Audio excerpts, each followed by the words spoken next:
Happy Sunday, COD fans. We're closing out your weekend with 3 more exciting matchups. First up, the Surge are riding a wave of momentum after a big upset win last week.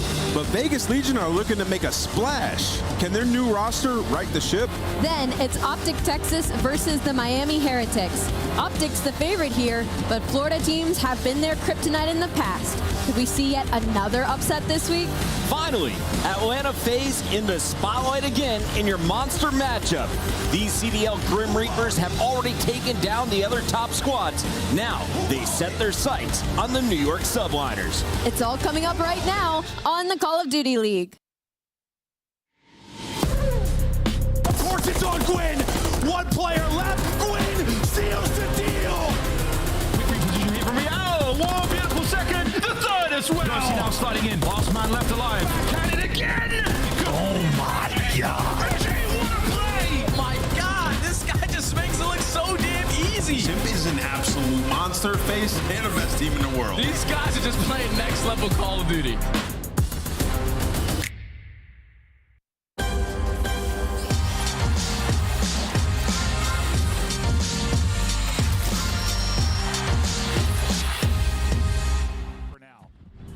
They're going to call the crews. They have middle of the map control.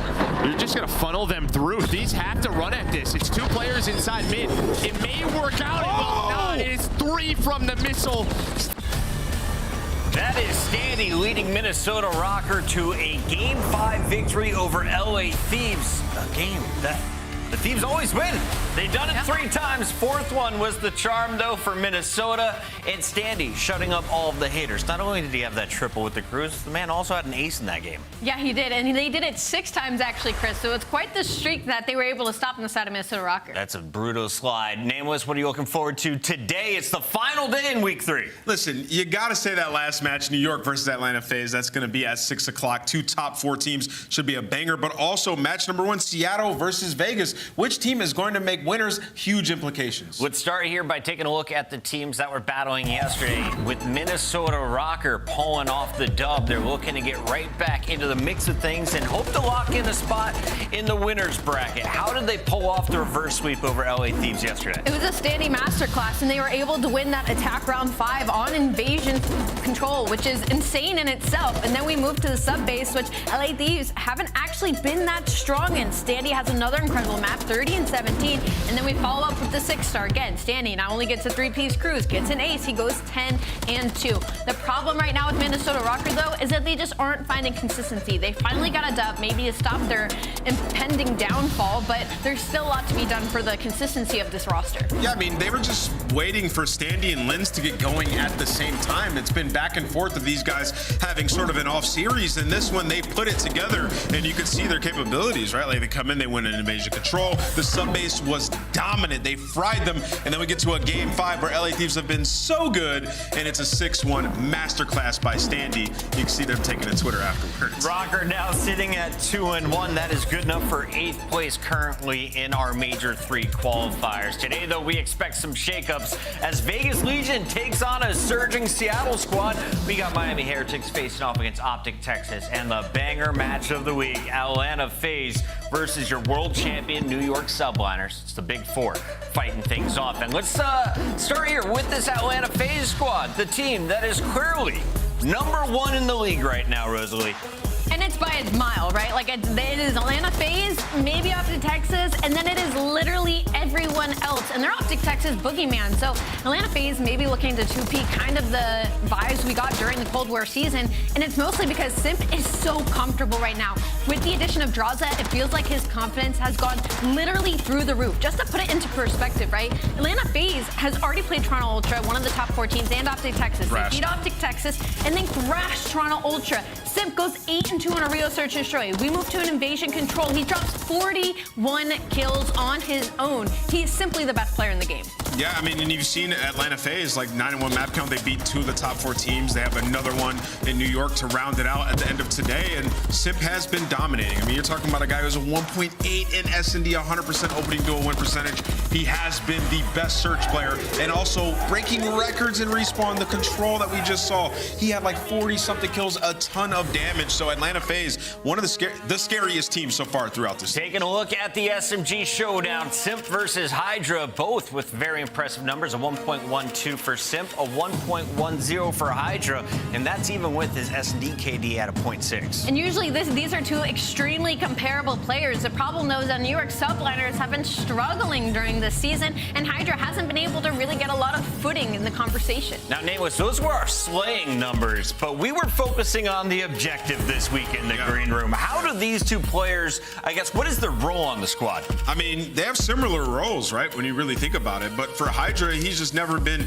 that objective-minded. Simp is just above and beyond. Like, you can't take Simp's stats this year and compare it to really anybody. He's top 3 in almost everything. I mean, look at that. 76% of the time, he's carrying the bomb. And he's 100% opening duel win percentage. Like, that just doesn't make any sense. He's on the hills. Like, literally, Simp is everywhere, everything, all at once in these games. But for Hydra, he's still been solid outside of Search and Destroy. Maybe giving up a little bit too many tricks at the last meet. Now, I would say take these stats with a grain of salt. They're only from our Major 3 qualifiers, but Atlanta has played Minnesota, Texas, and Toronto, 2 of our big 4, and he's still dropping these numbers. On the other side, New York Subliners are slipping. They fell twice last week to squads like Carolina. And they're feeling it very painfully so in those Search and Destroys, like Ant touched on. Hydra's rocking like a 0.8 right now, which isn't necessarily bad, but you're considered the defending world champions, right? A top 4 team, and it seems like the differential between them and Atlanta and them and Texas and where them and Toronto are sitting is the Search and Destroy hasn't gotten better. They lost both to Carolina, and it wasn't in close fashion. It was 6-4 to 6-1 in a game 5. So for New York, it's kind of like, what tricks can you now pull out during Major 3 as we head into Toronto? And Nameless, it's been 8 days since their last matchup. They have had time to right the ship. Let's take a look here at the remaining schedule. You've got FaZe today. You have to still play Ultra before you make it up to Toronto. Yeah, and I mean, you look in between that, like, they've had some pretty bad losses. Like, no match is easy on their remaining schedule, but you definitely don't want to have to rely on a win against Toronto right before the home major, right? So today would be a massive opportunity. They went game 5 with FaZe at the last major. They are comfortable in this matchup. Do not put it past New York to show up and look like that same team again. New York's schedule, in theory, was pretty easy. This squad, though, the Heretics are in trouble. You have to play New York next week, and this week you draw OpTic Texas. Let's start with the Texas versus Miami battle with the green wall. What has OpTic shown you lately? I know they fell in the FaZe matchup, but how strong is this team currently, Nameless? I think they're extremely strong, and I love their approach towards this stage, like working on all different types of maps. We've seen them play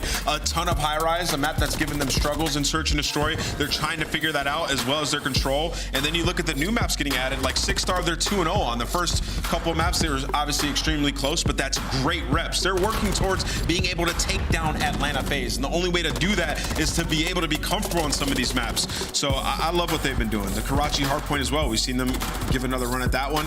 I think they're just working towards that big goal of a championship. Allie, who's been the most exciting player to watch on OpTic? Honestly, it's been Kenny for me. I feel like when OpTic finds the most success is when Kenny's comfortable on the map, especially in that Atlanta FaZe series. Like, those were some really close hard points. And to touch on the fact that Ant was talking about that they're expanding their map pool, it's working in their favor. And the last time they played up against Miami, I wouldn't be shocked if they put Vest on 6-star in the series once again, because this is a team they're comfortable spawning against. Comfortable spawning against. Can you afford a few map losses, play around with the map pool today? Absolutely. I mean, OpTic, we've seen their stats against, the bottom half of the league. They destroy them. And to Allie's point, Kenny's having his best stage so far this year, right? So if you get some participation out of him, especially when you get to land, like in the numbers department, they're going to be so difficult to deal with. But for Miami, we should talk about how good they've been as well. Yeah, like, Real's numbers, incredible recently. He has been able to carry the team to a victory so far in Major 3, but only one of them. That was against Boston, and it took a game 5. They fell to LA Thieves in a game 5, and also had to play Toronto, where they fell 1-3. Do the Heretics find any success today?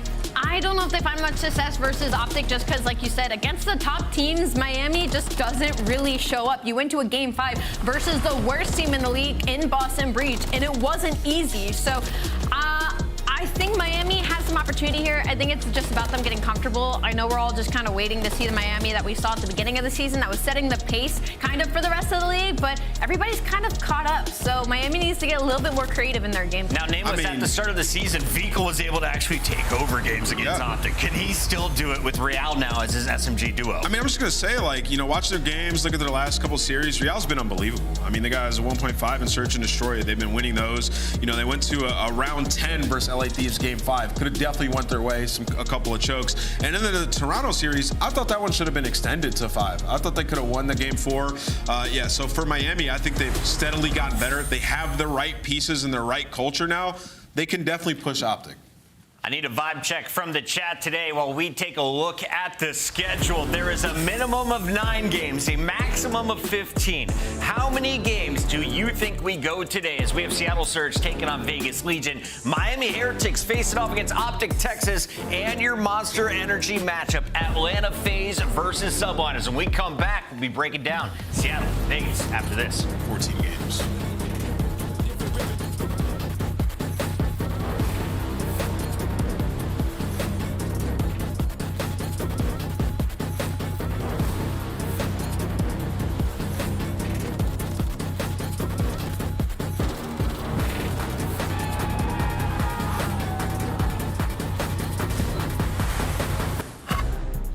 Fans, time is running out to make your picks. Choose your winners now by scanning the QR code you see on the screen. Hurry, it closes at 3:15 Eastern.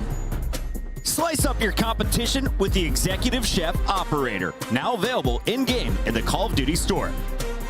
Never miss a match of your favorite teams with the Call of Duty League Calendar Sync. Here's the fun part. When you add a calendar, you'll also receive a squad up calling card you can use in-game.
Welcome back to a battle that the chat is saying is going to 5 games. Seattle Surge taking on Las Vegas Legion. And Nameless, you're already shaking your head. What's that all about? I just think it's an insanely good matchup. I think this is going to go the distance. You talk about Seattle, the improvements they had since the addition of 04, and Vegas' struggles. It's just set up to be an absolute banger.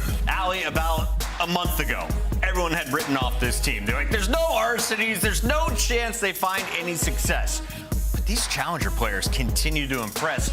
Seattle Surge are looking to lock in a spot in the top 5. Absolutely, and I think from the side of Seattle, when we pull up the Monster Energy pregame, like Breszy has kind of turned up to be a whole nother player. I know our X Factor right now, at least in a respawn, is gonna be 04, but We talk about that player getting added to this roster, and nobody really knew who he was. Nobody really knew what was supposed to happen to Seattle Surge when he was plugged into this camp. And now we're seeing them beat teams like the New York Subliners. So if they can get their hardpoint on the same page, their S&D, they're already number 3 in the league. We could see Seattle Surge jump a couple rankings. Yeah, I mean, I love it, man. You're talking about team 3-2 record in hardpoints, clicking, second hold, second and break.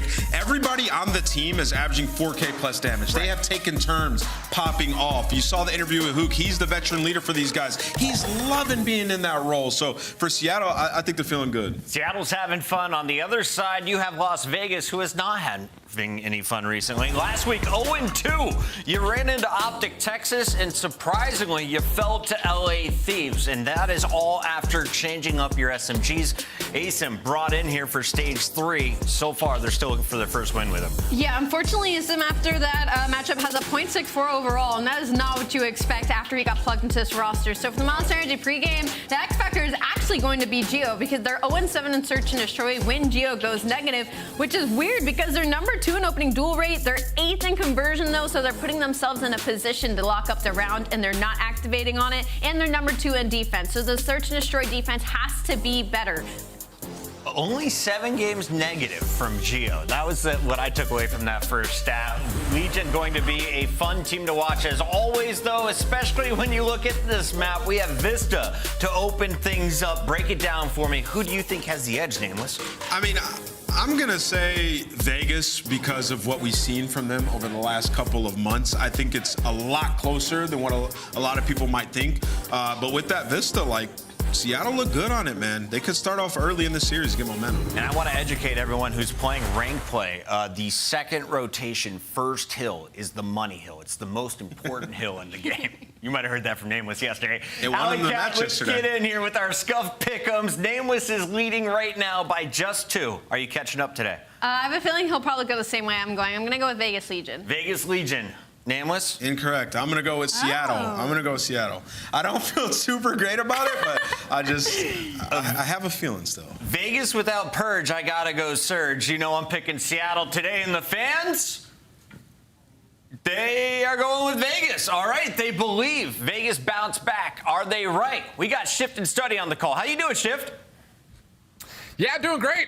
It's one of those things that I feel you when it comes to ranked play woes, especially with bad rotations. And I know, Jay, you and I have also seen our fair share of some questionable decisions on rotation from challengers this last week. 0-4, though, has been super surprising in all the right ways. Just comes down to, again, can this team keep that momentum building through this Major 3 qualifier? Yeah, I feel like with this roster change for Seattle, they've been working wonders. We're talking about being the worst hardpoint team for 2 stages, the worst control team for 2 stages, and you're already beating teams that you probably weren't expecting to. Winning 3 spawns versus the NYSO roster definitely caught me off guard, but obviously everything has been gelling for the Seattle roster with that new teamwork aspect, man. And then they're going up against a Vegas Legion squad who I heard that that's touching it. Asim had what, a 0.6, but he went up against OpTic Texas. This is the true deal to see what he can bring to this team.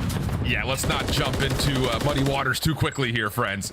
Opening battle, though, looking good for Seattle to get the early time. And like you mentioned, just to kind of speak more about kind of the hardpoint successes of this new roster, I mean, before this major, this team ranked 6th and 10th in hold and break percentages each. Now they're 2nd in both categories. So we saw kind of a couple of tweets from Seattle saying tempo, pace is starting to really feel more natural. And so far, that's proving to be true here. And it's not based on off of one player. Everyone is playing well as a collective unit. You heard Nameless touch on it. Everyone is averaging about 4K damage. And already start into this game, you're walking away with at least 20 seconds at P1. You know that rotation is going to come over towards P2 over a Røkkr side, but Seattle Surge is still applying a lot of pressure. And this is what they have been showing ever since this roster change.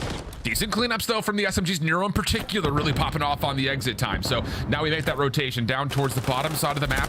Vegas, though, taking the long route around the back, trying to flip spawns before this hardpoint really starts to get battled over. And it is the seam. Up top towards Burger, first and foremost. Status of this map will start to tilt towards Vegas, holding onto the left-hand side. And yeah, Seattle not expecting that route for a seam has now been broken immediately. Yeah, that's all it came down to. A seam hitting that route and also finding a kill. When he finds that kill, that player now spawns out. Seattle put on the worst side for this P2 HP. And now if you are Vegas Legion, you're doing a great job of maintaining the map control, keeping them off the hill as long as you possibly could. But you're more focused on maintaining this side of the map because it's way easier to rotate a P3 when you have burger control. Well, Seattle, good break from the front. Lots of time still to fight for. 23 seconds at the clock. You can see Vegas starting to stretch across the map, like you mentioned, looking to get themselves set up for new, but at the same rate, this is expensive time. And Seattle now has a chance to kind of break through Burger and maybe push around the back the other way until Asim holds the ground, and that'll be good for Vegas to at least keep control of the map, but losing a lot of time for the cost. Yeah, but at least with 35 seconds now that they have to make up for at P3, you see the spawns for Seattle Surge, they're all the way across the map. So if you are Vegas Legion, this is where you got to play tight, because the way that Seattle got it done versus NYSL was due to their breaks, and they're simply about to be able to outnumber this player on point. Wow. At least Nero's able to take down 2, but the break is instantly going to be there for Seattle. And I love that from Seattle. You know, don't worry about trying to push through the Burger side. Don't worry about trying to flip the spawns around the back. Let's just overwhelm this thing right from the front doors and then push through and start to make a mess of the spawns. So once again, Seattle, great objective focus. Get the hard point neutral for a time with a little bit of earned score of their own, but now it's down to the follow-up gunfight. Last 30 seconds to fight for. Seattle turning up at the kill feed in a major way, but due to the kill feed leading to 1 team kill, it's just 4 versus Asim. The new guys up for either squad, and Asim takes the win, and Vegas will hold on to a bit of time. Yeah, that's a big win right there from Asim to potentially walk away with this final 20. He's able to find his second as well onto the point, but with only 10 seconds left, Seattle Surge, they are not going to slow down on their pressure. They're going to make sure they contest this one all the way to the very end, but that P4 is going to be crucial because both squads are scattered towards the backside. These one set of fights is going to decide who secures the spawn and who's going to be able to secure the hill. 04 and Hook, though, might have decided that for them.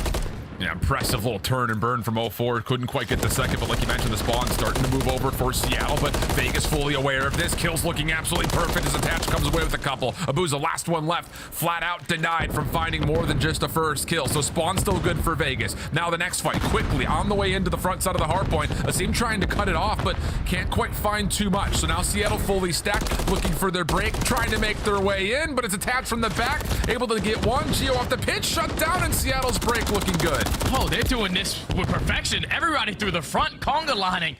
Just punching him right in the mouth at the beginning of that hill. And now even with Vegas Legion spawning in towards the back, you are forced to hit that early rotation over towards P5. Seattle said, screw the fundamentals. We're filling ourselves. The gunnies are high. We're just running straight at you. And hopefully we're coming out on top. And so far, that has led to this 50-point lead. It really is a Seattle saying objective, objective, objective. You know, some idea towards maybe pushing through spawn afterwards, but this is all about getting onto the hard point and seeing if you can overwhelm the sole defenders that Vegas have put there to this point. Another hit from the front. Keep your eye on Attach around the back. Should have an opportunity to blow up this play on the flank, and boy, does he ever. Lots of damage tallied. Breszy completely stuck on top of the bridge. Contest is through. Attach no worry to finish off the elimination, and Vegas keep burning more time. And now those spawns flip, so this can get scary if you are Seattle. You have to try to fight your way back for at least somewhat bridge control, or even fight for that P1, because if you allow Vegas Legion to soak up all this time and then set up properly for the next, that's where that P5 to P1 chain can start to get out of hand. But this is going to be a contest fest here at the Bridge Hill. Only 18 seconds remaining on this HP. Neither squad wants to drop. You don't want to give up time to either one of those boys. But 04 with a double, Nero with 2 of his own. It should allow Seattle Surge to have more bodies off the rotation than next. And this is that rotation that Bucket wanted to watch. See if you can get yourself set up in towards P1. Okay.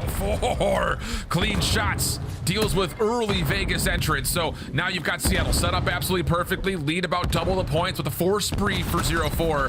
Maybe a chance for more here as Vegas are trying to stretch this hard point out. And 04 in the corner almost finds the last 2. But Asim shuts down the streak, tallies up a second, and the contest is decent. But Seattle so quick to reinforce. And Abuza just doing a great job of just staying alive. A couple pumps, you know. Didn't want to get the red card pulled out, but he at least stays alive for his teammates to get back to him so they can assist in those gunfights through the front.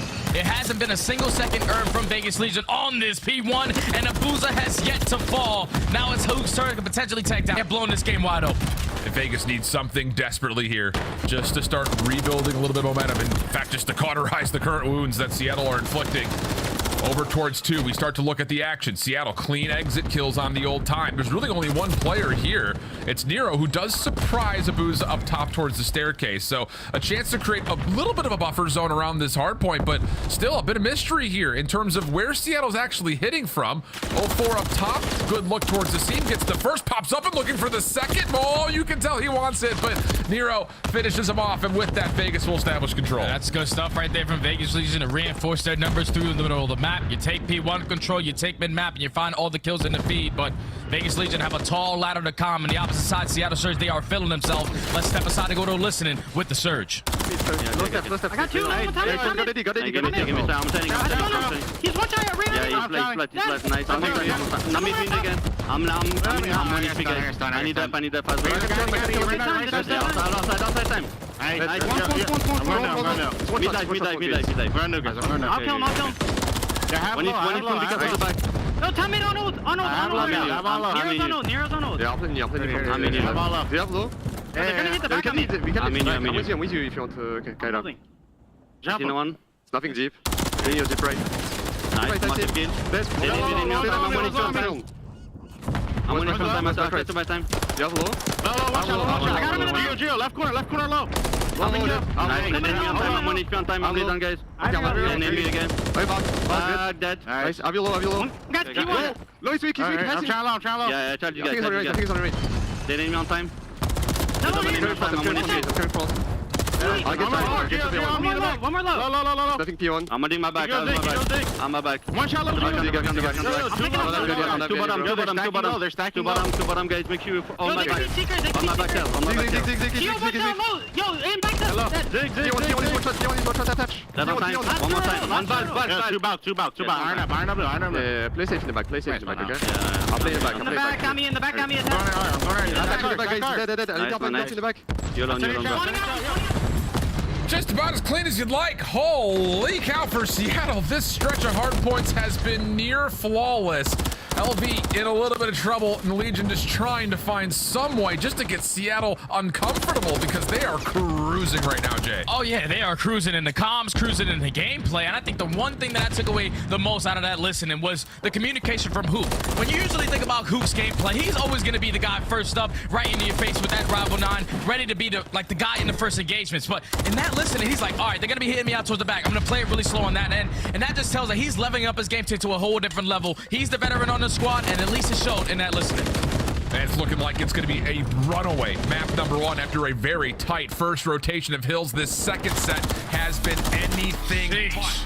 And Seattle will do what they have been unable to do to this point, and that is take a respawn from the Las Vegas Legion. They were 0-4 in hardpoint, 0-2 in control, and this thing was anything but close once we got past that 5th hardpoint. Man, they just played that flawlessly off the rip of the game. You're definitely getting caught off guard if you are Vegas Legion, because you're expecting, okay, we just hit those spawns. We did the dirty work by working all the way around the back. Somehow, someway, Seattle Surge have to push this way if they want to successfully find the break. But every single time, they were like, screw going around the back. We're not really playing for the spawns. We're just going to play for the trades through the front side of the hill. And they found a break after break after break every single time. And then when you got to the second half of that game, it just came down to that P5 to P1 rotation. Puckett called it perfectly. That guy knows his stuff because you walked away with a 60 point there. You keep at least P2 scrappy, but then you close it out at a P3 to P4 chain by just flipping those spawns at the end of that P2 HP. Seattle Surge looking like a completely different team, man. Look at it again. Basically, everyone's sitting at almost 4,000 damage. It's a collective unit from start to finish. Well, take a look on the right side of the scoreboard as well. 0-4, only 30 seconds of hill time, 1 objective kill. He's running around making a mess. Oh yeah, it's been going around for Vegas's setup to where the average hill time for everyone on Vegas is underneath essentially 5 seconds. That's not good.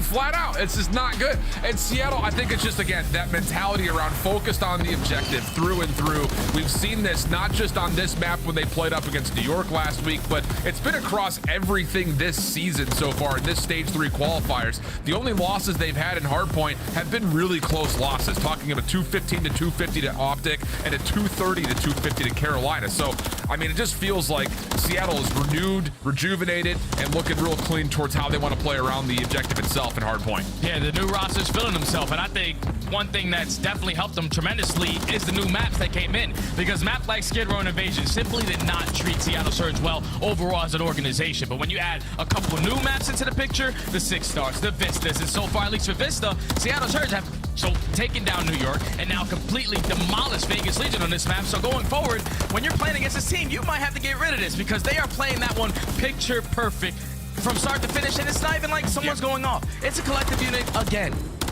it's to me, it's one of the weird things of like just kind of looking at the first set of hills. You can really see the identity of what both of these two teams wanted to pull in their gameplay, where Vegas really stretching, really nervous and kind of cautious about, are there any rogue long routes that are being taken to flip our spawns around? Seattle's like, we're not really all that interested. We'll hit a pinch on the hard point, but our focus is getting on the hill, And I think it's just the full flood of numbers kept Vegas completely off guard. So yeah, really convincing game flow, really convincing map number 1. And now the news doesn't get much better here for Vegas fans, because you're going into a high-rise search and destroy. Seattle's been a top 4 search and destroy team at least all year long. And for Vegas, this map hasn't really been a staple of your map pool to this point. Yeah. So it's going to be a lot of trying to hopefully figure things out, because if Vegas find themselves down 0-2 in this series, you don't feel good about their chance of putting together a reverse sweep against the Seattle team that is flowing in hardpoint and has always been good in search and destroy. Yeah, this needs to be the answer if you are the Vegas Legion. They're currently, as an organization, on a 3-loss streak in search and destroy, 2 to LAT, 1 to OpTic Texas. But a lot of those search and destroys were very, very close. It's just now you're going up against this roster in Seattle, who, like you said, so far in the season are one of the best S&D teams that we have statistically wise. But with the new roster, this is actually the mode that they haven't really shined that much. And I would think, like with players like 0-4 added to the lineup, he would only increase that. But when you make a roster change, you have to go through the lumps and bumps and all that good stuff in practice to perfect this S&D gameplay, because you're usually scrimming the respawns and the controls. S&D is probably in the back of your mind. But with this roster having more and more reps underneath their belt, obviously you want to work things and put them on full display here to show that you've gotten better. Yeah, I love that call, and we'll, I think, see some of the numbers of what we're talking about to really kind of isolate that point and really hit it home. But the fact of the matter is, for Vegas, the search and destroy has not really been a staple of their gameplay. It's been their worst mode, technically speaking. Now, I think the thing about it is, outside of a couple of maps here and there, they don't often get really blown out in search. It just feels like they're missing out on opportunities where they really shouldn't be. And I think in particular, as we look at the S&D attacks, this has been, I think, the most appealing statistic to look at overall, because Vegas is planting the bomb more than just about anyone else in the league. However, they cannot win a post plant to save their lives. Only about a quarter of their post plants find success. So with the team that plants the bomb in nearly 2/3 of the round, you gotta start finding post plant setups that get you round wins. You have to, man, because that's completely unacceptable. We're talking about the time is starting to tick down. The team on defense has to make the play. You don't basically have to do anything. You just have to make sure they're not sinking that defuse. So Vegas Legion are definitely looking at that statistic to definitely improve here. And on the opposite side for Seattle, you saw for them, they don't really like to plant the bomb. So I think if you are Vegas Legion, you know that they're not going to find success at least putting that bomb down. Contest them as much as you possibly can, but more focus for them has to be on your attacks. You get that bomb down, you find that opening first blood. Post plant setups need to be a lot better. Correct, and there is a lot to be told about what that opening duel win percentage looks like. For Vegas, it's been pretty solid this year, but Seattle's new roster, kind of going back to your point, Jay, they have actually not found a lot of success getting first bloods and converting. So there could be a pathway here for Vegas in terms of how do you start yourself off right. It's by finding first bloods. Not going to happen here in round number 1, though. Hook is able to tally the first, and wouldn't you know it, that's also the bomb carrier. Yeah, that's going to make this a lot more difficult for Vegas League, because Attach obviously knows where Hook went off the exit, but it's all about this timing, thinking about that, about retrieving that bomb, and also trying to play for this kill. They're setting him up for the trap, and unfortunately, Hook is not able to take down one. Vegas Legion making it 3v3 again. Yeah, and that really kind of isolates this opening duel to be a moot point. Down to a 3v3, Seattle's defense playing very far back. Lots of focus. Oh, over towards this B site. Oh no, 4, I don't think he necessarily meant to slip off. He misses the timing on Nero climbing the ladder by a fraction of a second, and that's gonna lead to a bomb plant. So now the post plant setup, this is what we're looking at. Can Vegas find ways to hold? Geo up top at Heli, able to find at least first contact, but can't find a kill yet, and here comes Seattle, Jay. Oh, and 0-4 at least got info onto 2 players. Should be able to get the freebie onto Geo, makes it a 3v2. Also is able to spot Nero, and now the information is already gained. Attached in the back of his pawn, someone stick the defuse. Yeah, Attach is just too far away, and wow. That is a ton of info gathering from 0-4. A little solo mission again. We talked about him not playing around the objective on the hard point, just kind of floating, finding kills, making life easier for his squad mates. No further definition of that than that example right there. And even though Seattle Surge walked away with the round win, that just comes back to the opening duel win percentage, turning them into conversion rate. When you get that first blood, especially with Hook all the way on their side of the map, you probably want to take more ground and not leave him out to dry by himself, because you can push up, take more places, and then potentially find yourself in a trade scenario to make that round a lot easier. But still, Seattle Surge on the back of 0-4, who gets every single ounce of information to close out that round, secure the first. Another 0-for-1 post-plant situation for Vegas. Not to say we're going to count it and keep tally of it, but we very well may if the stats keep unfolding the way that they do. Hook the bomb carry here for Seattle on their first offensive attack. Vegas stacking the box over towards B. Lots of nades over the top. That does land for Abuza's first blood. But Hook not deterred from still climbing up the ladder. Does he expect the player in the corner? Barrel was showing for a second, but neither player aware of it. Nero stuck now, but has enough help from Attach. Stun comes through. A little bit of extra separation. Attach backs off for a second, but it's 0-4. Responding with a double of his own, leaving it with a 1v1. Oh, man! Boy! No way! Propane tank antics happening. All you can do is laugh about it. I feel like, Alan, this happens to us every time we're on high rise. It's just the demonic propane tanks. Basically sets up 0-4 to clutch up in the 1v2. That's all out teamwork for Seattle. I'm pretty sure Hook was trying to stick that bomb plant, but he was able to at least spot the gun peeking out in that corner. But the fact that it turns into a one-on-one and Gio doesn't even have to shoot his gun to lose the gunfight, that is an insane round. Great plays right there out of the Propane to secure for Seattle. That guy's clutch, man, that propane tank. He's like 100 and 0. He's good for a 1-for-1 trade every time. Untradeable, dude. Well, Seattle looking to get a little bit more aggressive here on this defense. Breszy up top almost finds his fate by way of the propane tanks. Tags are through, but he still will survive to tell the tale. Vegas still looking a little bit weary about any further push-ups towards the underground. Everyone going to make sure that they stay safe in the opening 30 seconds, and now their offensive hit can start to develop. And so far, that's been 30 seconds wiped off the game clock. They spot not a single player from Seattle Surge trying to get aggressive, so now it's time for you to make the move. They're slowly working their way up through B. Breszy not able to win that gunfight onto Attach. So the first blood in favor of Vegas, but 0-4 instantly with the response. 3v3 Hook. Oh, in and around. Simp, ooh, just kind of holds his ground. That works out for one, but Abuza over the top. Oh, just completely whiffs. Huge opportunity right there to not just get a trade, but maybe even eliminate a second. But Nero quickly now pushing forward. Abuza, a little red dot chase, not going to happen.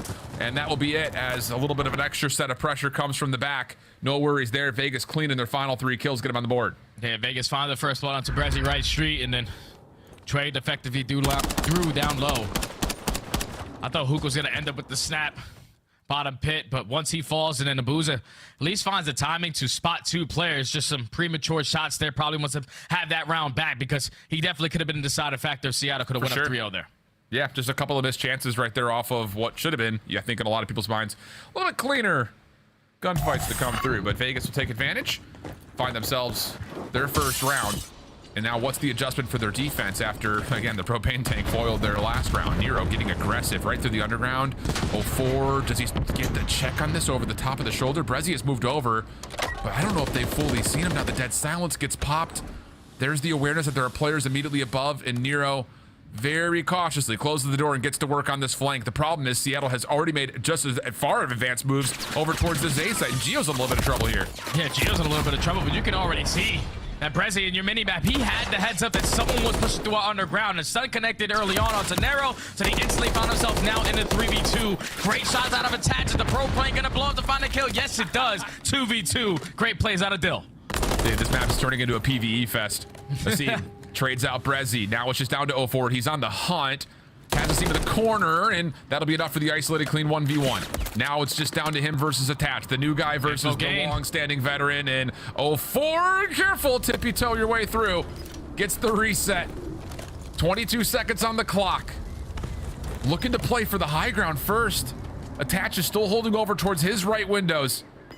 Is there an angle here for 0-4 to get this successfully planted? Attach is so worried about the underground, Jay, but it does look like this is going to turn into a 40-second 1v1. Yeah, 0-4, he gained that info early on. That Attach put down a couple shots. He's working his way through underground, and now that bomb's going to get planted for free. 0-4 spots him, so he should be able to line this one up for free. Another clutch out of this young man. Every single time we watch him in Search and Destroy, he's always making plays, but no more than here so far.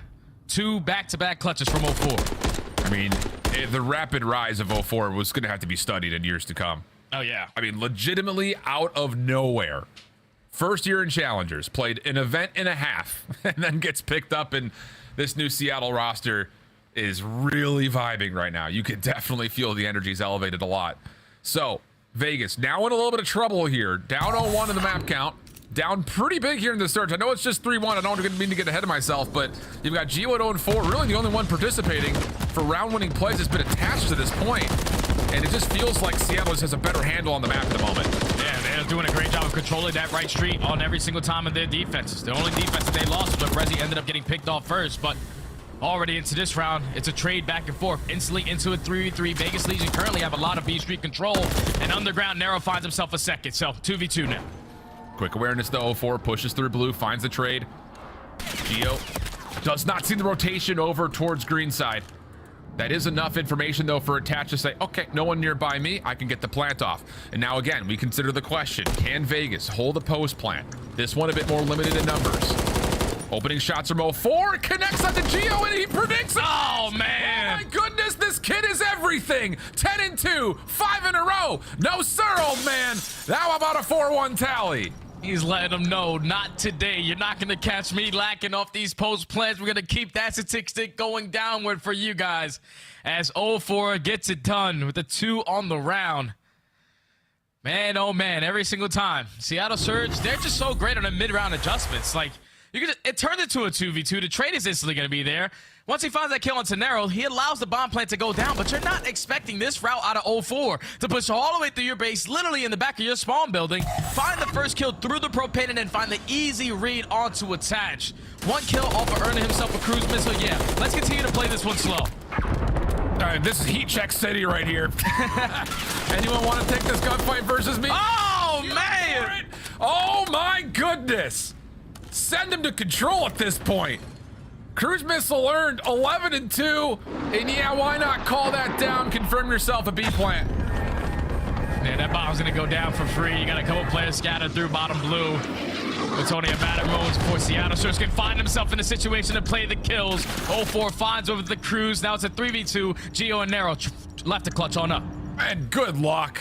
I mean, with 04 still alive, this kid's raid boss. Nero looking to push forward, confirming the damage from his teammate Geo up top, but 04 just still throws the tiniest of shoulders, confirms that, yep, there's a push through. He'll reset. Breszy, the next one to check for the defuse, does get caught. Nero on a fob up. If 04 pulls this off, send him the next contract. No, not gonna happen.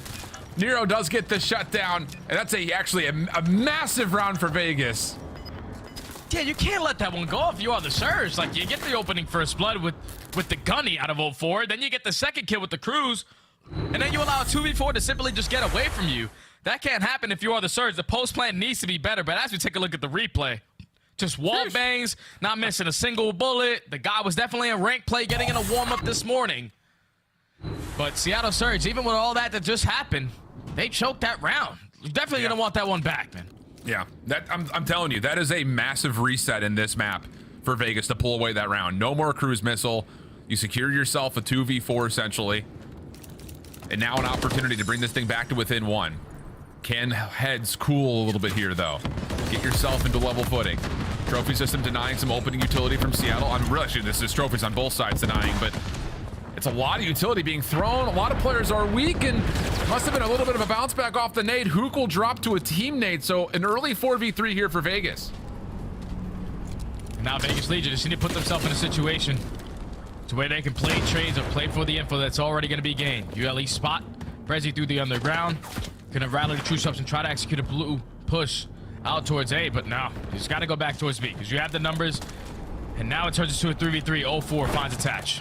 Yeah, you got Geo kind of helping on support for this approach and does well to get one, but ooh, takes a little bit too far of a step forward, trying to play deep in towards A, so Booza will confirm the kill and now take this to a 2v2. Breszy down low, shut down by Asim, and it all rests with the Booza for the 1v2 situation. And he is a bit trapped at the moment, trying to pull a similar route through the underground. Doesn't see anything. Maybe he can catch timing here onto Asim. Yeah, sure does. That's a freebie. It predicts the second, but no. Shots are good, and how about it? Vegas down just 1. Yeah, that was a perfect read right there out of Abuza in the 1v2, but just better shots from Nero to close out the round. I don't know what it looked like off the rip of that round for Seattle Surge. How 04 was able to nade Hook.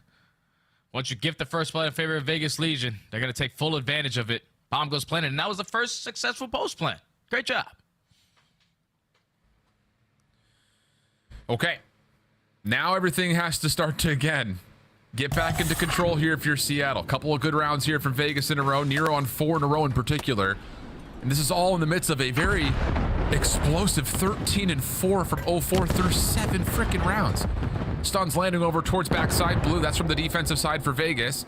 Hook aware that he could be challenged at any moment, so he turns his attention for just a brief second.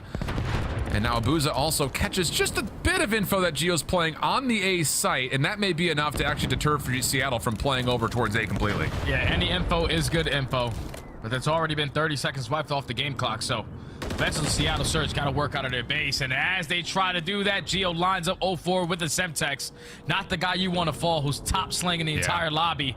And then Nero also takes care of Hook. That is going to be your bomb carrier, so it turns into a 4v2, making it 3v1. Yeah, Breszy will be pretty much in the Bermuda Triangle here, stuck between 3 different Vegas members. The team will confirm that he is playing from bottom blue. No worries for the follow-up from behind. So after the saved round, after the cruise missile lands, for a 2v3 for Vegas, they pull a convincing offense, and that has been the most stable defense we've seen from them to this point.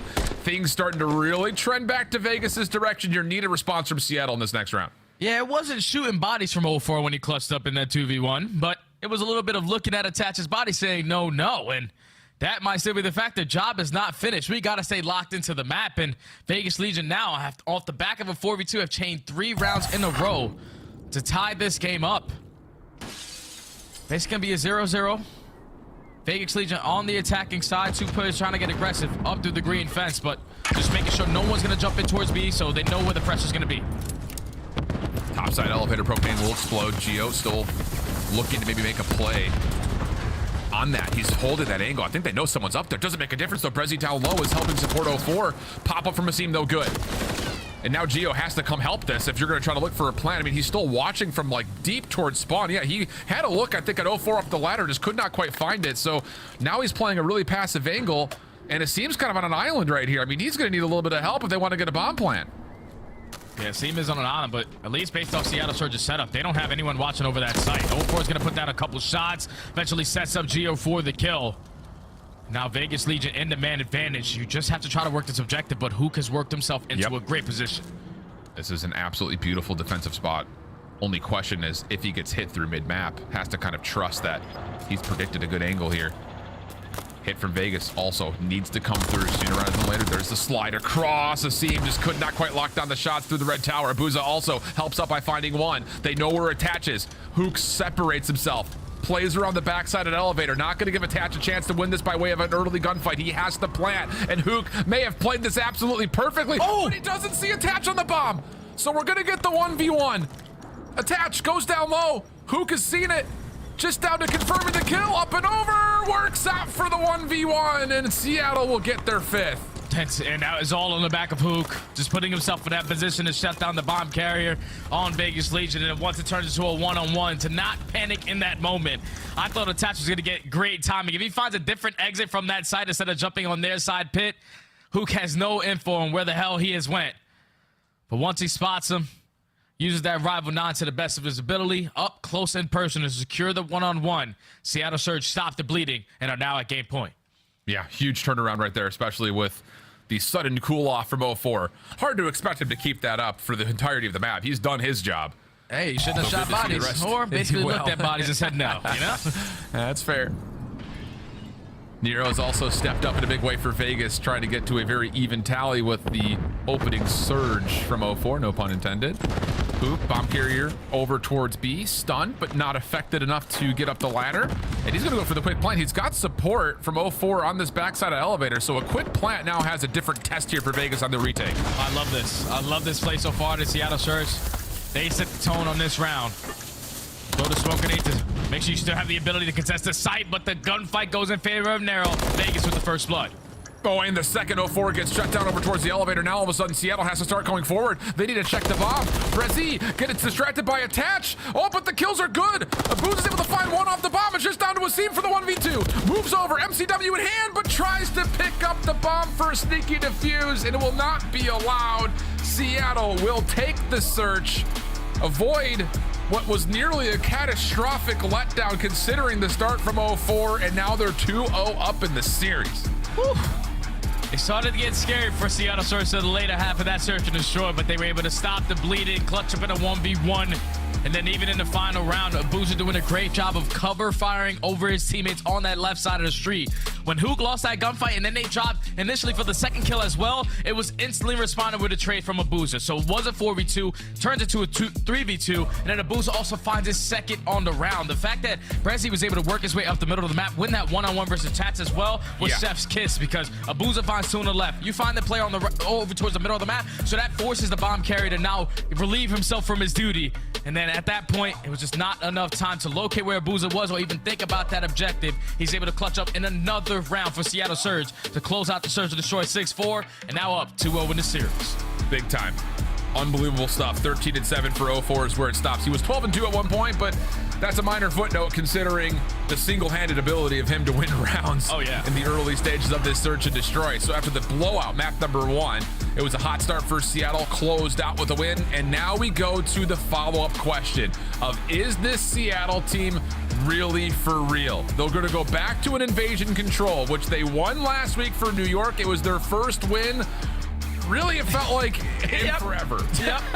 When it came to a control. In fact, it was one of their first wins on Invasion since the opening weekend at Major 1 qualifiers. So if Seattle could find a 3-0 here, I think they pretty much win over the community and say this is not just a top 6 team. They may be battling for 5th overall in the power ranking.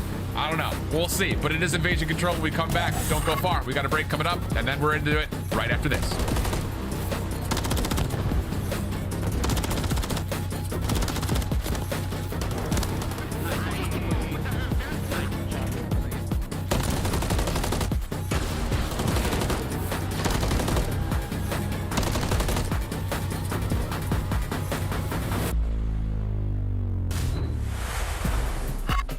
Upgrade your game with the Scuff, the official controller of the Call of Duty League. The Call of Duty League is brought to you by Monster Energy, the official energy drink of the CDL.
Welcome back, everybody. We're in a very opening dominant express here when it comes to Seattle running away with the series at the moment, 2-0 up. But for Vegas, good news on the horizon. You got an invasion control here for map number 3. But I have to say, Jay, I think a lot of people right now are looking at this Vegas team, and the scrutiny is probably getting heavier and heavier based on the roster change not leading to as much as success as maybe people were hoping for. Yeah, that's the thing that's really questioning me. Like, my eyebrows are raising because at least with Purge on the roster, whenever you went up against someone not in the top 4, you always went down to the wire, or you always walked away with the W. So far in this series, they just simply haven't had an answer. The Simp had your last series at a 0.6. So far in this series, he's at a 0.8 alongside Geo. So it's just a new team thing. They just haven't figured it out yet, and you don't want to be that roster to lose 0-3 here. You have to try to fight back. Well, you kind of saw it on the statistics. Obviously, we know Seattle's marks not great across the board.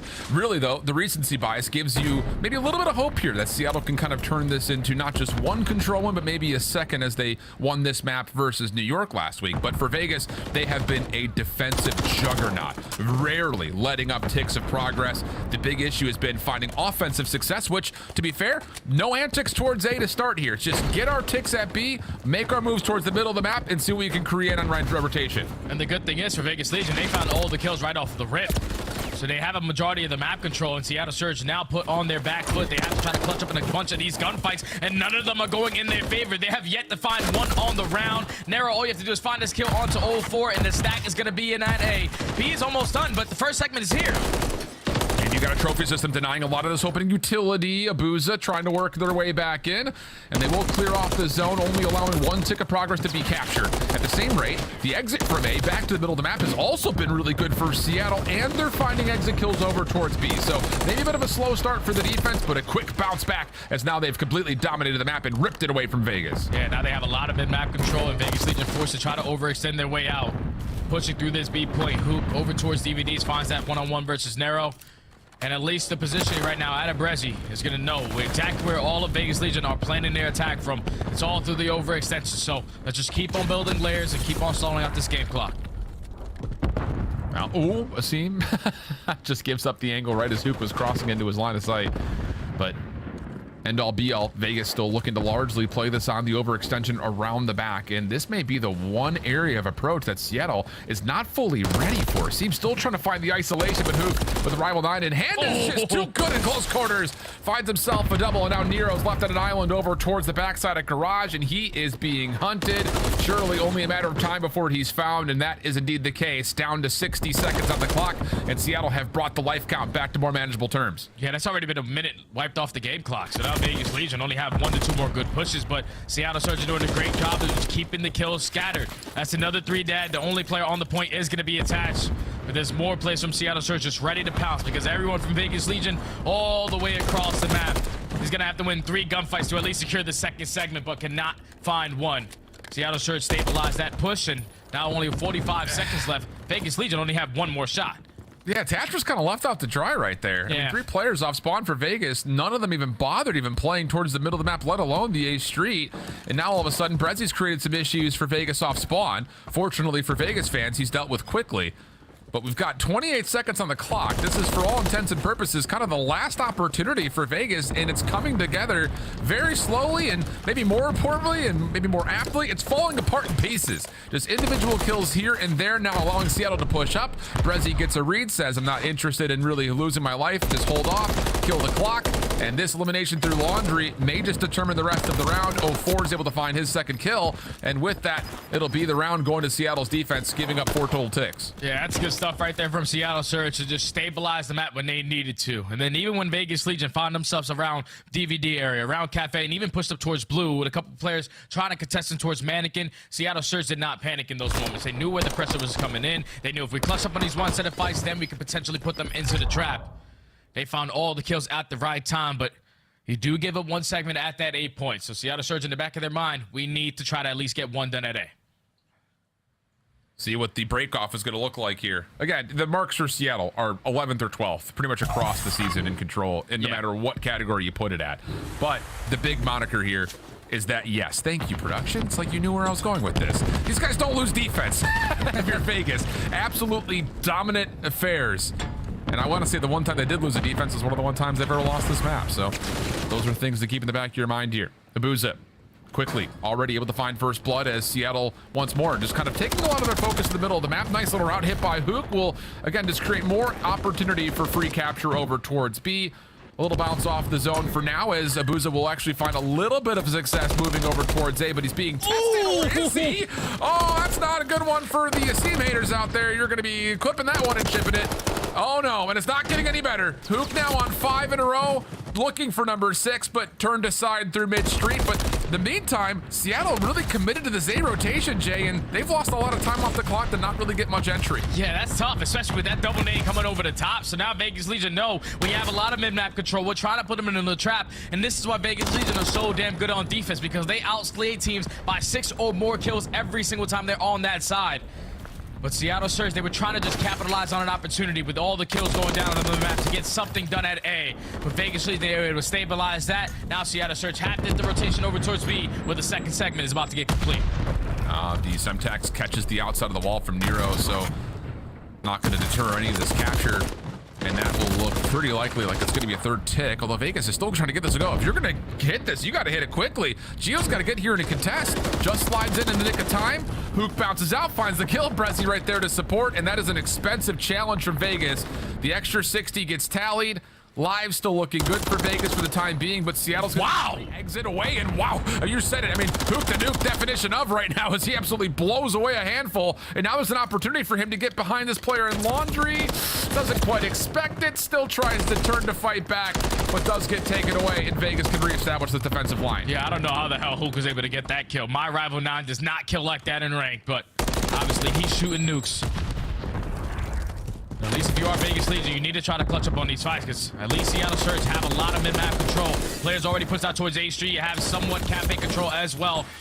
Vegas Legion at least doing a great job. One player in towards the point. Winning is one-on-ones. You have the crossfire through the middle of the map, so no need to panic yet if you are Vegas. Still a lot of focus right through the front, though, from Seattle. Trying to get their way back over towards the previously captured B zone. Vegas reading it pretty nicely, all things told.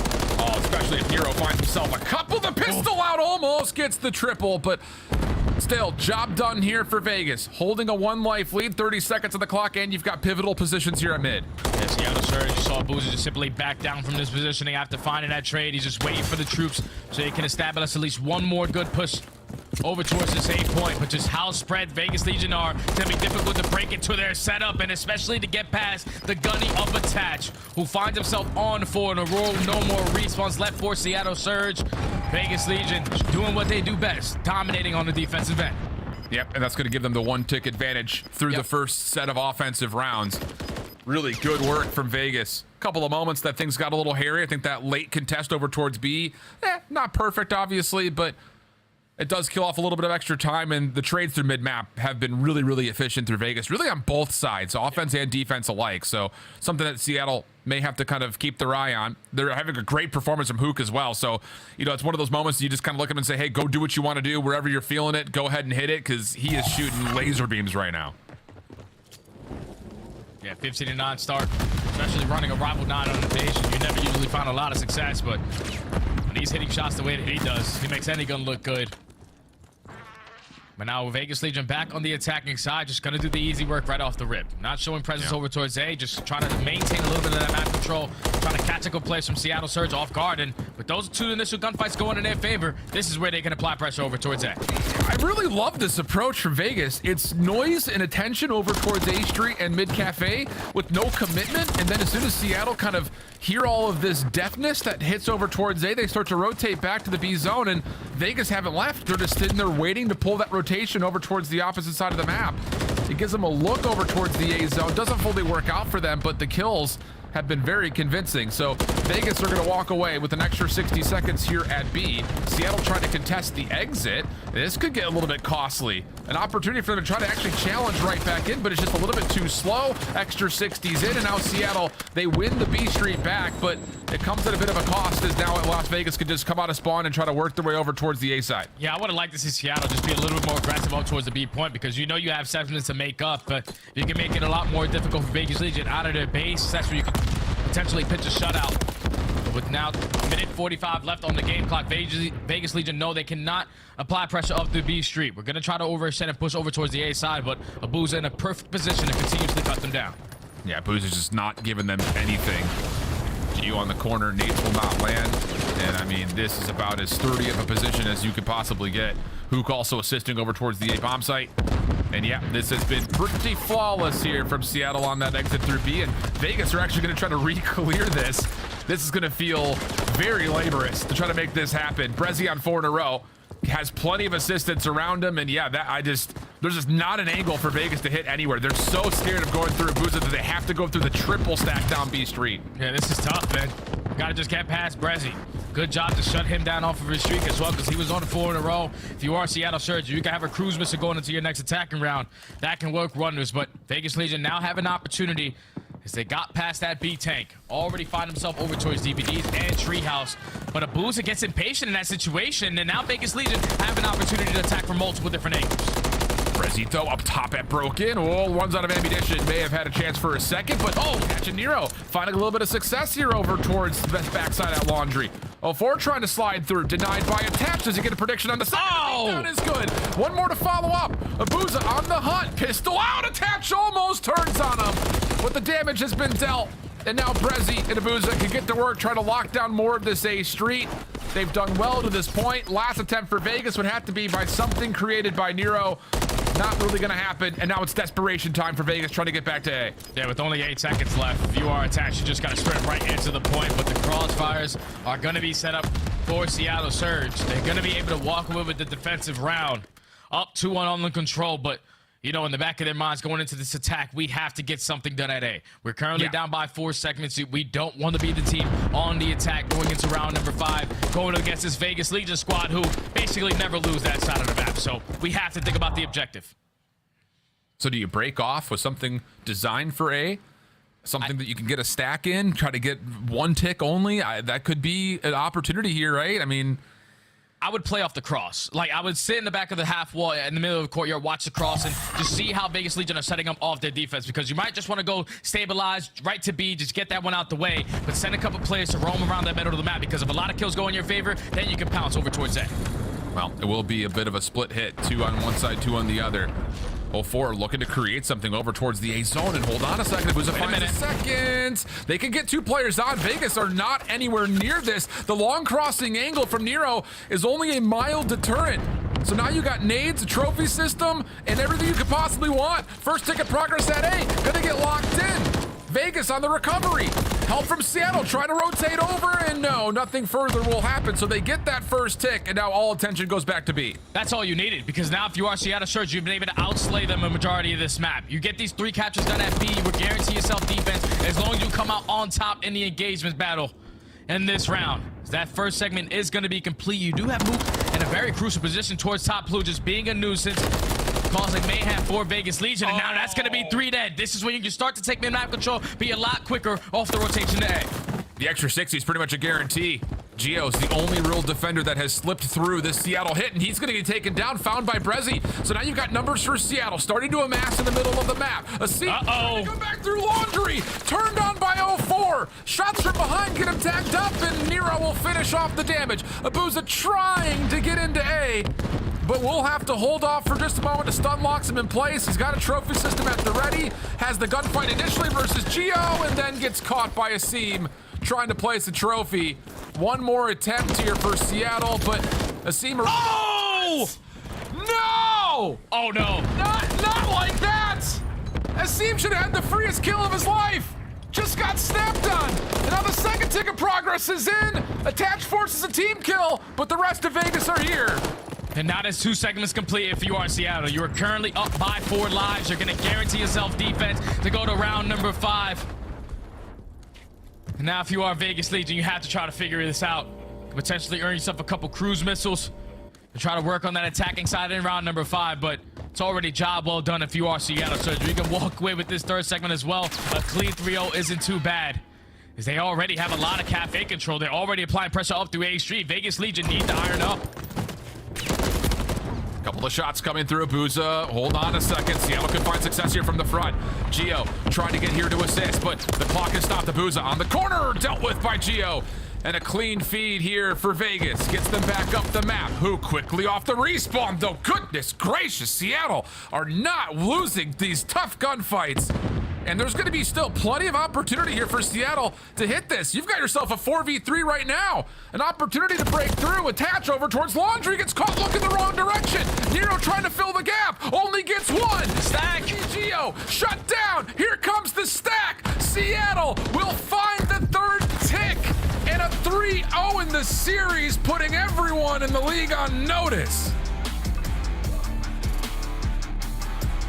This new Seattle roster, man.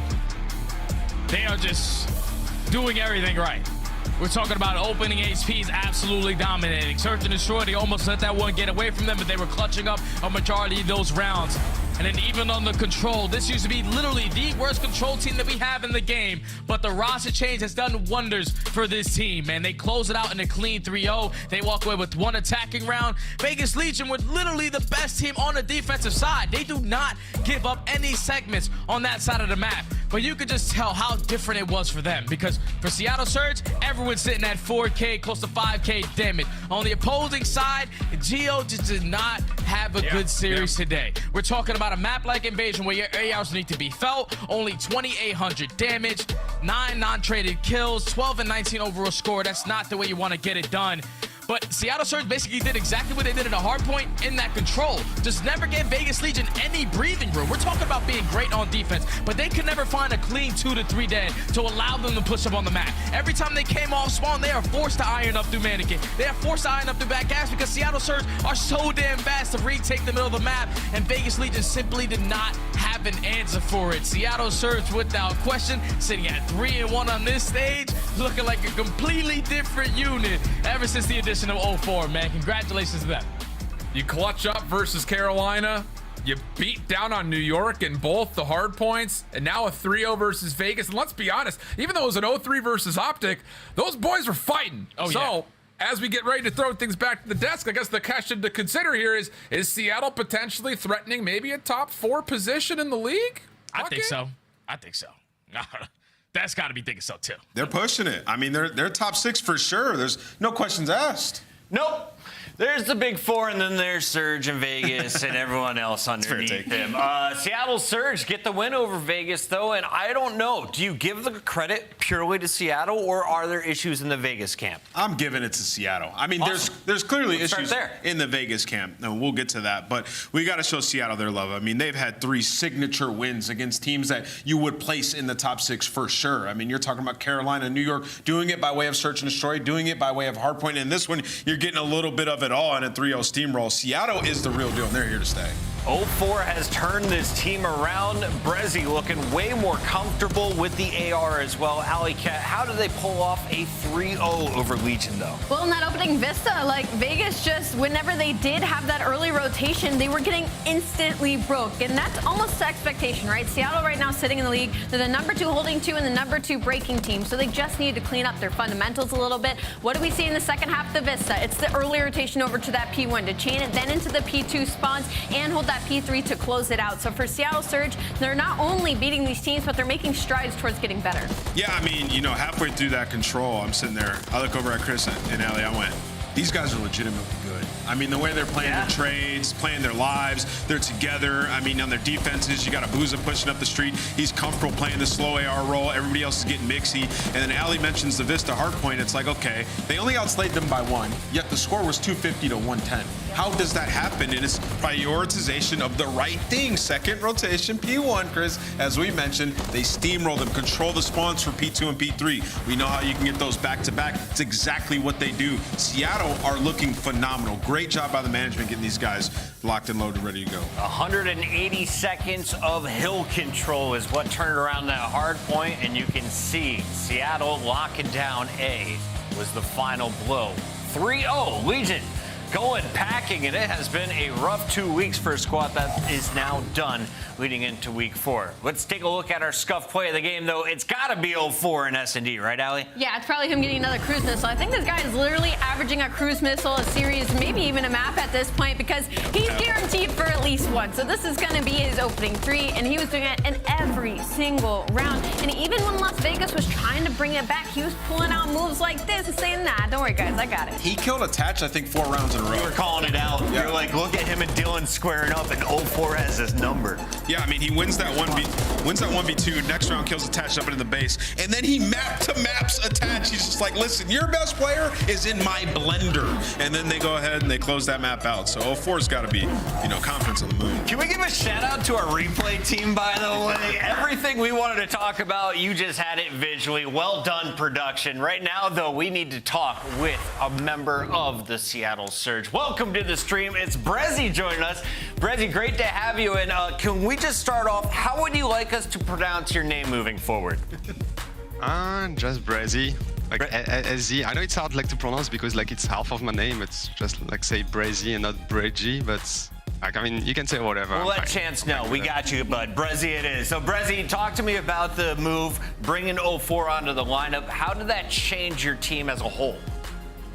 I mean, you can see, guys, with 04, it brings us a lot of pace, especially on the map. In our points, we look completely different. And I think we are completely new teams. We won the hard point by 100 points, and kills were pretty close. Yeah. Or we are just have 1 or 2 kills. Yeah, 1 kill. So at the moment in our point we play pretty good, and I don't know, we are just different. So a shout out to our. Yeah, I actually want to talk to you about that. This is now 3 hard points that you guys have won, and that's been kind of your bane when it comes to these series, that you haven't been able to take the respawns. Where was kind of the change? What was the focus for Seattle and hardpoint that made you guys get so much better? When we brought offer in, we tried to think in a different way, because we are kind of slow with Alec. Nothing wrong with him, just our game style was slow, all of us, and we tried to change our way to see the games. We did a lot of work outside. We watch a lot of VODs, and I don't know, I think we found our pace, we found our game style, and I guess you guys can see it. That's awesome. It's paying off. Breszy, we just saw lower third. It's at 44 kills, 11,000 damage almost in the series. You were fine in the series before that. You switched to an AR, and you've been running it pretty much full time. How's that been for you, making the role change throughout this stage? Because you've been putting on a show, my friend. Thanks. I was always a flex. Maybe not a lot of people know that, because I used to play with a sub. But in the past game, I could even run an AR. Obviously, I didn't this game. But when we brought Offer in, we thought it could be a great idea to play with me as second AR with Jordan. And I don't know, I felt comfortable in couple streams, and pretty much that's it. I don't know, it's because fits well. You guys all pretty much changed your roles, right? Abuza, he's a slow AR now. He's in different positions than we saw previously. Does it just feel like everybody's comfortable now? Yeah, we had to change something, and I'm just glad now it works. So everyone's happy. It all is working. Congratulations on a hot 3-0 to start the day. Thanks. It's just amazing. Like I said, we did a lot of works, and the CDL is not a sprint, it's a marathon, and every matches are big, and it's a great win today. Fantastic reminder. Right now, you're going to see this team in your top 5 for the Major 3 standings. We're going to let Breszy go as we take a look here at what is next. We have a number of teams that are battling with Seattle for these spots, but just to name the squads directly above them coming in today, it was OpTic and LA Thieves. You look at the overall standings, how far back is this squad as they now reach the 100 points? I think they're in a great spot. They're obviously going up the ranks. They're probably going to be in winner's bracket, and we're seeing Vegas fall. So for Seattle, they're feeling comfortable. All right, I see a surging LAG, a surging Seattle Surge, and of course, LA Thieves. All squads on the left side of your screen. Keep your eyes on them as we continue partying on throughout Major 3. Coming up next, we got OpTic taking on Miami. They're sitting at 1 and 2. Can Miami start to climb the leaderboard? They got to cause the upset when we come back.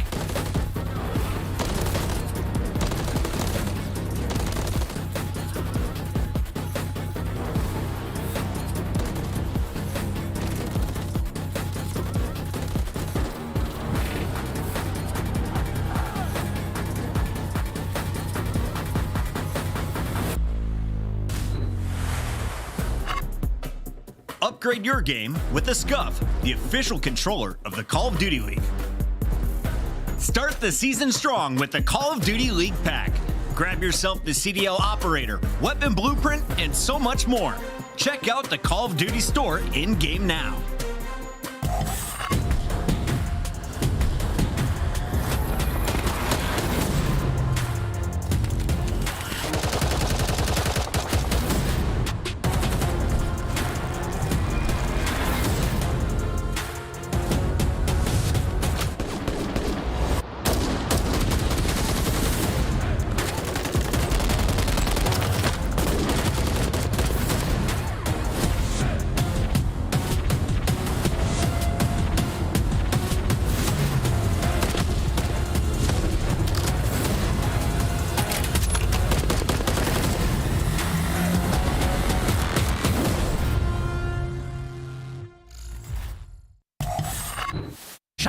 have the timing on the flank. No one's gonna turn. Spawners as well. Oh, come on. Shotzzy's playing real good tonight.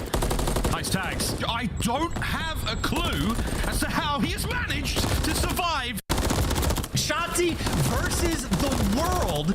He can't get the third, but here comes Shotzzy, 10 in a row. Looking for the 11th. That's the round. You may never see one like it. Whichever bomb site they choose to go to, 30 seconds on the clock, and, well, if Easy's been seen, he will drop off the map. They splintered at Bravo.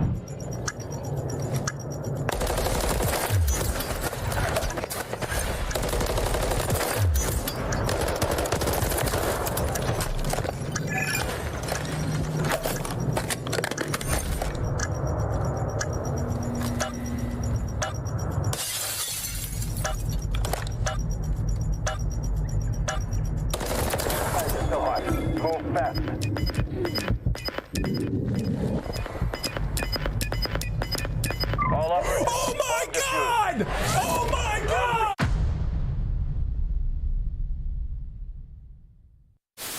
Ultra, they're trying to make it happen. Oh, they're making it happen. Scrap, what a two-piece that was. 20 seconds now. Scrap holding it together. 41 kills, 42 kills. As he's absolutely mauling OpTic on the approach. Shotzzy, Pin, Dashy taken care of as well. A 5 spree as the final moments tick down. This man is breaking records in control.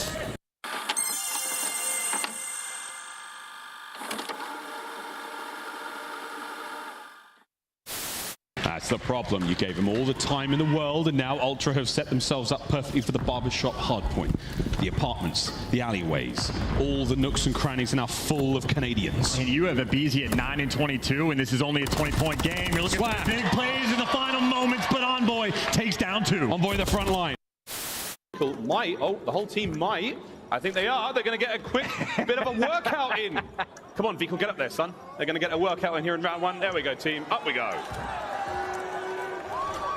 Oh, Vico, for God's sake, he's choking on main. God, dude. With the help from his teammates, actually. What is this? What is this?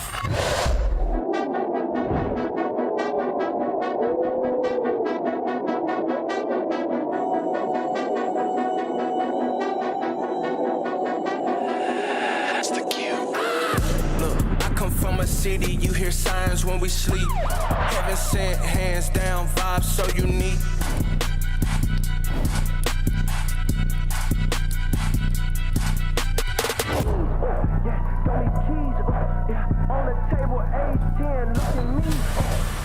OpTic is currently 3rd overall on the season, and they're facing off against the Miami Heretics, who recently got dropped down to 11th seed when they lost to LA Thieves. Tonight, the Heretics are playing as the underdogs, but OpTic looking to prove that they still belong in the trophy talk. I mean, they do still belong in the trivia talk. The only team that they struggle against is Atlanta FaZe. They've been on the losing side of this matchup the entirety of this year. But beyond that, like, they're 3-0 in map number 1s. They are unbeaten basically against the rest of the league in this split. And when you look at their S&D, it has slowly but surely gotten better. And that's been the game mode that all the other top 4 teams have been struggling with. And not only that, the 2 players that needed to step it up, and Dashy and Pred, are now rocking 1.16s overall across the board. The highest on their team, 1.16. Brutal. Nameless, why do people say OpTic pads their stats against the lower teams? I mean, because they just run through everybody. What you mean, man? It's not padding the stats if you're just getting the job done. That's been giving them struggles recently, but, you know, I've been talking about OpTic and their approach towards this stage, and it has not changed. It is expand our maps and refine and fix the small tunes that we need to beat Atlanta. And you can see the Monster Energy pregame, the X factor is Pred. 38-8 in respawns when Pred has a positive KD, 9-18 when he has a negative KD. So yes, a lot hinges on Pred, but guess what? He's going to go positive more often than not. 38-8 when Pred goes positive, and that is almost a gimme. And if there's anything to work on, it's got to be in that search and destroy. They're 7-8 on defense. They're 2nd in the opening duel win rate, but they're last in the league in converting it. And this is something OpTic Texas has been taking strides towards in some of these matchups.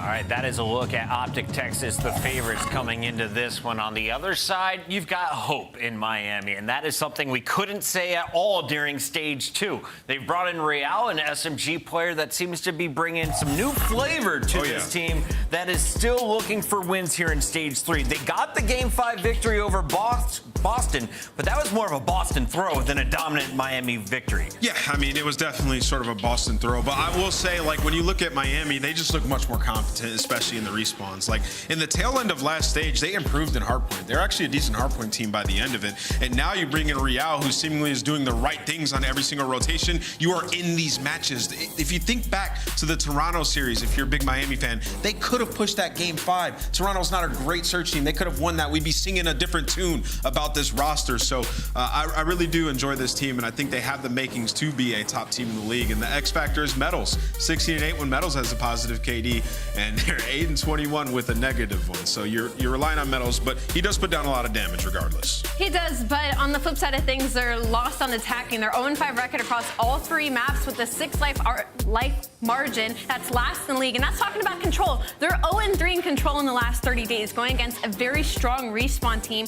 And not only that, they typically get slammed in this matchup. Everybody on Texas averages a 1.28 up against this squad. And you're looking at Metals and Vickle, they've gotten worse throughout the stage. They're sitting at 0.8. High Rise is your control map 3. Can you get behind OpTic on this map and cause some chaos, or is this one of those most dangerous maps to go up against it? No, I mean, this is the best chance Miami's ever going to have against OpTic. They're combined 10 and 15 maps 2-5 in this series. OpTic. That's OpTic. They're not good at. They're trying to fix all their maps right now. They are testing everything against Miami. All right, it's time for our Scuff Pick'ems. Nameless, you called the upset. You are up to 93. You could finish the week with 95 correct picks. Can you make it 94? Yeah, I'm going to go with OpTic Texas. I don't think this is a hard one to pick. Allie? I know you said that Miami's best chances in this map set, but I see both those high rises, and I'm thinking there's no objective play. This is all going to be in the slang. And like I said, Texas have a 1.28 and up against Miami. I'm going to go with the green wall. You wonder why OpTic stats are so high? You can't kill them. Shotzi is going to be my player to watch today. I'm taking OpTic once again over Miami, as will the fans. It's time to get the party started, though, officially. So we send it over to Miles and Chance. Thank you very much, Desk. Oh, all green all day, Chance. Well, the pundits have had their say. The chat has as well. Is there any hope for Miami here in this very, very heavily skewed matchup?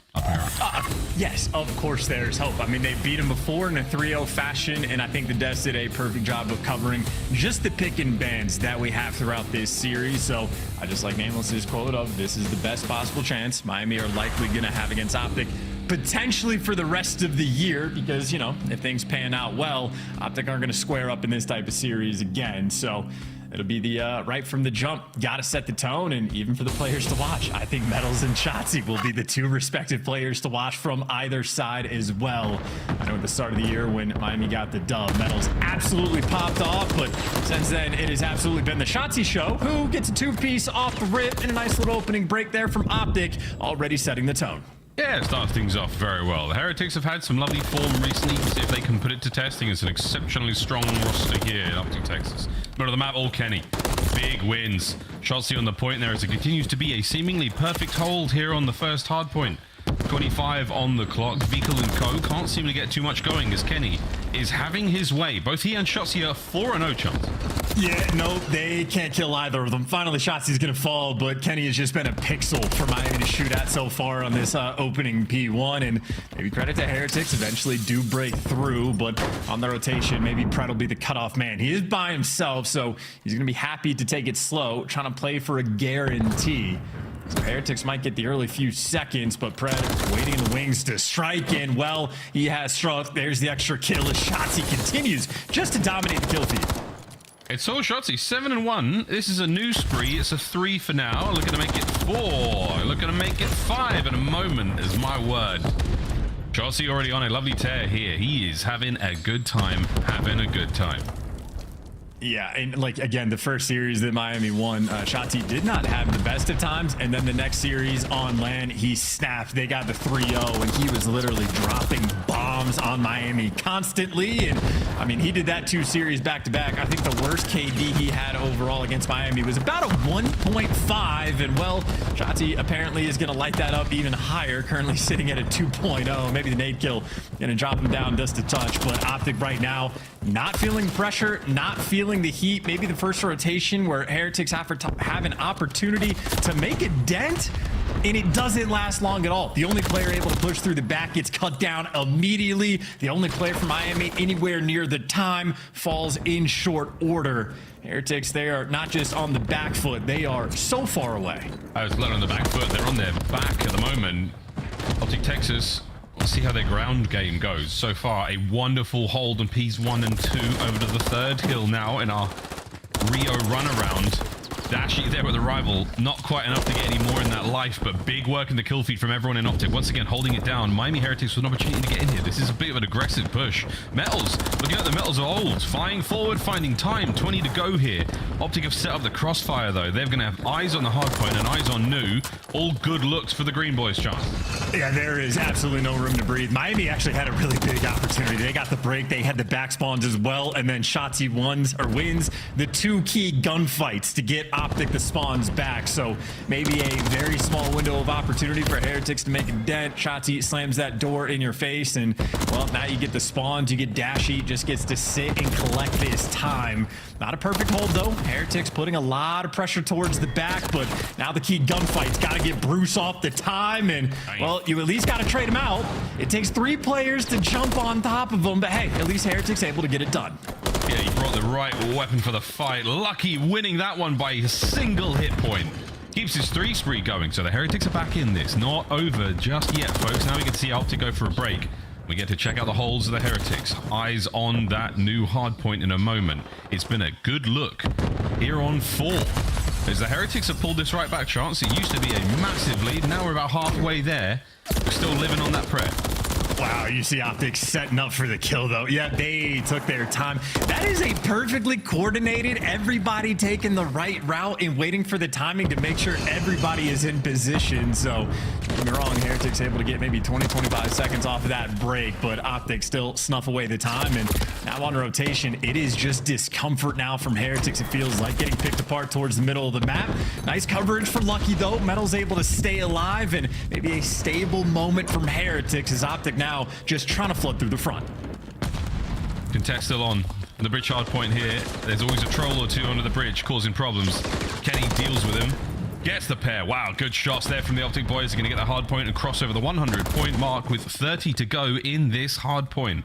So far, strong showings and a very uneven set of KDs for the Miami Heretics players. They have seemed somewhat off foot here as OpTic Texas are running the show. The first set about to come to a close. Very much all Texas. Yeah, I think Texas right now, they just have like great timings on everything that they're doing, like a very solid understanding of how they want to work together as a team, because they're not out slaying by like a massive amount, a decent margin, like to be sure, but like even their breaks, even if they're just smashing through the front, everybody knows when to chow at what time. And well, now the kill feed just being lit up. Vikul able to pick up 2, but it is not good enough. You go back towards P1 where OpTic dominated you the last time around, and Kenny setting up to do so once again. Nice little hop, but even the trophies right now from OpTic are putting in serious work. Kenny does get his 6th kill though, so that's cruises to be rolled with here on Rio, and they are very handy dandy indeed. A lot of open hard points, a lot of open rooftops. You know, it's a Vista. You got to let in the sweet sunlight. I keep saying Rio. It's the wrong map. Oh my God, boys and girls. Miles needs a break. Let's go for a listen in with OpTic Texas. Help me, whoever's there. Ivory cat, right? Ivory cat. What is low? You right. Late mid. The rap bridge. One's going low out to you. I'm There's one is bar. Our door. Nice. I'm missing one guy. You have to the back. Stop it on me. One shot. Lower. Watch out there. Low red on me. Stop the guy mid. Check out. Terrible. Holy fuck. There's time. Go mid, bro. Hit it. One shot P1. P1 one shot, bro. One shot, better. I'm still on time. P1 big late. Let's go. I send it for you. Leave him. P1 big. One this side. Yeah, near the side. He's 100% P1. Play pitch one. He came back. All good. In couches. One, there's that hill. There's that hill. Shit off! Nice. One more time. Top burger. Let's go. I'm about to take a run. On time. I'm playing the kill. Mid, one shot. On time, Vickle versus on one. Can we keep flat time? Need to get time for you. Pitch the middle. Time. And once we tower shit first. One shot, they're back burger. Literally bullet. Time, Vickle. I'm one shot, bro. I'm trying to live. They're back burger, literally bullet. I'm one shot. On time, Vickle versus. And one shot. Tower shit. Middle, one time, we tower shit. Absolutely. I'm running a test up. One in burger. I'll play the right. I think it's top burger. Give me new. I'm flying with you, Ant. Where's he? Back right side. We flipped him. I think. I'm running. I'll see him. He's there. Shit on. Okay, listen. He's going vines. I'm low left. Alright, bro. Low left. Alright, vine. What's the Help him top. We're gonna start step shit on. Guys. Be low left there. Back left shit. Have you I fell off the map, bro. Two more. One shot, Lori. I'll go two. I shot, take a shot. I gotta go. I'm shooting mid. Could be low arm, bro. Could be low arm. One shot. Kenny has always been one of my favorite players of all time, but after that listening, I think Kenny might be the absolute favorite for me personally, Chance, whether he's making plays, falling off the map, or just enjoying himself. It's a wonderful thing to be a part of. I mean, Kenny's also like an accidental flow state right now. Like, even his mistakes just grant him kills. His trophies are picking up kills for him. So, yeah, no, Kenny right now absolutely frying in this series. But right now, people just getting to take turns. Well, the crews that he earned earlier. This is Heretics on a money hill trying to hold on, and that is not the start you want to have. Kenny gets the kill. The comms deliver Pred another one, and now Kenny pinching to block the spawns as well. And you can see Røkkr had this setup, but just getting shot in the back. Real feeling too much pressure. And maybe Real looking at his teammates saying, why, oh why did you guys piss him off at the start of the year? This isn't fun. It feels personal. 210 to 94. Heretics have been held down here on Vista. Kenny still finding kills everywhere, man. 35 and 15. Outrageous performance. Now on the point alone. Pred there on his flank, keeping things safe there, soaking this up. You won't be able to win it, but you're looking towards the new hard point as well. OpTic Texas has what a runaway this has been. Yeah, this is just, no, unreal. Nothing really you could do. Every gunfight going OpTic's way. Earlier I mentioned OpTic wasn't outslaying by a massive amount. Yeah, I take that back. Now they're outslaying by a massive amount, so they don't even need the teamwork that they are providing.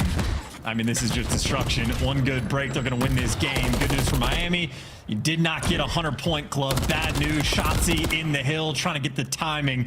Only able to pick up one, but Kenny, next man in line. Maybe just looking to break the 40 bomb. This is actually one of those games that if OpTic let it go long enough, Kenny could break the kill record. I think he's very much, I mean, I'd get off the point for a Mo, boys. Let him have a crack at it. Pred's then Shotzi. All right, Dashy's just sending it. Give Kenny the kills. Here we go. This is for the history books, boys and girls. There's 25 on the clock. You didn't get any out of that life, but he'll be back in a minute. Observers, can we just go watch Kenny and see how he does in the kill race? Yeah, the Kenny cam, I suppose. I mean, Heretics what? I mean, a decent hold, I suppose, on the bridge hill. They've been able to fight back. This is actually a hill where Pred has been picking up sort of consistent two pieces, but maybe the strive for 40. I think OpTic actually do get the tick on this hill, and, well, if you can't get past Kenny and Pred, that could have been game. Vickle, that's a nice little Semtex to force it over towards P1, and maybe Miami trying to make things mixy. I mean, they're going to have to claw their way back into this game, but at least they're showing some fight. We're showing fight, and we're getting somewhat distracted. Dashy's in. That's the final second. Done. And it is smiles with good reason. Maybe for Kenny, a tough one. Almost able to break the kill record for the Heretics. A little bit more work there needed on Vista. Sensational start for OpTic Texas. They've got a very good record, and they are very much still in the title contention. And some of the plays we saw there, some of the individual fighters, Chance, not a whole lot you could really do whatsoever. OpTic got one. No, and I was just looking at the player cams. I kind of feel bad for Dashy. He didn't get any dope that game. I feel like Kenny and Shotzi just getting to gleefully giggle after that destructive performance, where quite literally from the opening break, those two players both started 4-0 and seemingly untradeable. Kenny, 29 non-traded. Only one player from Miami had more total kills after that. I mean, credit to Real. He brought the game back. I know he was struggling early on, but again, I think he might just be a little bit disappointed for his teammates. Maybe, I don't know what you would call it, awakening the beast. angering them, giving OpTic the extra reason, because it's not a team that has needed the motivation, but they have taken it and ran with it. That is a dominant map 1. Oh yeah, their Hornet's Nest has been firmly shook, and them boys are stinging. Good stuff there from OpTic Texas. They read everything that the Heretics threw them, and across these highlights, as Real has been the route man for the Heretics, has been very, very solid in bringing them success and hard points, but OpTic seemed to read him every step of the way. They were there ready for the fights. Kenny and Shotzzy on those big rotation kills, the pinches, as you called them, brother, they were absolutely on point. Pred as well, another big frontline fighter alongside Dashy. Those boys just sending it, headbutting the lines of the Heretics when they needed to. The breaks were good. Holds are even better. OpTic Texas there on Vista, open and shut case. Very, very strong start. Yeah, and there was maybe, I don't know, maybe 2 or 3 moments the entire game where Heretics were able to sort of take control of the map, win a rotation, get a decent setup, and I mean, those moments just simply did not last long.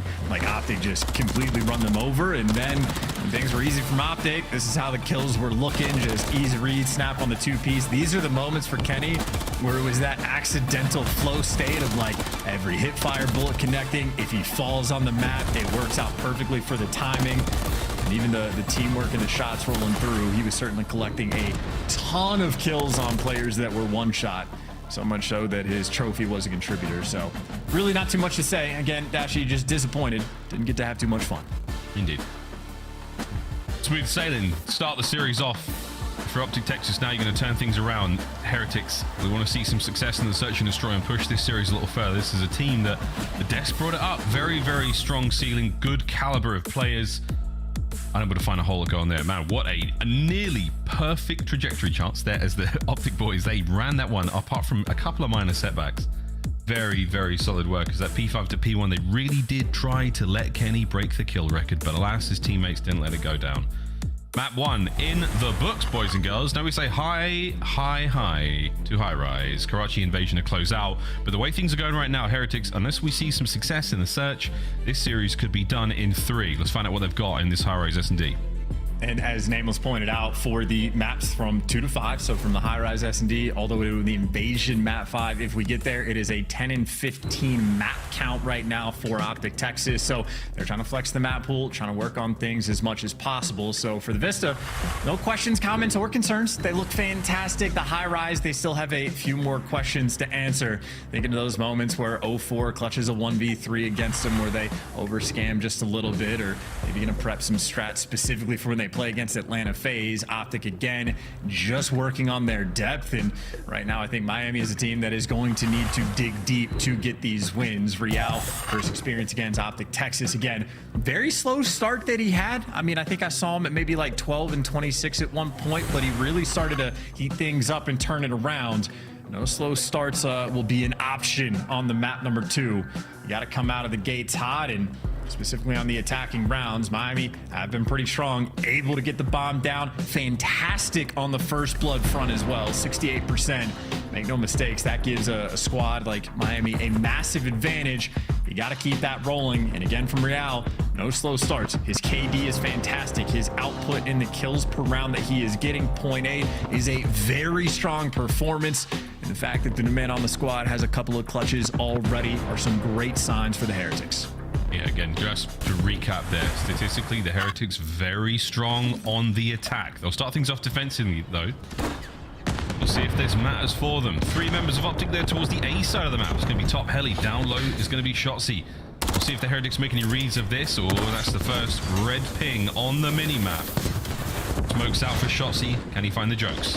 Yeah, that's just his exit strategy. Pred gets picked for the first blood, but there's the trade, and there goes Shotzzy. And that's also information on 2 more players, so nice little movement. Now Dashy gets in position. Shotzzy going for the trades, Dashy for the coverage, and, well, how good are the trades? Not quite there. Vkul able to get out of dodge, and in the meantime, Shotzzy gets caught.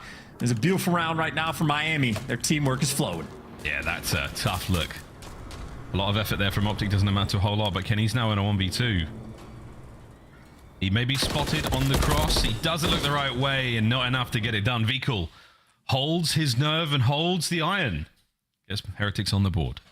Yeah, and I think Vkul probably the real focal point of the round there for Miami, not just for the fact that he gets the 2 kills, but wins the gunfight, or at least catches Shotzzy as he's running back towards blue, and make sure he doesn't get traded, because Dashy and Shotzi certainly setting up to make sure they can watch each other's back, but Heretics a little bit too clean with it. And again, as far as their teamwork goes, when they want it to be, it can be on point. As soon as they got in the 2v1, just insta lay down, watch each other's backs, make sure you hold your irons in the setup and play for the trade. So Heretics, no mistakes in round 1. It's a lovely look on the attack. See now, on the defense rather, here's the attacking round for the Heretics. Statistically, this is their strong suit. Let's see what they've got. I've OpTic done their homework. As Real doing what he can to just check eyes on. Again, a very different style of attack here. OpTic Texas played heavy for the trades. And Lucky finds his back-to-back first bloods here on High Rise. Yeah, both of which on Pred as well. So Lucky right now has his number. I'd say for Heretics, though, you're not comfortable until you see Shotzi on the mini-map, and, well, he gets the kills, so at least you have that information. Real, though, obviously worried about the bomb plant, but nice shots. Shotzi had the MCW in that situation. Real able to drop him for the 2v2. Nice work. Lucky and Real still making it happen. Kenny and Dashy have now moved into pinch. One of them's going to go down low, and they're both going to be low, essentially.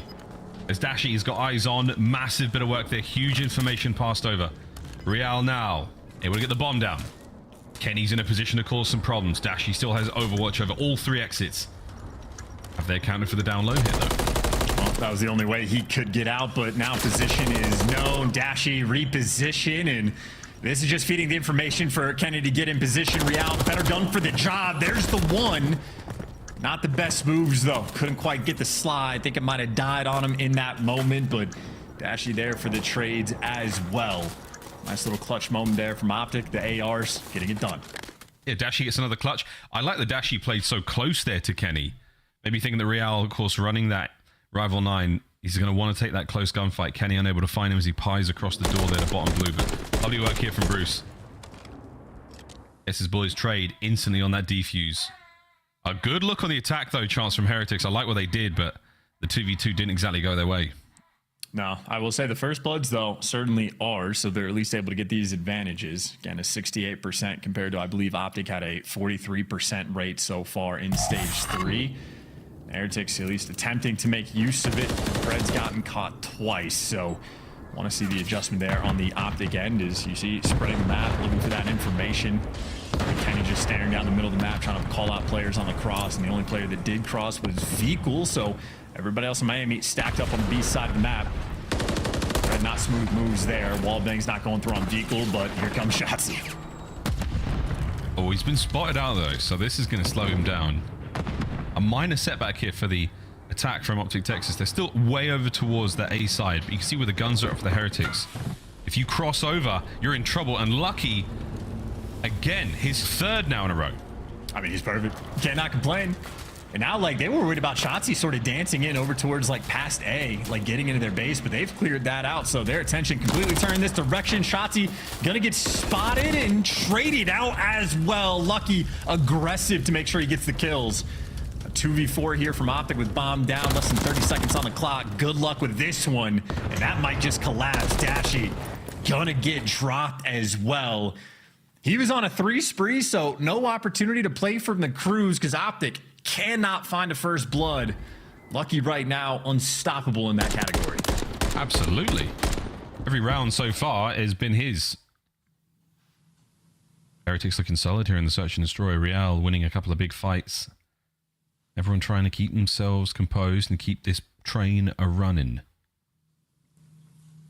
Captain Lucky up there on the top right-hand side, just giving the boys some final words before we get into this next round.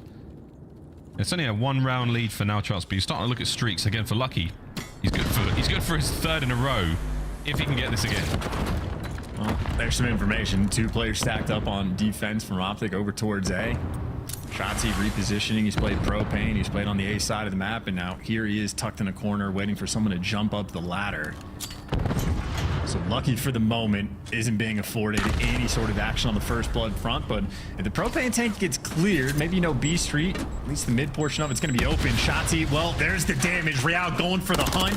Strikes him down for the first blood. Dashy might get the trade, though. Metals couldn't quite get his boy, but either way, you got a 3v3.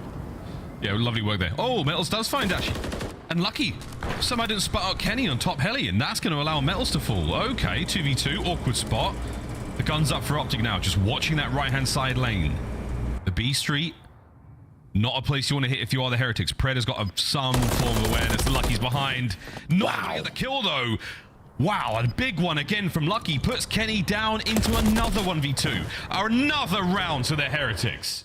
Dude, Lucky is zapping right now, too. That was mid drop shot at range. Pred in a decent spot for it and ready for the gunfight. It just does not matter. Lucky right now, I think 3 for 3 in his gunfights he's having against Pred, and whether it be for the first blood or late in the rounds. And that's just another strong one there for Miami. And again, the identification on Shotzzy for that first blood, just to make sure you go out on the attack. But here's a second look. Pred swings away from cover, and Lucky drops down. Only 60 HP, so that was a clear-cut win on that gunfight. That's right, he is a predator. His vision is not movement-based, though, so if you stand still, he'll just rip you. Like, Kenny's trying to rip these boys. Super damaged. Watch out for any Semtexes coming your way with that. Guess what, boys and girls? Giant exploding propane tank. Thankfully, doesn't rip. Kenny's there with the trophies. Onto the bomb site we now go, and it's still a 3v3. Lucky still alive and kicking on a 4 spree now. Yeah. Might be able to get the final kill of the round. He's looking for it, or it's going to come to him. Well, no, Kenny going to be able to catch him, so... You have a 2 versus 2, invisible arrows. That just means Kenny holding the bomb on the map. So a funny look, but both players right now are really all 4 making individual plays. Real, though, in the perfect spot to catch him. Kenny forced to drop down low, and if you work underground, Vikul, he's waiting for it. Vikul completely trapped over here. Stun connects. Shotzzy gone. All down to Kenny again, as the Heretics have found it. And Kenny's on an immediate U-turn. He's going to hit this instant. Vikul reads it. Not enough to get the kill. 1v1 now. Kenny taking on Real. They are poles apart. I was going to say the problem for Kenny is he has no information. He's going to have to guess which bomb site to plant at. And Real might just have this perfectly under lock to watch the cross. Kenny clearing it out. But as he goes for the plant, Real should be able to see him and take him down for a freebie. And there it is. Kenny did everything he possibly could. Real, the perfect positioning, a stroke of magic to be that far out, and a 4-1 now on high rise. The Vista seems like a thing of the past. Yeah, how the turntables. And that's a tough round from OpTic, too, because the opening break, it was, what, 3 players going down B Street, taking the chows. They had an absurd amount of damage output, but could not finish any of those kills, and those mid-round adjustments, Vikul on point, massive win he had against Shotzzy, making sure the stun grenade connects before he goes for it. So Vikul big wins, and for Pred, struggling. 0-5, doesn't have an answer for Lucky, and has gotten first blooded by my count at least 3 times. At least 3 times, yeah. It doesn't help that Lucky is beating the snot out of him. We'll see if he can find him again. Oh, Vikul does. Not a teammate, though. So, Shotzzy's gone. Real, okay. What a pick. An opening snipe there with the rival. As Shotzzy fades away into the first blood category. Here we go. Man advantage, Miami Heretics. Yeah, no, the gun was too hot. The map didn't want him to survive. That is tough. I think he might have gotten the bunny hop thing. I don't know what to call it exactly, but there's certain places when you jump on the edge of the map, it just force pushes you off. So maybe Kylo Ken digging deep to find that extra kill to even up the odds at 3-3. Lucky holding this lane down. He's not going to account for Pred on the old sneaky ledge. Or will he check it? Oh, he did, sort of. Vikul at least gets the kill, makes it a 2v2. Not a huge amount of movement from OpTic. They're going to pick up the position where they have. Hold what they got and let the fire down. 25 on the clock as your boy Giant exploding propane tank goes boom. Metals, though. Been here before. In the cross-map exchanges, there's a bit of a shuffle chance. Dashy might be able to pick up the players here. You want to jump off the bomb? Oh, he's going to play for the extra kill. Now you just trap the guy after the plant. Vikul, what does he want to do? Well, he's going to get caught. Kenny reads it, or maybe Kenny gets back down, but there's the trade rolling through. The AR duo clutching up once again. And really, I would just say credit to the map shenanigans. This time, not the Giant exploding propane tank, but just the, I don't know, Giant fans on the edge of the map, or the extra win up top. Just going to brush Real off and cost him in that moment. If he jumps, that's what it is. You jump around this spot and it bunny hops you off. He doesn't hit the extra one. It'd be like that sometimes. Don't know why that's a thing. Yeah, it's a weird sort of physics thing. I would love to have been in a listening. I wouldn't have understood. I definitely would have. All my Spanish is vulgar. Here we go into another round. So far, still Heretics. An unfortunate moment to slow things down for them, but their pace so far on high rise absolutely brilliant. I think OpTic at this point, what, just desperate for first blood? Because the graphic showed Real, so I think it might have been lucky for the first 3 and maybe Real for the next 3. Oof, by the way, Heretics on first blood's been on point. Once again, working B Street. Shotzzy leading the charge. They've been pretty good about clearing out the elevators, but they're getting tagged up along the way. So Metals is looking over this street if Shotzzy ever overextends, but Metals, so much pressure in this moment. Lucky's going to see one. Get it. Another first blood. His teammates are there for the coverage. Here come OpTic to clean up. Dashy and Shotzzy find theirs. Real onto the site. Shotzzy somehow wins it with a little help from Pred. And now 1v2. Vehicle.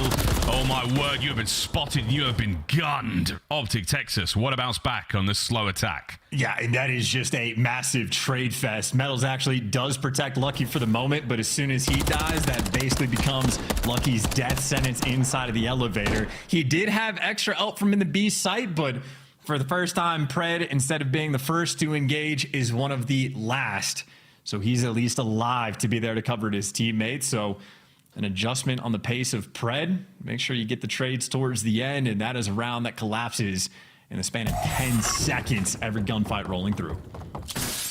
Yeah, that was... the go button was hit. Irene. And the mission was on. Real, aggression, and the furthest forward member of the Heretics here on this attacking round. Doesn't see a soul just yet. He might see Kenny now. Good shots. Oh, this is Semtex as well. Run, Kenny! Run! No, Real blows him away with a little bit of help from his friend. And that's going to be another first blood. Yeah, that is perfect utilization of the mini exploding propane tank. Not the one that kills you often, but if you're tagged up, light work there for Miami. Another first blood collected. In this 4 versus 3, they're still just playing for picks. A little bit of time still to play with before they're forced to make a move, but this is a spot Shotzzy has played before. It got red in the past. They're going to have to read it again. I'm doing that in rank later tonight, no doubt about it. This is something I won't be doing, is popping Daddy and running underneath the spawn. I love it, though, from Real. Yeah, he's going to get himself a Pred. Stationary Pred on his belly. You'll find him there more often than not, but if you spot him out, that's one thing. Aha! Pred has been spotted and dealt with. No! Wait, Real has missed it! Pred guns him. I don't know how that happened. Either way, Pred's now at a 1v3. Got to get 3 kills and defuse the bomb. Good luck, mate. This is going to be map point. There's just nowhere you can go. Yeah, everybody able to jump up on something and spot you at every moment you cross, and Vigil just gonna gun him down. I think Real in that moment probably just getting the call outs that there's someone B Street, so he's more focused on Dashy than Pred in the mid window, but Pred is not a factor in that play. Just another first blood Miami are able to get. I don't even recall. I think OpTic might have one so far on the entire map. Heretics have absolutely been picking apart. Yeah, just in the first blood category. I think it is one, yeah. Heretics absolutely running the at least opening rounds. But their strong starts, it's not like OpTic are bad at, you know, bouncing back. They do to get back in there. Was that a Texan mug? Oh my God, we're going to have to see that one in another round. Josh, I know you can hear me. That's insane. 4 for Lucky, 4 for Real. Who will find it in this round? And if you get it, will they be able to push the advantage for the Heretics and tie up the series?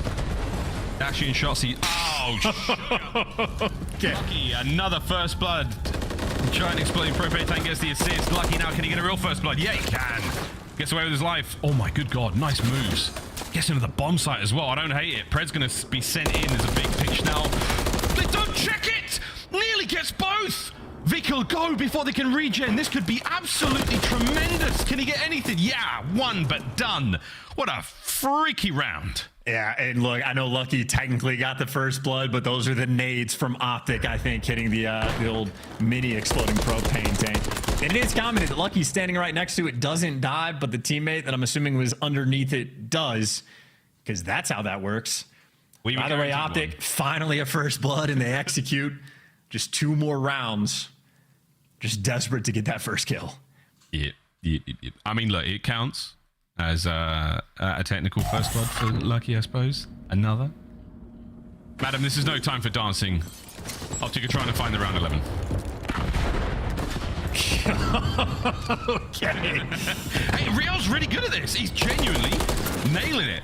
Kenny gets away. Wait, Real, what is this stairwell? What are we? What the? Just get your gun up, shoot him.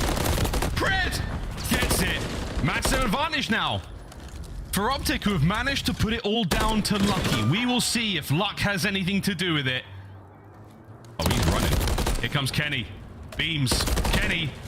Ooh, round 11. OpTic have figured it out, Chance. Good lord, that is just a hyperactive round. OpTic starting to run it down and spotted the first blood. Pred, nice play as well. I think he's just able to flood through the middle of the map, and then Kenny and Dashy have been on point in the clutch moments. Honestly, kind of baffled. Lucky was able to beam Dashy as well, but Kenny right there for the trade. So the two AR players from OpTic getting active. Round 11, here we go.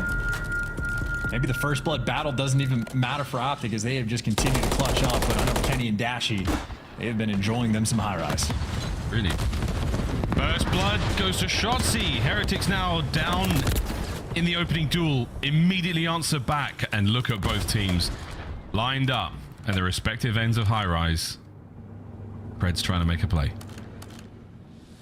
Oh, B Street is just being dominated by Miami, though. Like, you just lost it. Yeah, it might be a freebie gunfight. Shots, or excuse me, Kenny laying down as he's being chased, and Pred looking for the trades, goes straight into the iron of Lucky, who still has his number. Kenny, though, just turned himself a cruise, back down, call it in, get the intel. Yeah, or maybe just gun him. Just find him, gun him. Vehicle now having a clutch. He's on the bomb site. Kenny, I may have just seen him. The 1-2 chow. Dashy looking for the kill, potentially. Here comes the cruise. Dashy's on the bomb. Watch Kenny's mouth as he immediately calls out Vehicle and finds it. Kenny! He lives! Oh my God! Still in the fight! Gotta get his gun up. Kenny has to check the bomb site. Does Vehicle know where he's gone? Kenny might have gone over towards A. He's trying to bait Vehicle out. We are testing the man's patience. 10 seconds.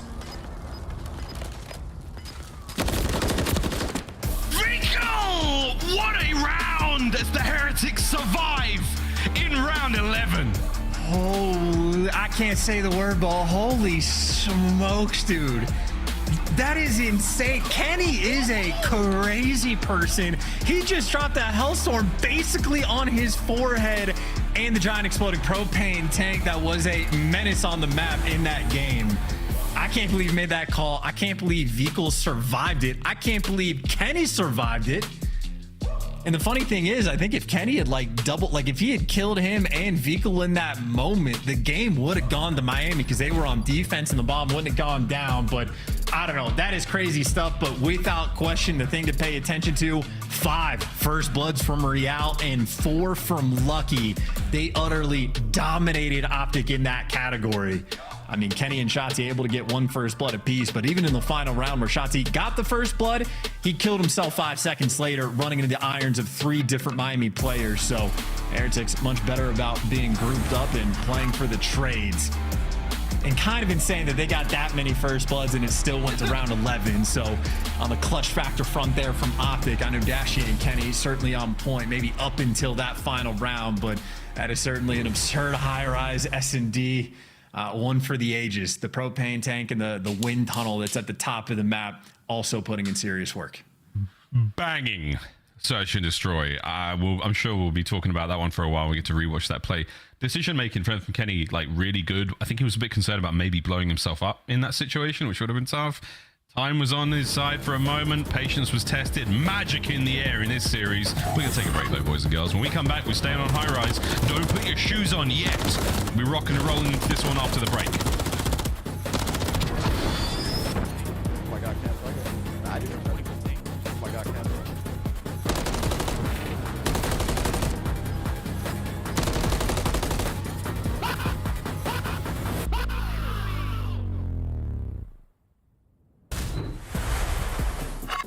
Upgrade your game with the Scuff, the official controller of the Call of Duty League.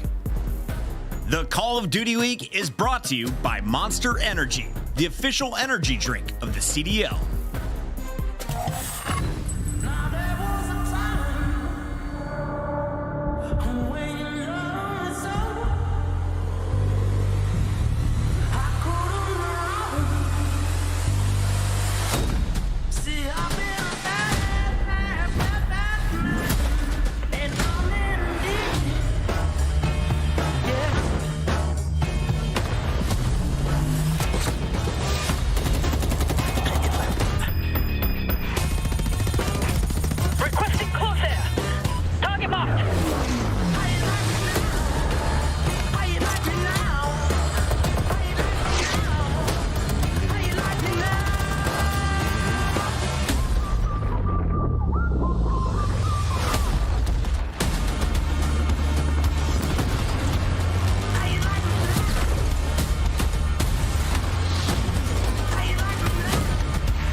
Welcome back, ladies and gentlemen. Here is a little quick look at that final few moments of what was a 1v2 for Vehicle.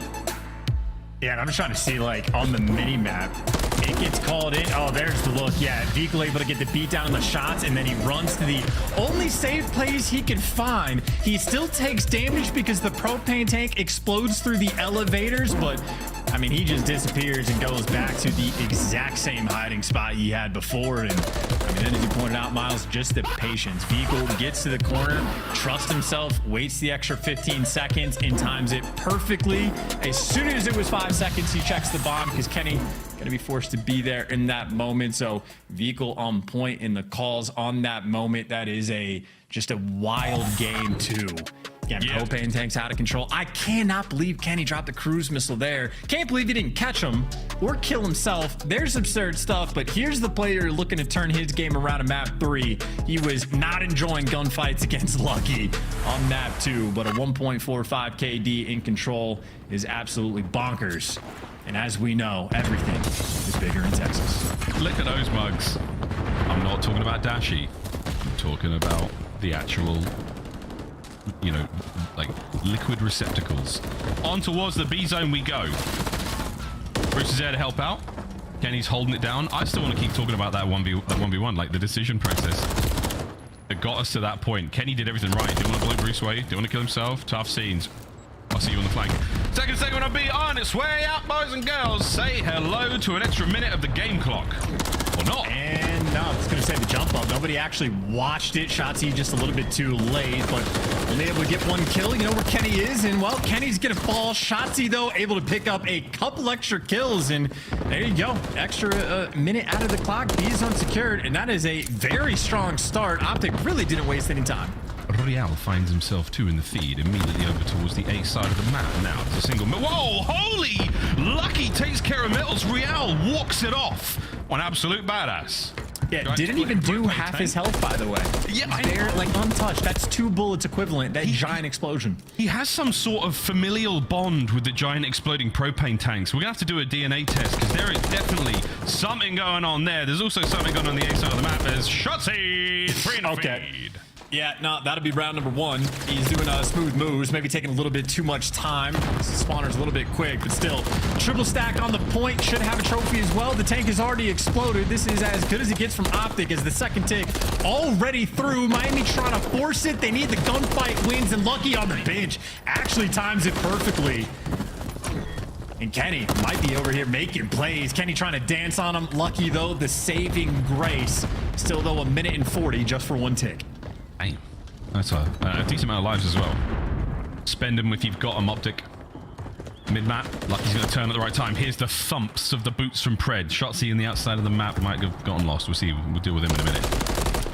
Catches out Real. 3 dead in the feed. That's it. That's the round. Just jump on that bad boy. Don't worry about the spawners. They've split. I won't worry about it, lads. Heretics down a round. Strong attack from OpTic. Yeah, there was nothing offered there from Miami. I mean, they had one good sort of retake on the A site, but there was not a semblance of spawn kills. OpTic got the pressure off the opening break, and then they just simply never looked back. I mean, it was Kenny and Dashi doing the objective work as well, capturing B, while Shotzzy and Pred get a play on sort of the outskirts and pick up the kills, but there was never a clean 3 or 4 wipe on the side of OpTic Texas, and instead they were just collecting them like they were, I don't know, stamps. Round 2.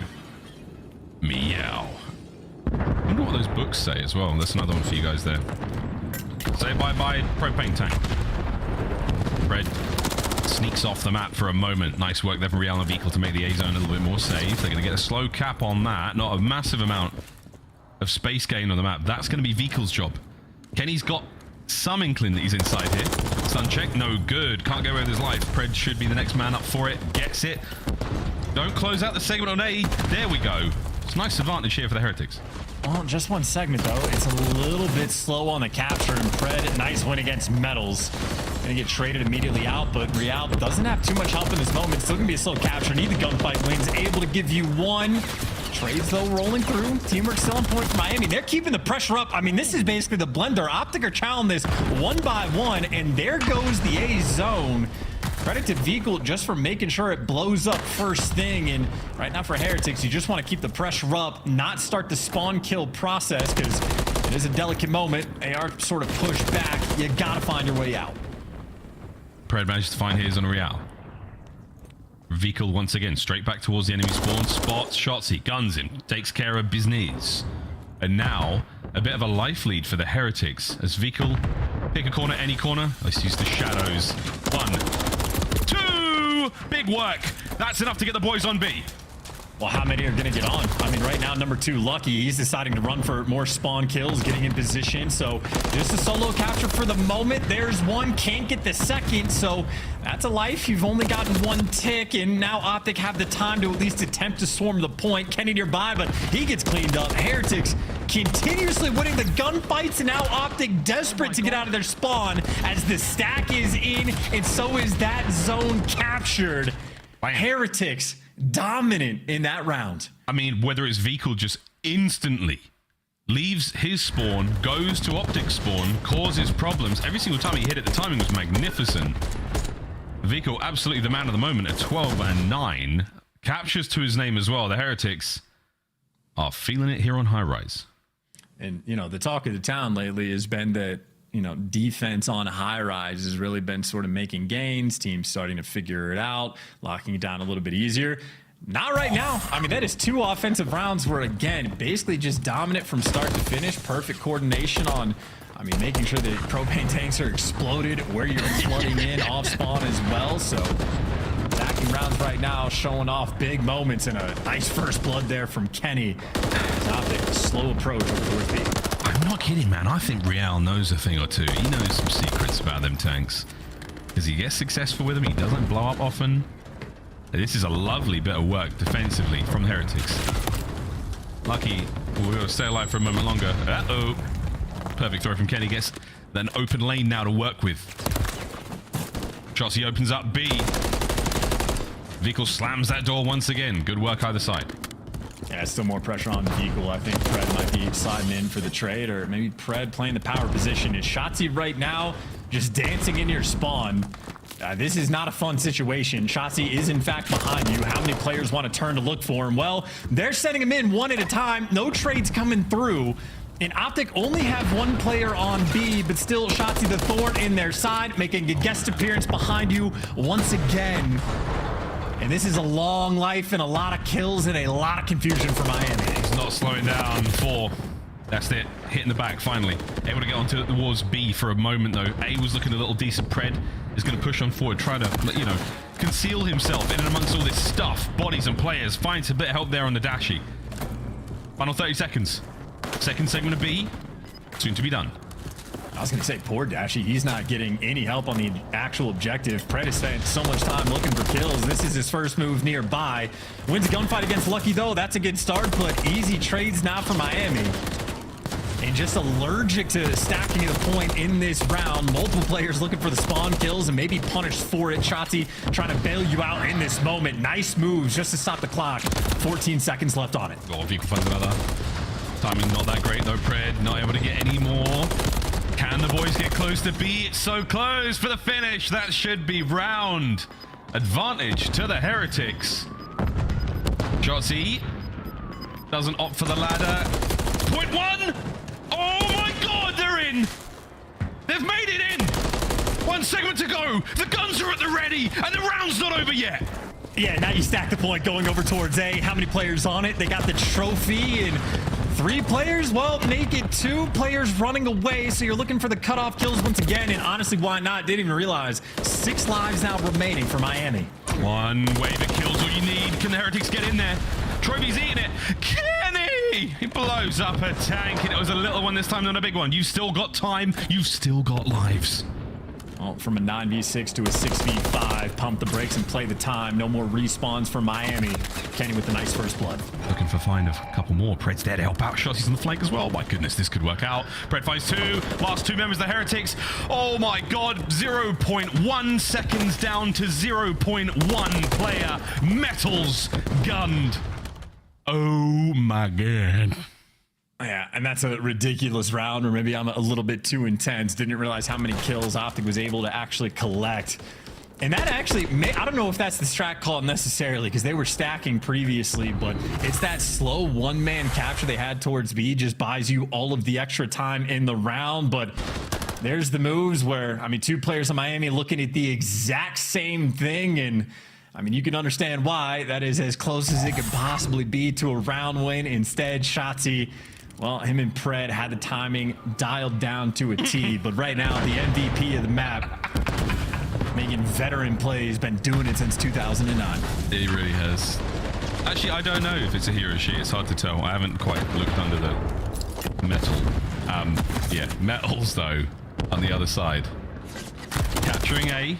Bang, Kenny right back in there.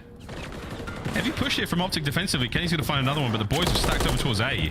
Kenny's still on that pinch. Dashy insta reads. They're onto metals. No real problem there. OpTic Texas put themselves in a sweet spot trying to take the lead in the series. Well, pick a corner, any corner. Pred in a sort of day one spot, and damn, Real reads it and wins the gunfight. Surprised he actually was able to connect on that one, and well, Miami off the back of it. A little bit of pressure on the B zone. Got the trophy player there as well, so that's a key thing to pay attention to. And Lucky's on a 4 spree.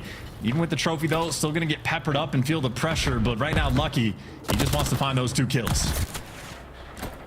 Looking for him, and he's in the right place to get him. The heat's going to come his way. Dashy from up top ends the spree, and they stop the capture. The second segment goes through on B. Vehicles managed to sneak in. A lot of work done. Great coverage there from Real. Pred now looking to get involved also from the hit into the feed. No more. Vehicles stays alive for a Mo. So close there. And Shotzzy, what moves? Not able to keep it. As B has been drained, B has been made safe, and Dashy has A as well. And this is interesting too, because Miami's sort of split pushing in this moment. Maybe they thought they were going to be able to secure the B zone, so they started roaming over towards the helicopter. Vehicle able to get maybe the first kill on this next engagement, but Kenny, good trigger discipline as well, but still gets traded out. Miami though, just struggling again to make sort of amends. 22 seconds on the clock. They need a little bit of magic, or OpTic are going to take this game. Oh my, weird. Got another annoying place to be in. I love it. Multiple good shots, not enough for the kill. Vehicle lives, trades. Final 10, done. That is a beautiful bit of work. And Dashy, the absolute insurance policy here. You are not leaving your spawn. GG's. We say bye-bye to control, and it was 0.1 seconds that really made the difference. Man alive, what a series this is. Yeah, both the high-rise absolute nail-biters. I mean, that might be one of the most unique finishes to a round as well. Or not even like the finish to the round, but effectively calling game, able to get to the zone with that little time on the clock. And that is a very tough moment for Miami. There are a handful of different ways you can get on the zone, and I think they were prepared for nearly every single one. But again, Pred and Shotzzy timing it together on the jump up is insane stuff to be able to orchestrate. I don't know, though. Solid stuff from Lucky there. 25 kills he was able to get. Pred virtually get a match who apparently is his rival with 24 of his own. And credit to Pred as well. 10 objective kills, both on the offense and defensive end. He's making sure those zones were kept nice and safe. We'll take a cheeky peek at the highlights here. That was a really mad good game of control, and a 3-1 that definitely could have gone to a final round there. Shenanigans either side again. Everyone's favorite at Giant Exploding Propane. I've talked to some of the stats team about this. We're completely unable to really effectively track the KD of the tanks, because if they get blown up, aka if they die, it doesn't come up in the feed. So we've got no really accurate way of knowing what the true KD is. So as far as things look like, they just like going 1 for 1 every time. You know what I mean, Chance? No, it's going to have a negative KD just for the times where it explodes and doesn't do anything. But exactly. You're just tracking its total kills on the year. Honest to God, I mean, I'm not trying to call out any player in the moment, but, you know, maybe a player or two that was in stage 1. There was a roster change coming through. By the end of the year, the Propane tank is going to be out slaying some actual pro players in the league. Oh, my God. That is... That might, honestly, it's probably already happened. If not, we're certainly on the way. Low-key... That was a 0.01 round. We'll be talking about that one as well. Plenty to talk about in this series. An absolute blowout, man. Like, both sides, everyone's having their crazy moments. This is an absolute barn burner, whatever the hell that means. Who's burning barns? That's insane. Must be insurance fraud. Over towards our next hard point. We're on our way, though. And OpTic looking hot. Heretics looking hot. Anything can happen here. Chance thing on paper. This was definitely a 3-0 for many, but good luck. Have fun. Frustration, though, for the Heretics. And with damn good reason, Chance, they were so close to a big advantage. We'd still be playing it right now. Absolutely. I mean, I would say from OpTic as well, again, they're really wanting to test the map pool and get more repetitions on high rise. And I still think a little bit more to learn. A 3-1 win on the control looks convincing, but it did take a nail biter moment to get it done. And then just the first bloods alone on the high rise, completely absurd. And I know, Miles, you mentioned barn burners. I mean, the Great Chicago Fire got started by a cow kicking over a lamp. So you got to be very careful in barns. Extremely flammable. Was the cow a member of an organized crime syndicate? No, it's just a cow. Awesome. Almost ready to get into Karachi, boys and girls. That's a spicy... you got me thinking right now. All right, let's have a look. OpTic got to be feeling good about this one. Karachi's been the playground of Anthony Cuevas Castro for the entirety of the MW3 season. He, of course, probably wasn't even alive in 2009. Don't quote me on that, but he was absolutely... He was. Maybe. He was. Maybe. He's quite young, but he's dangerous here in MW3. This has got to be a very happy place to be for OpTic Texas. You may have lost the S&D, but the 0.01 round squeaks you through, and now you're looking very happy. Can they keep it going, Chance? What do the Heretics have here on Karachi? Sort of a brand new look. Real, the new guy on the squad. I know certainly on map 1 he had a bit of a slow start, and that was a big factor into the reason why OpTic were able to punish them so much. So not as many repetitions for Miami on Karachi. A 1-2 record overall, but again, a new man on the squad. Maybe the player to pay the most attention to. I don't entirely trust the stats, not that they are incorrect, but first in hold percentage, 12th in break. Again, yeah, Miami, they've only played it 3 times, so it's going to be a bit more extravagant. See on the side, though, from OpTic, they're just solid at the hold, more extravagant. See on the side, though, from OpTic, they're just solid at the holds and the breaks. Maybe you don't want them, or maybe they don't rotate as much as the fans might want them to, but as long as they're rotating to the correct hills, this is a team that is going to have a great deal of success. And I know Kenny, that's the terrifying sight, I would say, for Miami.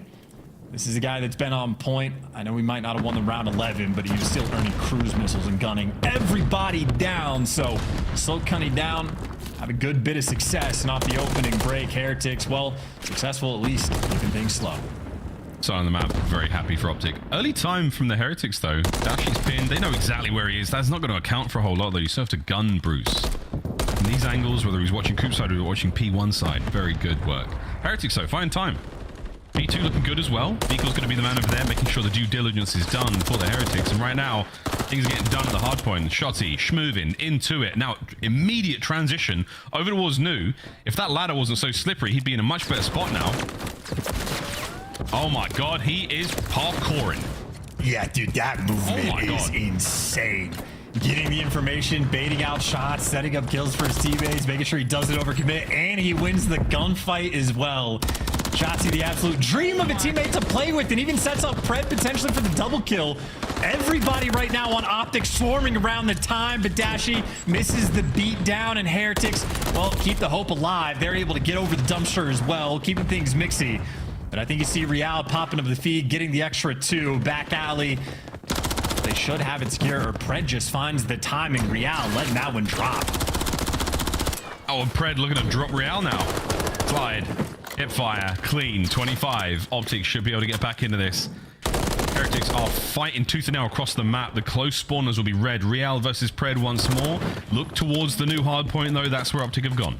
And look what happens when you make a small mistake. Real lets Pred sneak in through the back door, doesn't get the trade, so now Pred's on a 4 spree. Instead of holding the time, you just lost maybe an extra 10 seconds. So that's a nice little swing moment. And Pred, playing for the cruise, feels the pressure, does the smart thing, and backs all the way down. He's got Shotzi to work with, but maybe just a little bit too quick. Should have baited a little bit harder in Miami. Wow, the luck. Maybe turning the tides their direction. Trying to put on the pressure and break this B3. Raw pressure. Metals and Real smack through the front. The back alley now a little more dangerous. OpTic starting to swell on the retake. Lucky from up high, keeping Shotzi at bay. Is it able to keep him at bay? No, he's one slippery customer. My god, he's so hard to deal with. Lucky gone.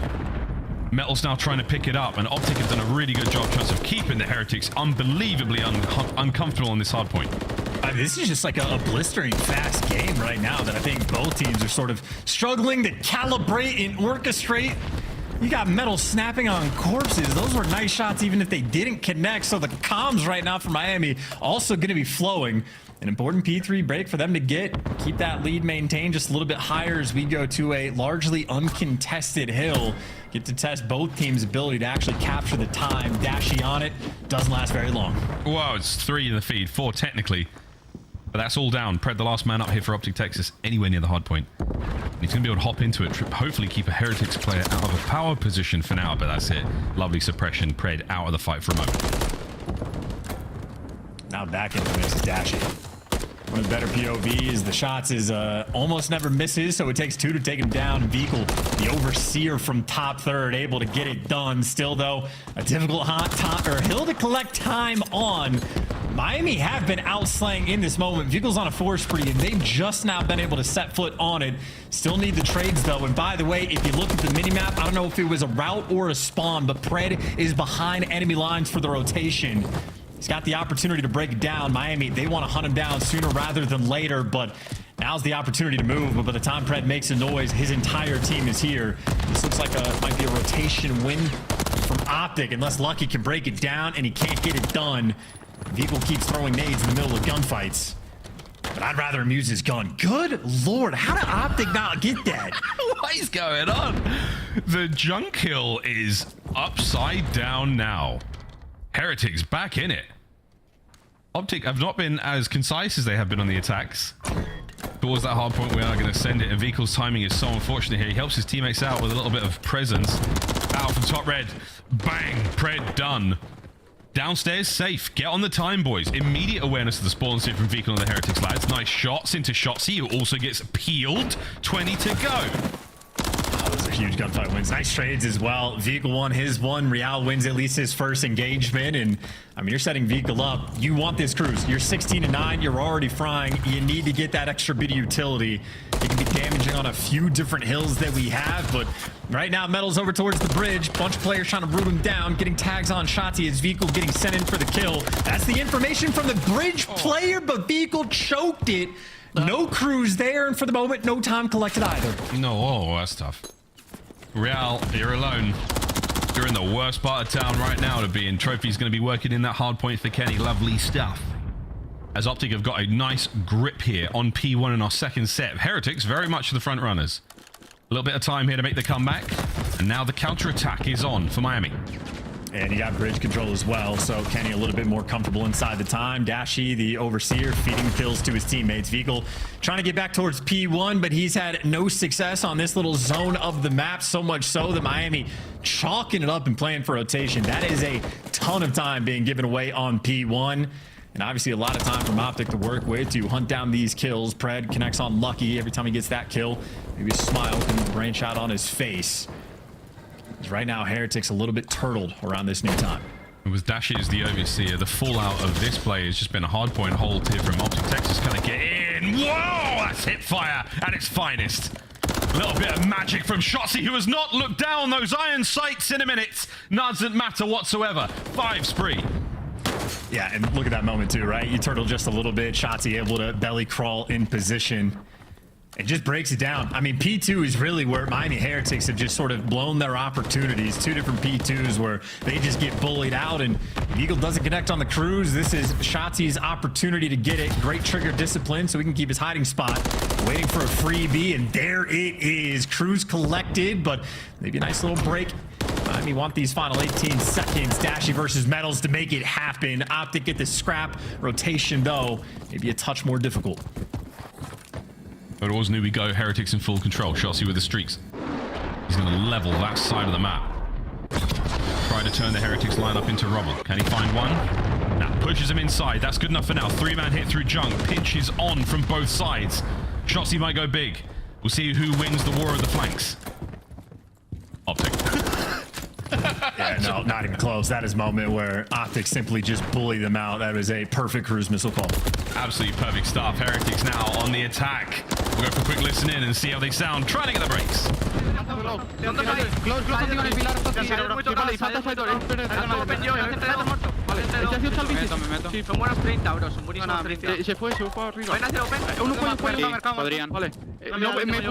puso apoyo,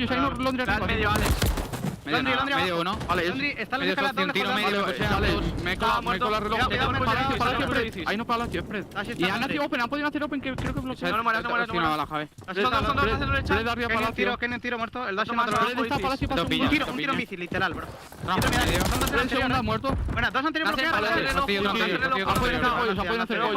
Otro más derecha, tengo pollo interior. Kenny Soci, dash interior. Tengo derecha abajo pollo. Tengo pollo uno fondo del mapa. No veo nada por Está en tercera Londres. Vale, dame un segundo. Voy a pushar Brix, No veo al de Londres, Queda uno en Envy, no os olvidéis. Haría Brix son dos. Quédate jugando Dos los haría Brix. Vale, se piensa win. Bueno, cuidado el siguiente, ¿vale? Vale, era sandbags, estaba de pique sandbags. Y sigue ahí, pego piña, me tengo el medio yo, tengo el medio, ¿sabes? Tengo el medio yo entero. Vale, spawner, va a haber abierto derecha. Tiene que estar en derecha ya, 100%. De Javi, voy. Puede estar de la. Ahí no, derecha, hat. Veo otro piñón. Muerto, otra derecha, hat. Me mata. Tienes un trophy, estás bien, tienes un trophy, no te van a. Si me chisean Halwon, no, de cara. Tengo una dip, en el punto siguiente das y muerto. Uno dip Halwon, P3. Así yo, creo que era es que no, de cara, ayuda. Vale, shot anterior. ¿Tenéis medio? And I gotta say, those comms are fantastic. I think. I'm not bilingual, but honest to God, they could be some of the best comms in the game. If someone bilingual can let me know, that would be fantastic. But either way, the energy and consistency is there. Is OpTic flooding the pressure, cranking up the heat, forcing Miami to respond, and getting back down in junk. It's Pred and Kenny letting you know they are an iron wall so difficult to pierce. No one getting through that. Reals doesn't get streaks either. Trophies clouded the air around this hard point that OpTic are soaking. Lead change once again. Pinch is now on. Vikal punches through the back. Perfect timing from Lucky as well. It's a magnificent look at the break, but you have to contest. Still with Pred and Shotzi. We're alive and kicking. Where is Shotzi? Is he on top of the... Is he at the ladder? They were right next to each other. I think I couldn't quite tell. I think they were on top of each other, but either way, a little moment from OpTic to strip away maybe an extra 5 or 6 seconds, but still scrap time for Miami. And a nail biter of the game. Neither team has really been able to get top third control, and OpTic's still going to struggle. For the first time, a player from Miami gets up there, and Real off the top rope slammed, but it's enough for Heretics to get the trades and attempt to get back towards that time. They are playing like maniacs around this P1 hill. Jumps off that top third and breaks his own neck. Vikal now from up high. Can he keep the players of OpTic at the hard point? Get him out there, son. You're going to send it and get smoked as well. The anti-aircraft capabilities of OpTic Texas absolutely paramount in their defensive P1. It's still a close game. Looking towards the new hard point as well. And luck has nothing to do with it, but Lucky does on the rotation. I mean, they're just trying so hard to literally fly from the top rope. I mean, they've been struggling in that moment. They've also been struggling on the P2s, by the way. They've had the early rotation multiple times where Lucky, again, is setting himself up in position to try to get his team here first, and he even wins the initial engagement. So 2 players from OpTic going to be pinching from red, but Real reads it. So another opportunity for Heretics on P2. They have struggled to execute. They need it right here. Here we go. Very doable. Real absolutely melted. Metals with a saving play. Now through the front. Metals with the guns at the ready. Real back towards the hard point. Over 200. The line is holding so far. Heretics maintain control. Gotta say, with that contest, by the way, OpTic at least bought the lifeline. Whether or not they get the break, they at least bought themselves another hill. Break, though, a different question. But again, it looks like OpTic able to bully their way through and do it once again. Ooh, backline safe. Still OpTic picking up a lot of time. This is very, very dangerous scrap this late in the game. The pinch is there. Shotzi will not back down and will not die either. What a win! I don't know how he pulled that one off. And that is it. You needed to get in there at the very least, and this tick's going to go over. The time is done. The series is complete. OpTic Texas 3-1. And maybe no fire in the player can. Okay, all right. We'll add the 1 to the mix. Pred, yeah, not the memory of a goldfish, a player that is not going to forget. And that is a tough one for Miami, too. That is 3 different P2s where they have the early rotation. Able to win some of the initial gunfights as well, but they just get broken down time and time again. Whether it be from a sneaky play from Shotzi where he hit fires everybody in sight, or whether they just bully their way through the front. and try to skill diff it as much as possible. OpTic Texas, certainly a series they're going to learn from. I know a lot of those high rises, they're going to go back under it, pay attention with a microscope level of attention.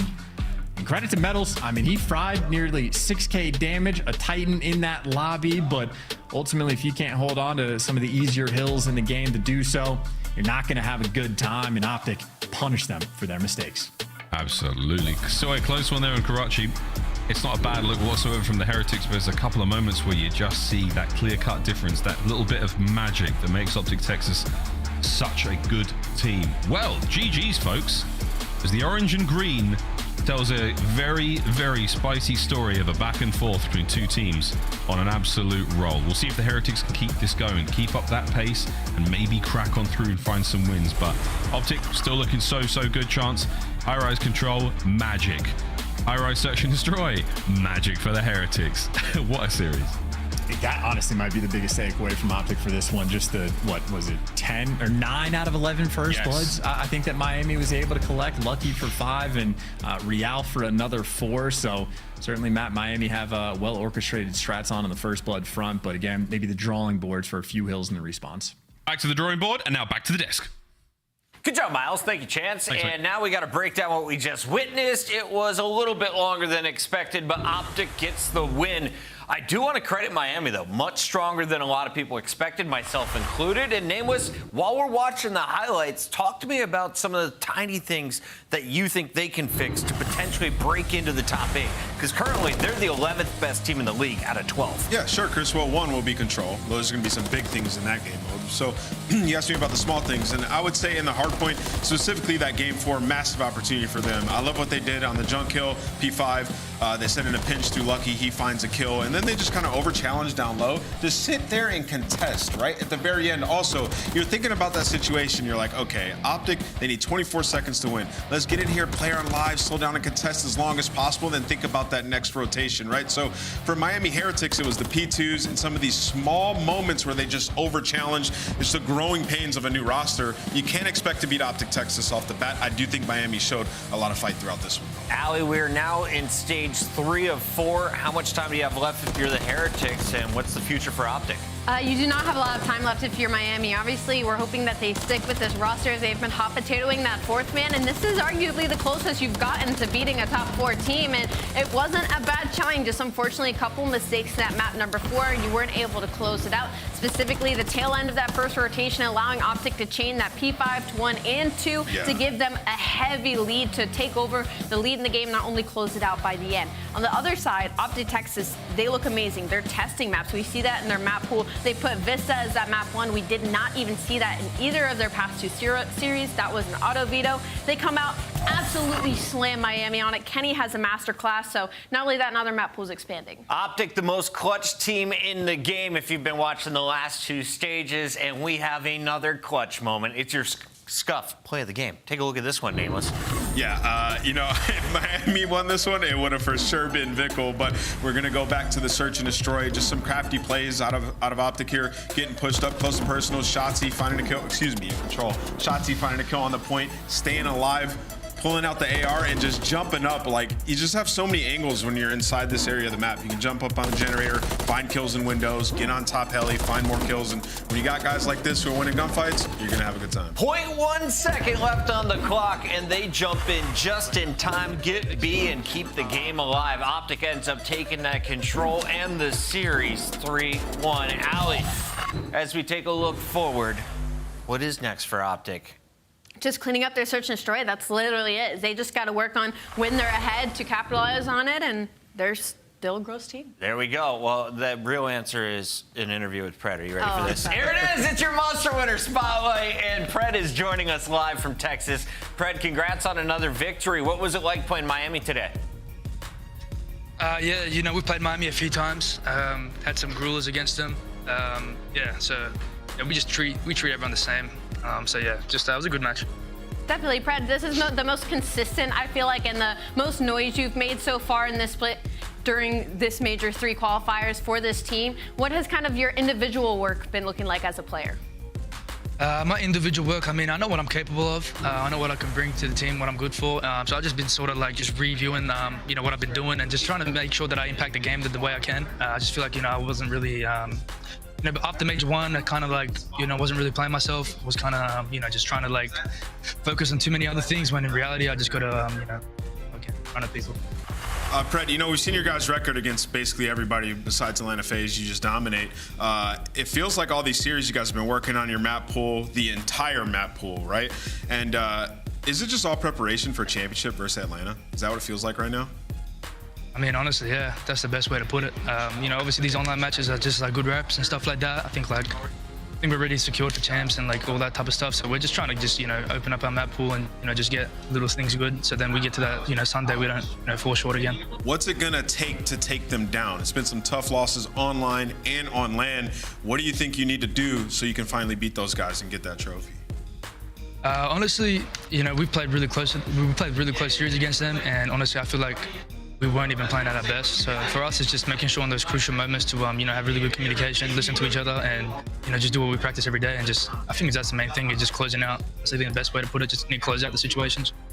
Pred, final question for you here in the Monster Winner Spotlight. We have one match to go this week, and it's between Atlanta FaZe and the New York Subliners. Subliners, of course, preparing for this match for over a week now.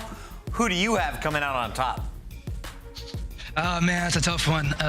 You know, both good teams. No ordinance now, so I don't know if like New York's S&D is going to be. So that's going to be interesting to see. But I would have to take FaZe. I think FaZe is just in a really good, just playing really well. All right, man. We'll let you go celebrate with the team. I like that pick, and that matchup is coming up. Everybody, stay tuned.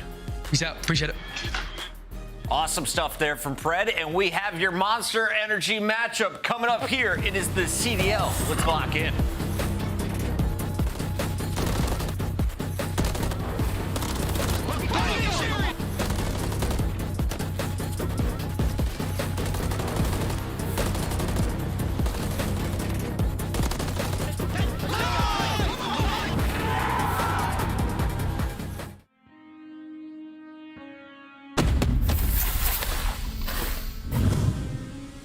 I have a plan. Crazy with the rage, dangerous and rage. I ain't wanna take light, look into my eyes. I'm a killer inside, coming for the prize. Do you really want these problems? I put you in that coffin. But I'm never Johnson, you quit this ain't stopping. Hungry for the beef, leave you obsolete. See my lines deep, see me in the streets if you want the heat, yeah.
Did Insight and Kleenex combine for in that last game? I believe 34. 34. Nameless, how many kills did Simp drop in that last game? He dropped 41 kills, 7,500 damage. Simp is an absolute monster. FaZe said, it's just Big Me. They're the best team in the world. That kill feed is just so yellow. Oh my god, Hydra. Obliterated.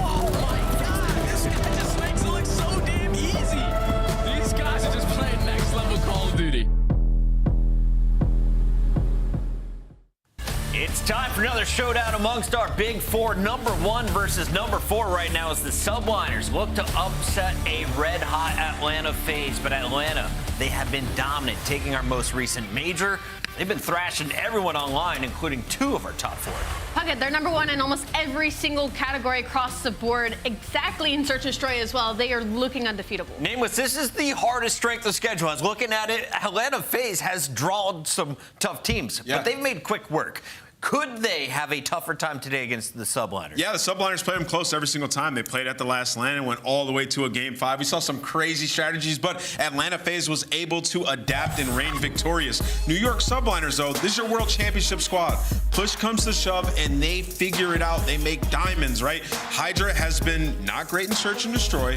I believe he can figure it out. We've seen him clutch crazy rounds up against Atlanta FaZe. The Tiny Terrors have had a bad time up against them in the last couple of years. So for New York, this would be everything forgiven if they can come in and get this victory. Look for Hydra in those first bloods. The battle will be between Abizi and him, I expect, Ali. But when you're looking at this lineup, who do you think is going to be an X factor to watch? I believe the X Factor's got to be on Simp right now. Again, this is a newer player when it comes to this lineup. And when we pull up the Monster Energy pregame, it's going to be the X Factor. Needs to be Simp. Stage 3 with a .94 KD, which isn't necessarily bad in the league. It's just underperforming for the expectations set for him and on the New York Subliners. In Stage 2, he had a 1.06 KD, so obviously a little bit of a drop-off there. And for New York, though, it's not just a drop-off of a player. It's a drop-off of game modes as well. Their Search and Destroy looks abysmal right now. They're 1-3 in the last 30 days. Put that into perspective, 22-10 on the season. That used to be a game mode that they found their strengths in. Yeah, you know, thinking about this, I agree with you, Ali, wholeheartedly. Simp is the X factor, right? He's been outspoken on Twitter. He's come into a World Championship team, and, you know, they've gotten worse at Search and Destroy throughout this split. You know, some people saying Ordnance Gloves being gone hurts them. Well, they're going to have to figure it out. And I got faith in the Bulldog Kismet, leader of these guys when it comes to that Search and Destroy, to get it done.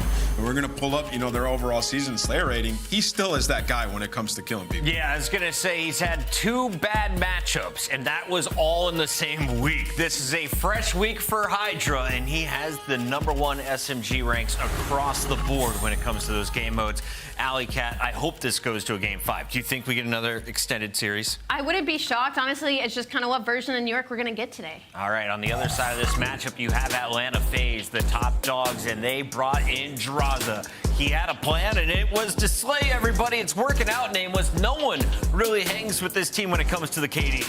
Yeah, nobody does. And, you know, Draza, right, like leading the team in terms of hardpoint damage throughout this split. They got that championship, and they have built off of that Draza energy. It's like that's what they needed to get back to be Cold War FaZe, where they were running through teams. We have it again. This is that same exact type of squad. Simp has his confidence back in terms of he is challenging everything, and they're dominating across all 3 game modes, #1.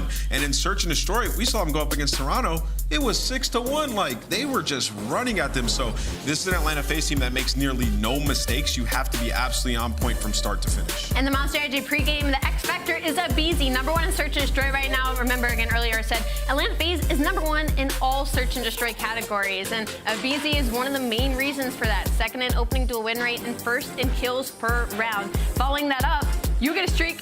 Everyone gets a streak. 7 straight series wins, 4 Search and Destroy win streak, 5 control win streak. Guys, Atlanta FaZe is 9-1 in map count in the last 30 days. That 1 map loss was in a hard point. You know what's scary about Atlanta FaZe?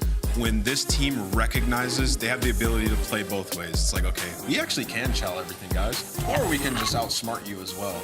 And when they can play into that fully throughout a series and change back and forth given the situation is when the other team is in legitimate hell. And we saw that versus the Toronto Ultra. And this guy coming off of an MVP, look at him, man. Overall season just been ridiculous. Simping ain't easy. Well done, graphics. A 1.16 overall, Alley. Don't shake your head no at them. A 1.22 in Search and Destroy. Respawn or Search? Where is he more dangerous in your eyes? Oh my gosh, I don't know if you can put one. I'm gonna go with Search and Destroy just because Atlanta FaZe has always been strong at that game mode, and the fact that Simp has become a whole nother monster in this split when we didn't think that was possible just makes him that much scarier. Nameless, these are highlights from the last time these 2 teams matched up. For anyone who missed it, this was arguably Atlanta FaZe's toughest match of the entire tournament. Yeah, it definitely, I mean, this is the LA Thieves, but, you know, we go all the way to the distance in New York. We're bringing out crazy strats. The difference in this now is Invasion is gone.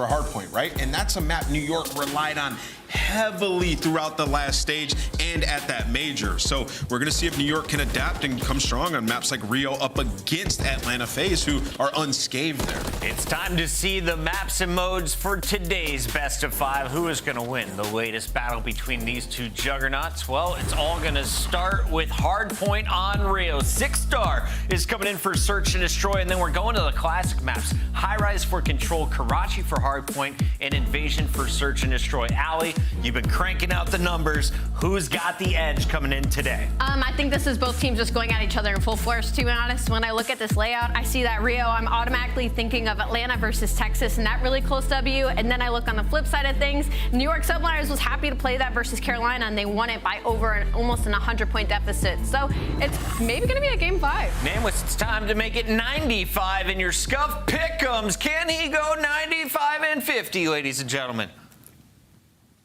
New York are No going way. to take this series. You're going Game New York 5, Subliners? they're going to win it. Yes, I'm going New York. Why? Because I think that they bounce back, man. They've had 8 days to practice. You saw what Hydra's capable of. The Search and Destroy is going to be on full force today. They're going to get it done in 5. Allie, 92? I'm going to try and catch up to him. I'm going to go Atlanta FaZe.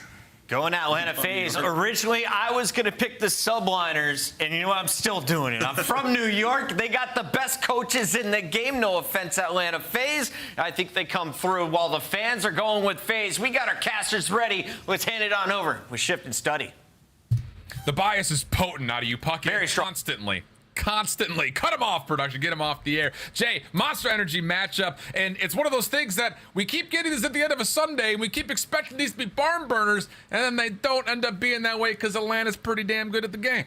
Yeah, we've been getting blessed every Sunday. We show up, and Atlanta FaZe have been just putting on an absolute clinic. Obviously, versus OpTic Texas, you take care of them in 4. But with that was when Abizi wasn't feeling his best. Then you wake up the next week, and you go up against Toronto Ultra, and you make them look like a bottom 4 team. That was insane stuff. And now we are blessed again with Atlanta FaZe, this time versus another top 4 team in the New York Subliners. What Nameless said, he's expecting to bounce back for the Subline, but you're going up against Atlanta. This is very, very difficult. The only shining light has been Skies, who #1 overall hardpoint KD so far in this stage. Everyone else, though, you need to start to step up.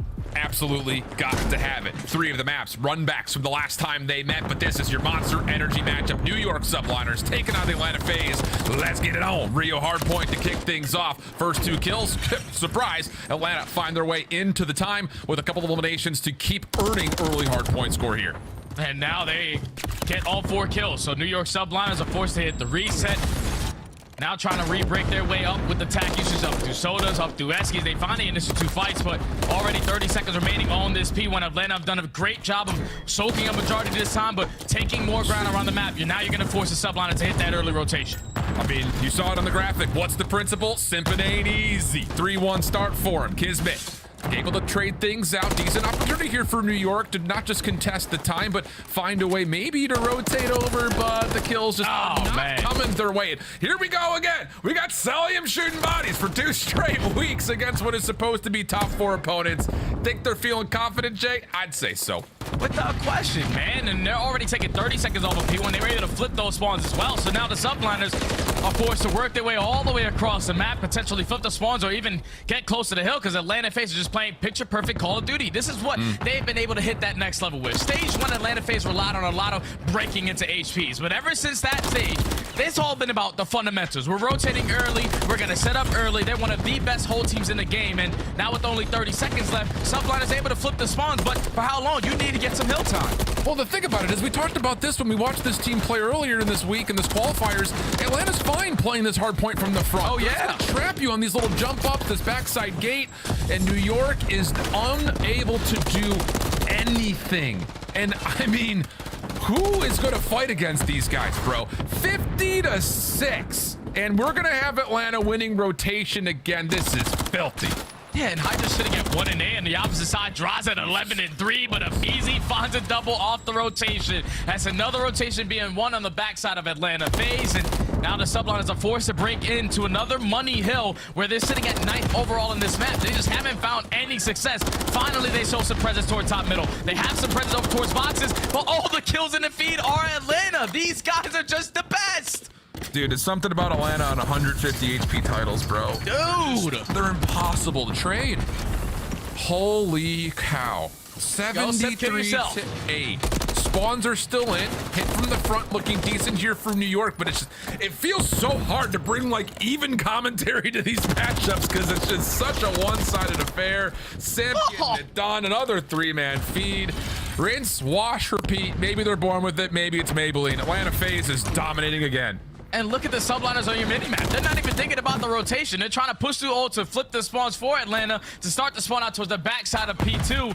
But it's Atlanta FaZe again, off the rotation, properly set up. These gunfights are going to get a lot more difficult, not easy. Cellium going for the 2-piece, but shooting his bodies is even working even better. And now the subliners are forced to break into the hill. Finally, with that 2-piece, they're going to be able to successfully find the break, but for how long?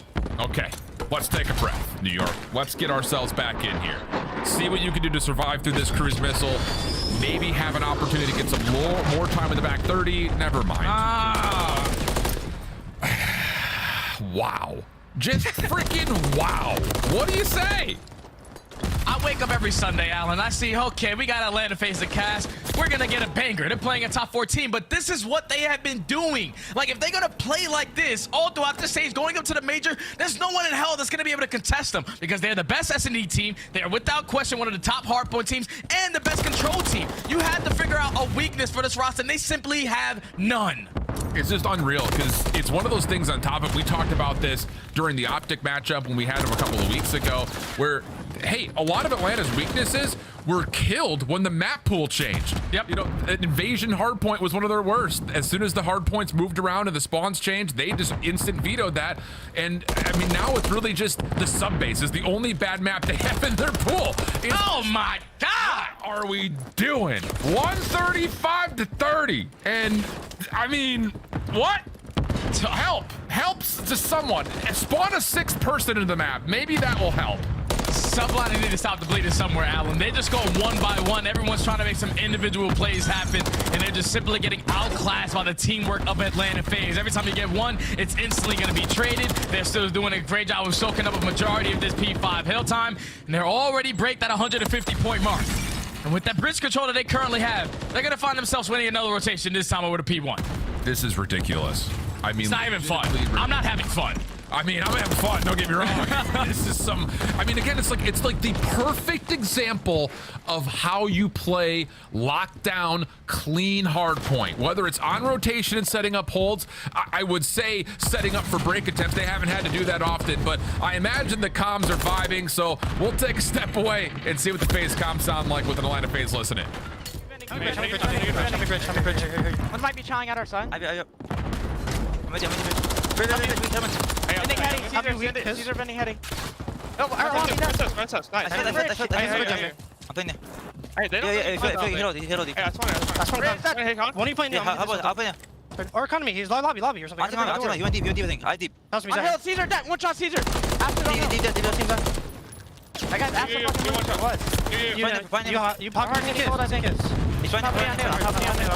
Let me see kids though. Arnold. I saw him on the pillars, I think. I'm trying to hold on. I see though.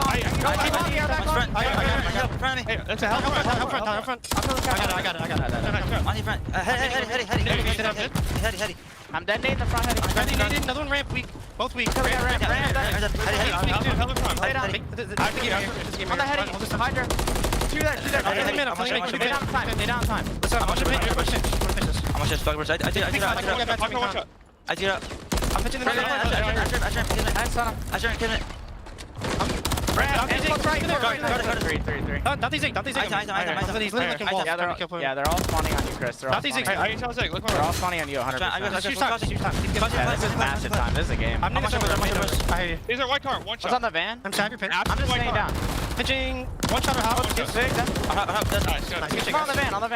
Keep focusing playing these guys. I'm gonna go bridge, okay? Everyone push through this. Ramp laying down, weak. Everyone push through this. You are fucking terrible. Yeah, the gameplay says enough, but I think the comms also tell us that this is, again, all business right now for Atlanta. And, you know, we were talking for a moment there, Jay, and I think the question is important to kind of throw into the community. I'm sure Zuma and the Flank will talk about it later.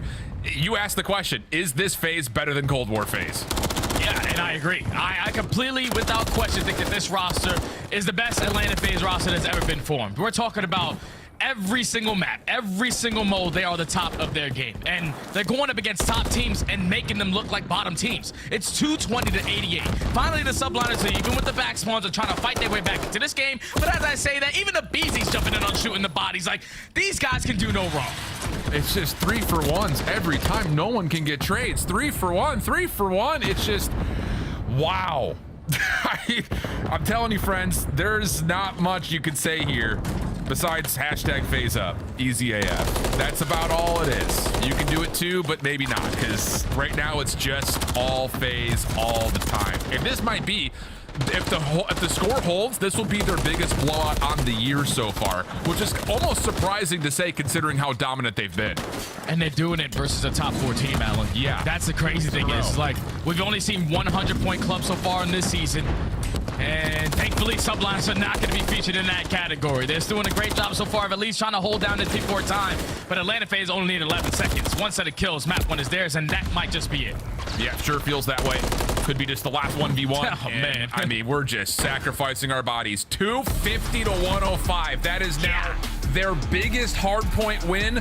The next closest was last week, 251-27 versus Ultra. So no one's holding the candle to these guys, man. Unreal. The faces of the Subliners says it all.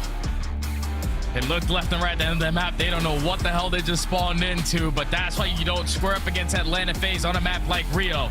It's not like the Subliners are any pushovers on Rio HP. They were 5-1. It's just they've suffered a couple losses to Atlanta FaZe, and Atlanta FaZe, without question, are the best Rio HP team we have in the game. That was utter destruction for them from start to finish. Subliners cannot find an opening. Like, every time they try to hit an early rotation, Atlanta FaZe bombard them with the kills, flip the spawns, force the New York Subliners to break into hills where it's not on the preferred side. No one even breaks 4K damage. No one gets even close, and yeah, there's nothing really left else to say. Atlanta FaZe is dominate map number 1, man. And the thing that's, I think, look, I don't mean to throw any sort of like negative side into this, but the thing about for this Atlanta FaZe team is, like, you may sometimes expect teams that are just dominating this much to kind of let off the gas a little bit, maybe get a little complacent. That's usually the worry if you were to come and try to criticize a top team. That hasn't been evident at all in any stretch of the word since this qualifier has come through, really since Major 2's qualifier and LAN came through. These guys are absolutely dominating everybody, and it feels like each week they get better. Like, they're just leveling up every single time we see them. I mean, again, to come off of a 250 to 127 win versus Toronto on 6-star, and now put a 250 to 105 up against New York, I'm lost for words. I don't know what to say. Yeah, there's just no big 3 or big 4. There's only big me. That's what Nameless said on the desk, and Atlanta FaZe are showing that, because these guys are just simply untouchable right now. And the thing that makes it more difficult is the map pool change, because it got rid of Skid Row, which is like a 50-50 map. It got rid of the invasions, which was a struggle for them. So every single series, the only thing that they have to get rid of is sub-base HP, because the new maps, they've only played a couple times. But Atlanta FaZe, for some reason, whenever new maps come in, they are one of the best teams at it off the rip of the game. And now, with them dominating the way they are in Hardpoint, they're trying to expand their map pool in Search and Destroy, where they are the #1 Search and Destroy team in the game. That's why we're going to have 6-star in map number 2, where neither squad has played it. Both teams are trying to expand their map pool in Search and Destroy specifically. But just the way that Atlanta FaZe are playing, like, it's just hard as hell to stop them. Look at this game flow. Not even close. You could build a Walmart in between the New York line versus the Atlanta line right there. Oh, unreal. This is, wow. Okay.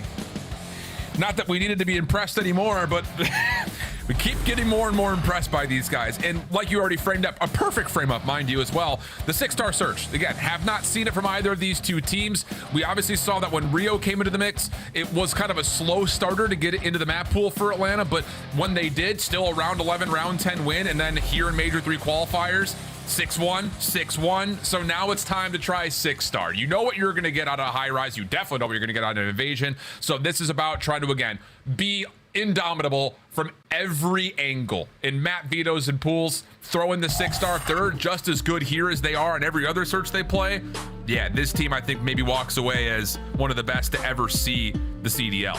And that's the scary thing, is that if they come out on 6-star map that they have yet to spawn in as a unit, and they dominate this map, it's just like, what the hell do we do? All the other teams in the CDL, what are we going to do to try to slow these guys down? Because you take a look at the S&D metrics so far in Major 3, 10-2 in attacking rounds, first. Defensive rounds, 8-4, first. They have just been dominating the hell out of everyone that they have played. And in the opposite side for the Subliners, obviously in the last 4 search and destroys, they've lost 3. They used to be the top S&D dog when you had them Ordnance gloves in the back pocket. Could no longer hit those long nades, and it's been showing because New York have been struggling. Yeah, and the interesting thing I think about, these Atlanta numbers is their attacking rounds and their defensive rounds come in maybe unexpected ways. Opening duel percentage is actually really good on the attacking side, but they really struggle at getting the bomb planted. And maybe there's some ability of they don't need to because they're just winning by way of kills. But the opposite is kind of true on the defense, where they haven't necessarily been particularly great in finding opening duel percentages on their defensive side, but their retake is unbelievably good. Still ranking 3rd, and a lot of that is happening in 3v4s. So it's one of those things that is this Atlanta team, it gets it done in multiple ways, and they find ways to win rounds. Whereas for New York, this qualifier, like you kind of already alluded towards, has not necessarily been as clean.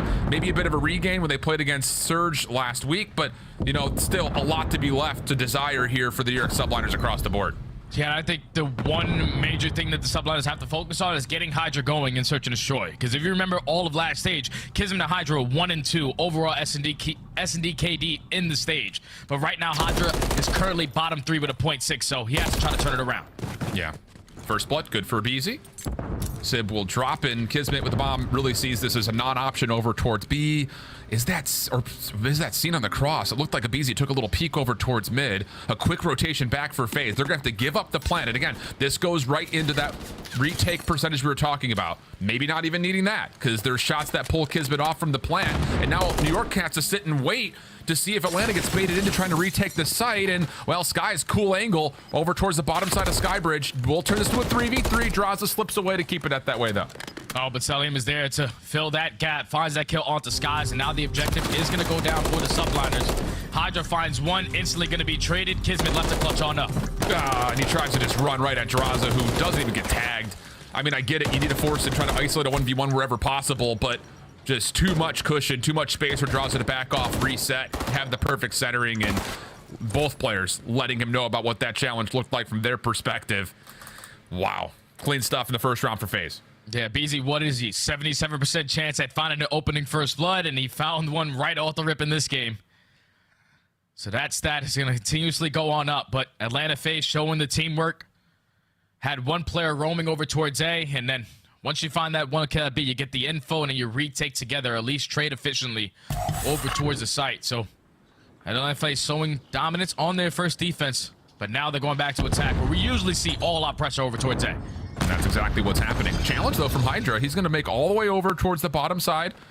Being watched, sort of, by Cellium. First blood good for Abizi as he just pushes right through, finds the isolation on the bottom of the bridge, and now tons of information from Cell saying that it's not one but 2 players over towards the mid bar, and that leads to a very quick plant here for FaZe. These guys are just delusional. Like, Abizi just runs right up to the statue, pushes the Skybridge, and instantly flanks Hydra through bottom secret, and now they have the entire map cut off.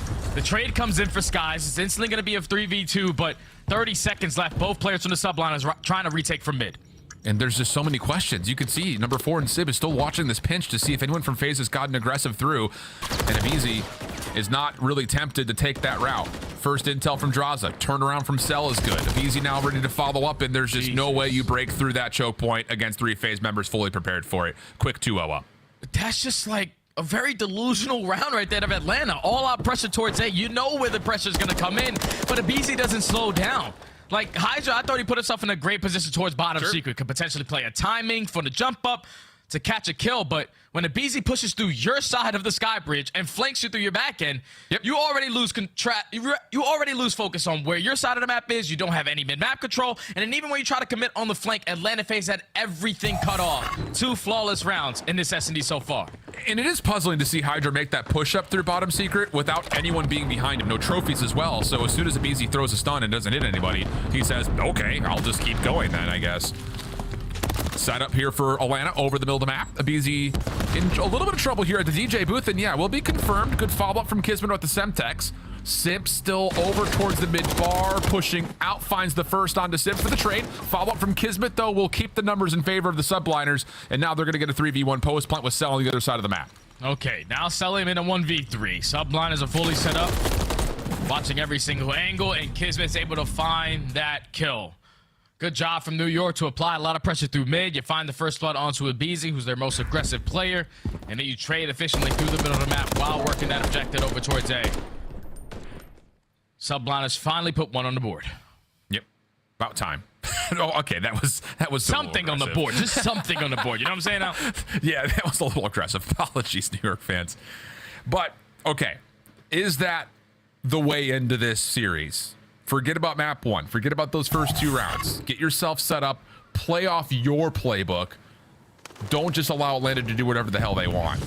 Here we go again. Hydra this time not going to play down low. Just going to hit a little bit of a heading on the statue. Kismet for the first. Hydra follows up on the second once more. Cellium able to confirm a trade, but the bomb is now dropped, and it's a 3v2 in favor of the Subliners defense. Now the Subliners have the numbers, but do they account for where Simp is taking ground at? Pushing right up to the DJ booth. The bomb is going to be down over towards A. Cellium finds his second on the round. Info already gained, so you're trying to isolate this last player here.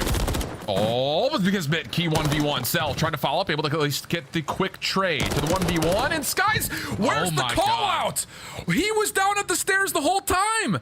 And Skies is looking, thinking maybe he pushed up into U-Haul, but it's a pistol for Cell that gets the job done with the 1v2. Skies is looking the wrong way. And that's a 2v4 as well. Pretty sure Cellium finds an ace on the round. Like, even when you have the numbers, you're thinking everything's all fine and dandy. Atlanta FaZe somehow, some way whip it out of the ass. Like, they're just getting it done. Cellium just shuts it down through that top window.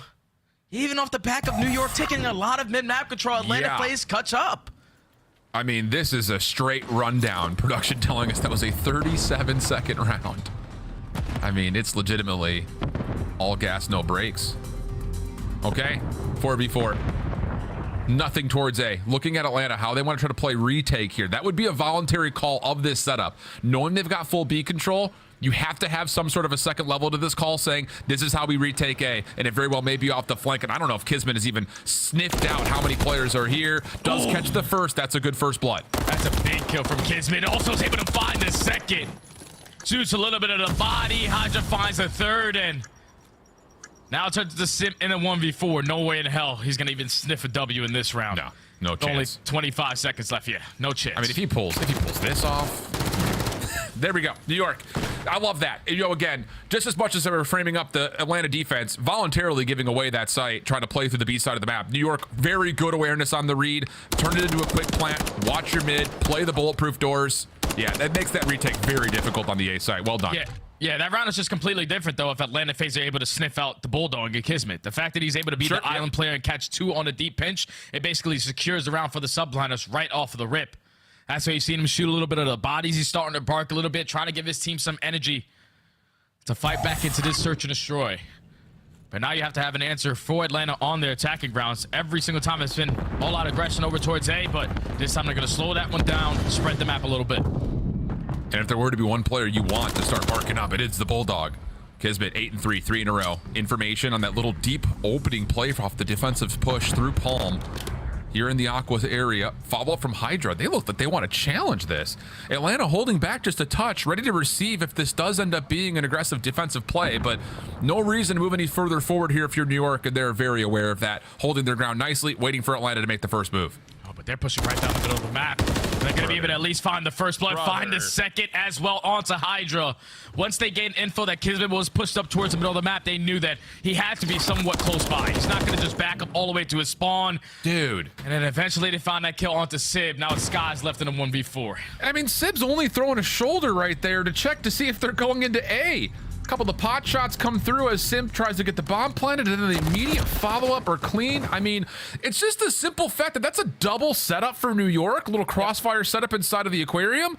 And New York lose both players without a stun or a nade being thrown from Atlanta. They just flat out vanilla push it with just 2 players and find both kills. It's just unreal. it's perfect from Atlanta because you know exactly who you're playing against. When you spot Kismet already puts him towards your middle of the map, you know that Hydra and him love to work as a duo. They're always playing for a trade. So you isolate both the SMG players and then you rotate it back towards A. Just catches the Subliners off guard. Is now Atlanta FaZe. Back to the defensive side they go. Gonna put a lot of pressure over towards A, and they're already gonna gain the info that the pressure's not gonna be here, while they're gonna push to a rat back. Well, here's the thing, though. You need to win back this mid-bar position.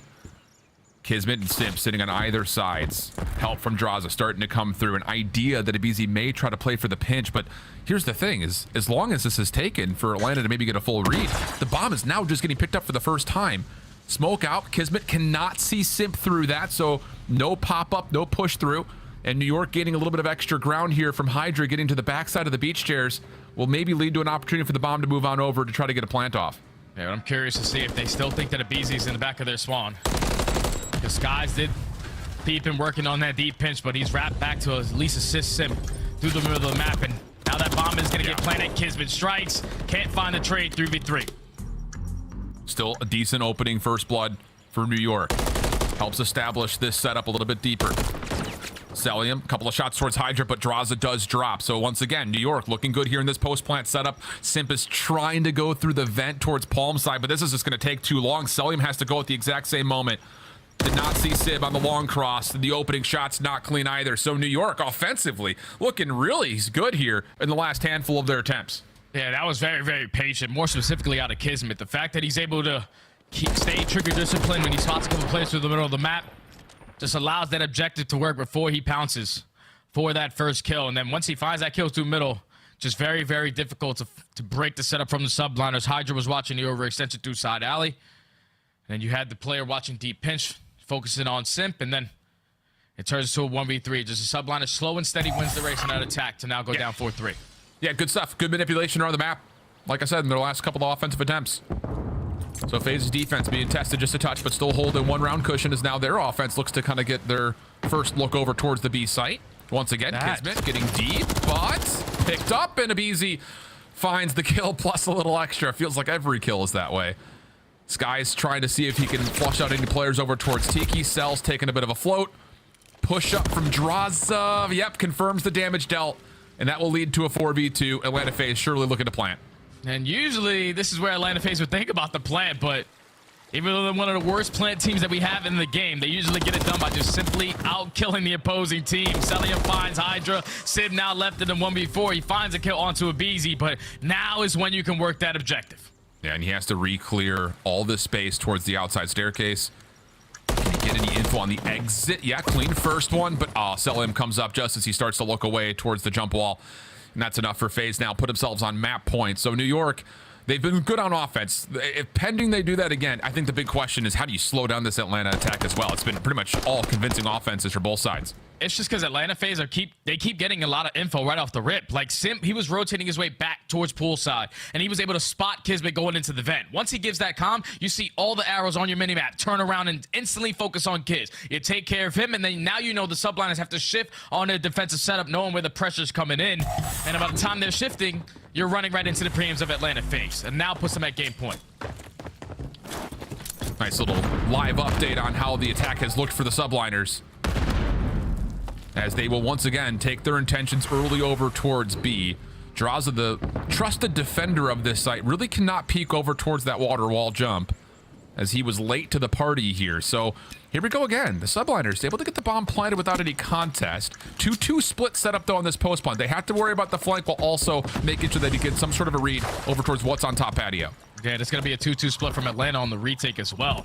Yeah. We know Simp and aBeZy deep pinch working their way all the way on the back end. Cellium and Draza trying to at least take from their side of the base. aBeZy info is going to be gained, but there's only 20 seconds left. You got to get a move on it. This has been really good from New York, just showing a little bit of force, keeping Atlanta back. The hit from the front completely dealt with, and Sib over towards the ventilation shaft, able to find kill number 3. Help from Kismet to finish things off. And yeah, this New York offense, believe me, you friends, this has been clean, honestly. I mean, granted, there's been a lot of this kind of gamble stack for Atlanta where they're trying to blind counter with these opening setups, and then they're late to the other site. But retake-wise, the stats that we were talking about at the beginning of this map have not really come through yet for FaZe. Yeah, it's a new map. You know, it's the first time we get to see him play, so You get it versus one of the top S&D teams that we have in the league. Obviously, you got to work on some of the adjustments, and you definitely would go back after the series is over to figure that out in the VOD sessions. But Subliners have been able to dominate that B site, and Atlanta FaZe, the complete opposite, have been able to dominate on A. 5-0 on the attacks, trying to make it 6-0 to close this one out. Yeah, there's going to be a trophy system here to deny most of this opening New York utility. Same could be said, though, on the other side here. The New York trophy also denying a lot in terms of stuns and nades. Cell gets a really solid read of the timing here on the push through from New York. I don't think that New York actually saw Cell watching through those bulletproof doors. So first blood tallied, and New York will actually get rid of any defensive pressure on A in order to play the middle of the map. So once again, FaZe will get a post plant set up, and Kismet would have to win this 1v1, which he does. Okay, this could put a little bit of pressure on the Atlanta post plant. 2-for-1 goes the exchange. 2v2 situation to finish. Skies and Kismet trying to clutch up and at least force around 11. At that time, it's starting to dwindle down. Beezy trying to re-wrap his way through the middle of the map, and he might walk right into the premium of Skies. Now it's Simp left to clutch on up. As the first one top statue, Kismet, good opening shots. Oh my God. Will drop. Now the finesse back away. Pistol out with the regen. No, not gonna happen. Kismet jumps right off the top ropes, finds the kill. The retake good, and we're going round 11. And that all comes down to Kismet winning that one-on-one versus Cellium, because Absolutely. that applied a different angle of attack for the Subliners. If he falls, then you spot both the players from mid-U, and that's basically going to call the round. But Kismet, the Bulldog, has been the shining light for the Subliners roster, always in search and destroy. And he's going to be able to get them to a round 11. Which team is on attack, Alan? That's what it really comes down to. New York's hoping it's them. I'll tell you that much. We'll see. The other side of this is, if Atlanta do spawn on defense, do they play something a little bit more orthodoxical? Doesn't matter. They're on offense first, and they are leaving the bomb behind. They're looking for full nade pressure here at A. First stuns deleted by the trophy system. Same can be said, though, as Atlanta has a deep trophy, making sure they stay safe from incoming utility as well. Simp, delayed play up towards Aqua. They know that Kismet likes to play this position, and it's a 1-for-1 opening trade, but still, New York get a little bit of further map progression than I'm sure Atlanta would prefer. And now they're forced to change their defensive setup, and they're going to commit 2 players going on the deep flank. Hydra is trying to hold down the middle of the map, so if you are Atlanta, let's just try to get this objective down. It's going to fall into the hands of Cellium again. What kind of info can he get on the deep pinch? He sees both. Yep. And so he goes right back into the bottom side of security. Hydra, can he find timing? Oh, look at this for New York. They double back to mid. In Atlanta, maybe being conditioned to touch by that quick pusher on the back last time, could get caught off guard here, but the opening battle not won, and then beams out of the SMG from Abizi. They also get the read towards Skies, who still turns it into 2. 1v1 situation. A 1v3. 4-map win for Skies. Time becoming a bit of an issue. Cellium back towards security, trusting the pistol. Bold call. Just playing a bit of a heady. There's Skies on the rotation over. Has to play for the kill, though. Cell, does he check? Does he get punished? Doesn't make a difference. There's not enough time for the defuse, and the clock will win the map. Doesn't make a difference. There's not enough time for the defuse, and the clock will win the map for Atlanta. Hell of an effort from Skies, but Cell plays it just a touch better, and FaZe go up 2-0. Oh, man, Cellium icy in the one-on-one. I knew for Skies, once they found that double and did not have dead silence in his back pocket, he wasn't rocking those covert sneakers. Cellium was in the advantage in that one-on-one. It was basically all-out attacks, a couple clutch up defense from both of the teams, but a new map for both of the teams. I wouldn't have wanted to end it any better. Round 11, down to the wire. Just Atlanta FaZe just started off way too strong on this map. They were gaining confidence every single time on their attacking rounds, and simply Subliners could not have an answer to shut down that A pressure, because Atlanta FaZe every single time opened up with the first blood, were able to gain info to eventually work that objective, and then their post plants were basically perfect. You just got to go back to that 4v2 round that the Subliners let Cellium get an ace, because that was the difference maker in this game too. 1,000,000% offense successful on both sides. Lots of positives to take away. And of course, with that, a lot of constructive criticism towards modifying the defensive setups as we go forward. But here's the issue. For New York, you're down 0-2. And the news doesn't get much better as you move deeper into this series, because the high-rise control, has been one of those things that for New York, okay, here and there. So-and-so. I mean, they've had a couple of great showings, but a lot of it does go to round 5. Atlanta, again, like you mentioned, one of the best control teams that we have in the game. So it doesn't feel all that positive. And, again, get familiar with this graphic at the bottom of the screen, because this is a really cool look to see how the first bloods went and how the rounds went. And most of it, again, favoring the offense throughout the entirety of that map too, Jay. And now Atlanta FaZe are feeling great. Up 2-0 in the series. You're going to a high-rise control where you're the #1 control team in the game. It's just the last time that they matched up, New York walked away with the round 5. So that's what you got to think in your back of your mind. We got to beat the hell out of them to close it out in 3. Lots to ask, but it is the control coming up on the backside of the break. Get up, take a stretch, get a touch of breath, especially if you're a New York fan. Have to find a way to regain. So far, it's all smiles on the FaZe side. We'll head away for a quick 5-minute break and be back with a high-rise control right after this.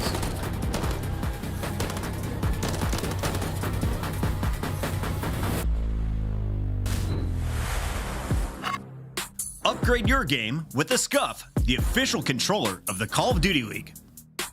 The Call of Duty League is brought to you by Monster Energy, the official energy drink of the CDL.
Death, taxes, and Atlanta FaZe beating the poop out of everybody. The things that certainly have been proven so far through Major 3. So far, Atlanta all over it. But hey, here's the other side of the coin. New York put up a fight in the search and destroy.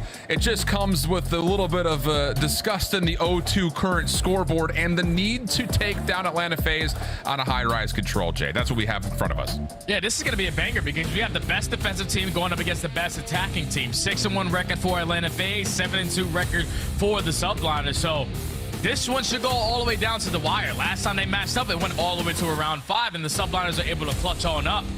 But for them, they have to get back to their dominance in slaying. You can tell in control, at least for Hydra, he's sitting at a 1.41. But on the opposing side, one of his main ARs, and Simp, is bottom 5 in overall KD in control, sitting at a 0.81. So on a map like High Rise, you have to make sure that AR is working. 100% the case. Again, this is not a bad map by any stretch of the imagination for New York, and our observers have some kind of kitty craze going on right now. Yeah, they love cats. Fever.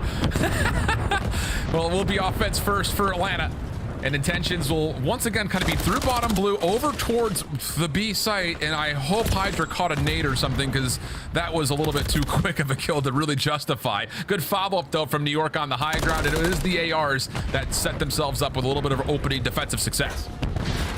Now Atlanta FaZe still have a lot of map control, so they have another opportunity to work their way up through the B point. But at least if you're all the subliners, you're stabilizing with the kills through the middle of the map.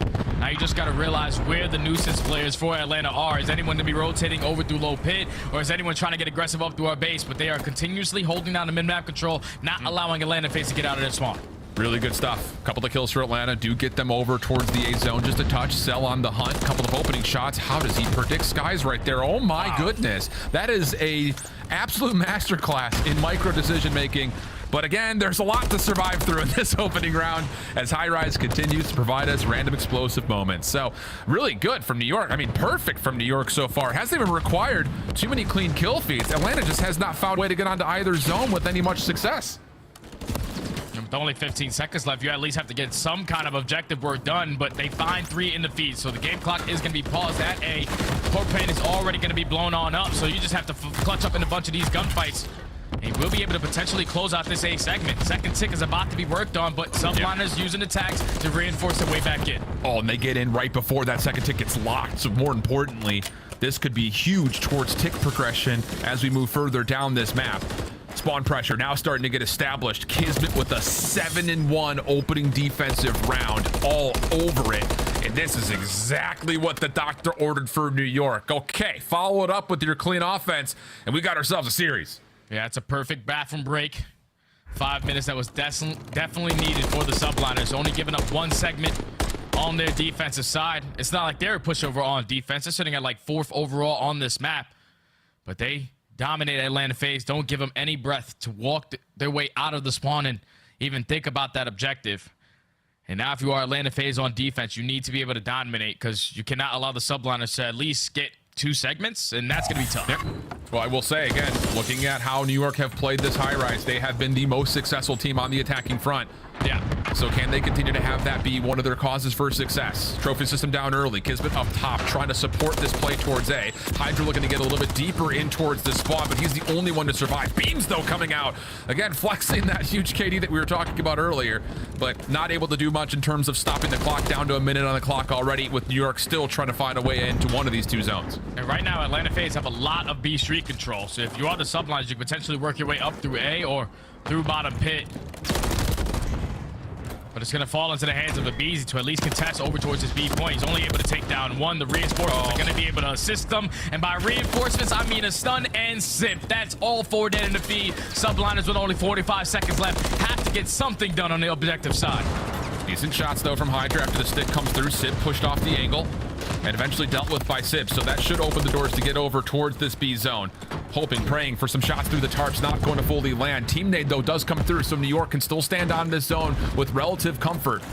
New York deep over towards the Atlanta spawn, but not enough success to zone off the middle of the map play. So again, the clock keeps ticking. Simp right back over the ladder. He gets a little bit of assistance from the propane tank thanks to Draza, and that may be just about all they call here on this defensive round. New York looking for maybe one last hit towards either of these 2 zones. And that was a situation where you're finding a couple kills around the map. It's just Hydra was a little bit too aggressive in that scenario. Oh. So when his teammates were not able to stack that B point, but finally they find 3 in the feed. First segment already going to be complete. Great shots from Cellium to at least eliminate 1 player on that point. Are any nades or any tags going to be useful to try to at least shut down that second segment? No, Subliners get the second one done at B. And Hydra stays alive over towards A. This is both zones at the same time here, Study. So, BZ falls off the map. Oh, this could be the offensive round coming through. Extra 60 seconds have been added. 4 life advantage towards New York, but they may not even need it. There's still 2 players on the A zone. Draza delayed by a gunfight at mid-map. Trophy system keeps his nade at bay. Has to slide into contest. 3rd tick of progress, about halfway completed, and the second wave will be good. New York, chef's kiss on their first offensive round. Yeah, I thought it was a bad play by Hydra pushing up to the space, but that's where you got world champion teammates on your side. They're able to find all the kills, stack that B point, and at the same time work the progression up at A. So Atlanta FaZe were coming all spawn like, we got to stop one of these points, but unfortunately the decision was already going to be made for them because the Subliners able to close out B, hit the rotation over towards A, stack that point, and now we're up 2-0 on the map. This is looking like, without question, the Subliners should walk away with this control. Huge regain for them in this series. Again, fighting tooth and nail through the search and destroy. But here, it has been all New York throughout. Hydra now 13-9 in these first 2 rounds that have gone by in the blink of an eye. First blood also goes his way. Simp falls off. Tiny tears. Need to grow some bigger feet or something. Falling off left, right, and center.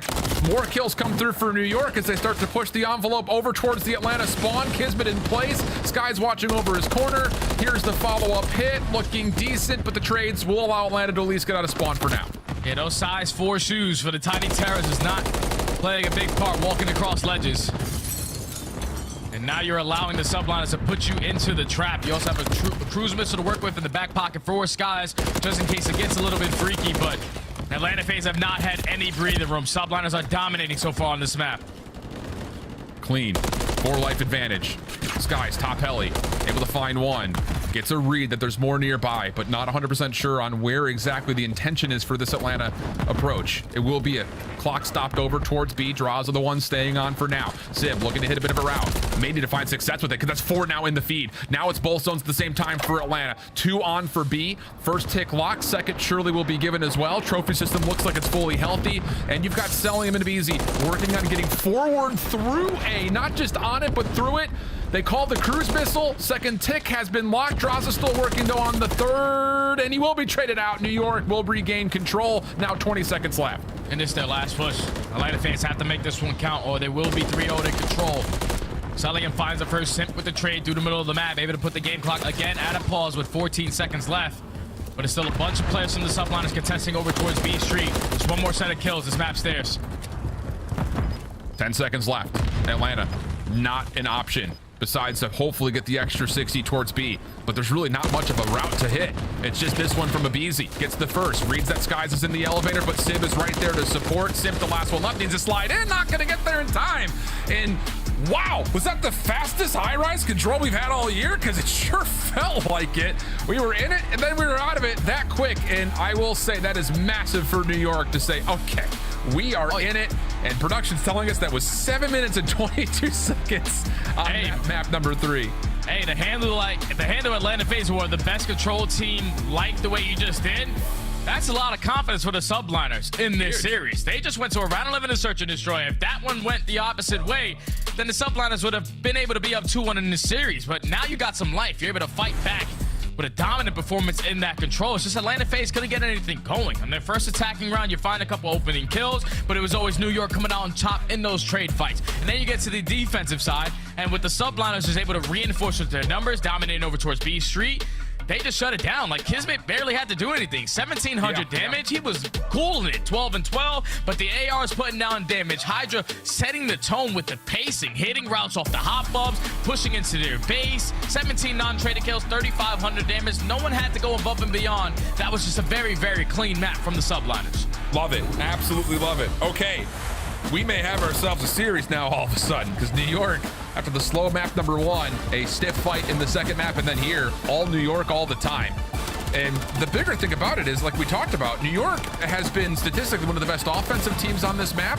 But boy, I'll tell you, this defense has come a long way. I mean, they were up and early in the kill feed, and that turned into immediate map pressure. They just weren't giving Atlanta any breathing room, it felt like, throughout the majority of this map. Yeah, to do that versus a team like Atlanta as well, because they're third on attacks. Like, it's not like they're any slouches on their attacking rounds. They usually find a lot of success where you talk about just gaining segments. But the good thing for the Subliners is that they were always keeping the kill stacking. No one was going 2 to 3 dead. And then every time they were going 2 to 3 dead, it was instantly responded by a player from Atlanta FaZe jumping off the map or losing a couple clutch gunfights. So New York Subliners gained a little bit of momentum at the end of this control, but it's not going to get any easier because now you're going into a Karachi HP, which is Atlanta FaZe, one of their strong suits. And for the Subliners, they're sitting at an overall 500 on this map. It hasn't really treated them well on Karachi. Yeah, it's been kind of one of those things that had early on really favored the Subliners play style, like in Major 1. Yeah. But then as it kind of got through the second major and now into this Major 3 qualifiers, it's been kind of a mixed bag. I think in most recent memory, you look at that Seattle Surge matchup and you say, what the heck happened there? And that was one of those series that I think you overall look at and say, that didn't feel like our normal New York team based on the kind of general consensus we've been able to build for the entirety of the season. But like you said, Karachi Hardpoint has been a staple of what FaZe has brought to a map pool. They're really, really strong on it. Their average point differential is outrageous, and you just don't love the idea of New York having to see that as part of a mandatory reverse sweep in this particular series. And it's just tough because you guarantee have to see that because Atlanta FaZe really don't have any bad maps. The only one that they have bad is going to be that sub base, but every single series they're going to get rid of it. And as you take a look at our stats for the map 1 of this series, Draza and Cellium were doing whatever the hell they wanted. 2.2 for Draza, 1.62 for Cellium. Those guys are just ahead of the game when you talk about rotations, and that's what the Subliners need to focus on this next map is you got to learn how to cut your losses and put yourself in the best possible setup off the rotation because that's what got them off the back foot and continuously falling down. And map number 1 is that they wouldn't cut their losses. They were challenging a lot of the dunk time, and then when you're challenging a lot of the dunk time, Atlanta FaZe are doing a great job in the fundamental aspect of just rotating early, setting up on some of these insane head glitches, and then making it difficult for you to even find success at either one of these hills. So if you are the New York Subliners, you usually find yourself off the rotation. That's their bread and butter, but the hold percentage and the break percentage needs to be a lot better just in case you're not there first.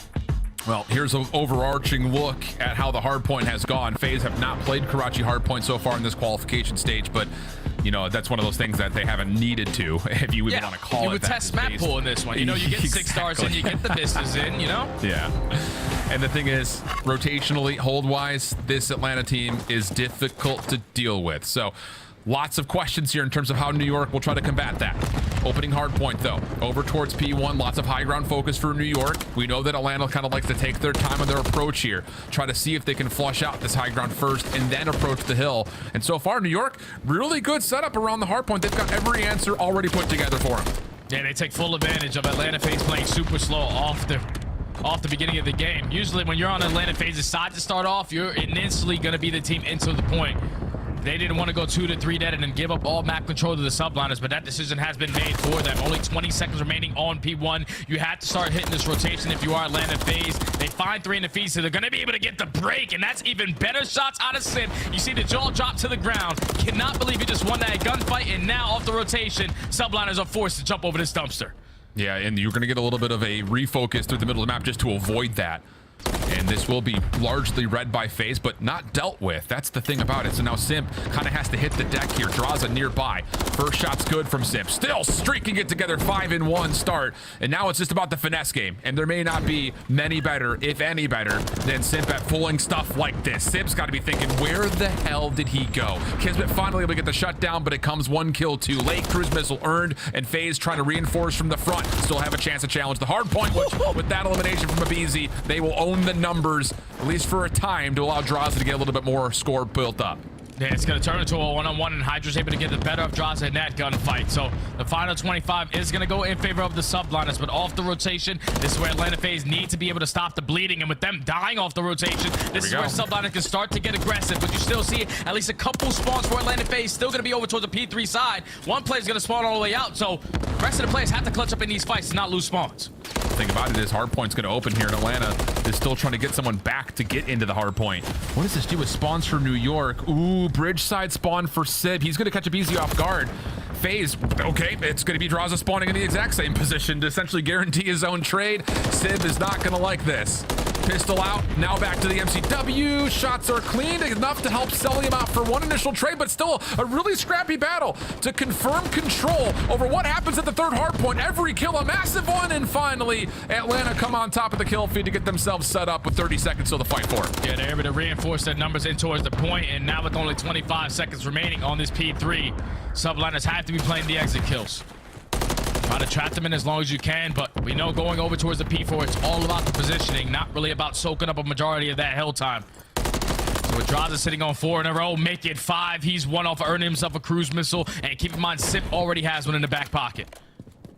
A second one would be really deadly towards New York's efforts. So a shutdown, I won't say feels mandatory, but it would be nice. Simp playing deep, caught by Cellium. I was about to say, if he can get to a sneaky spot topside market, he would be a good insurance policy to this initial setup outside the store, finding a lot of value. But there's kill number 6 for Draza. So now 2 cruise missiles have been earned. Trophy system down for Atlanta, trying to find their way back in. Sky's topside castle does well to at least confirm the first kill.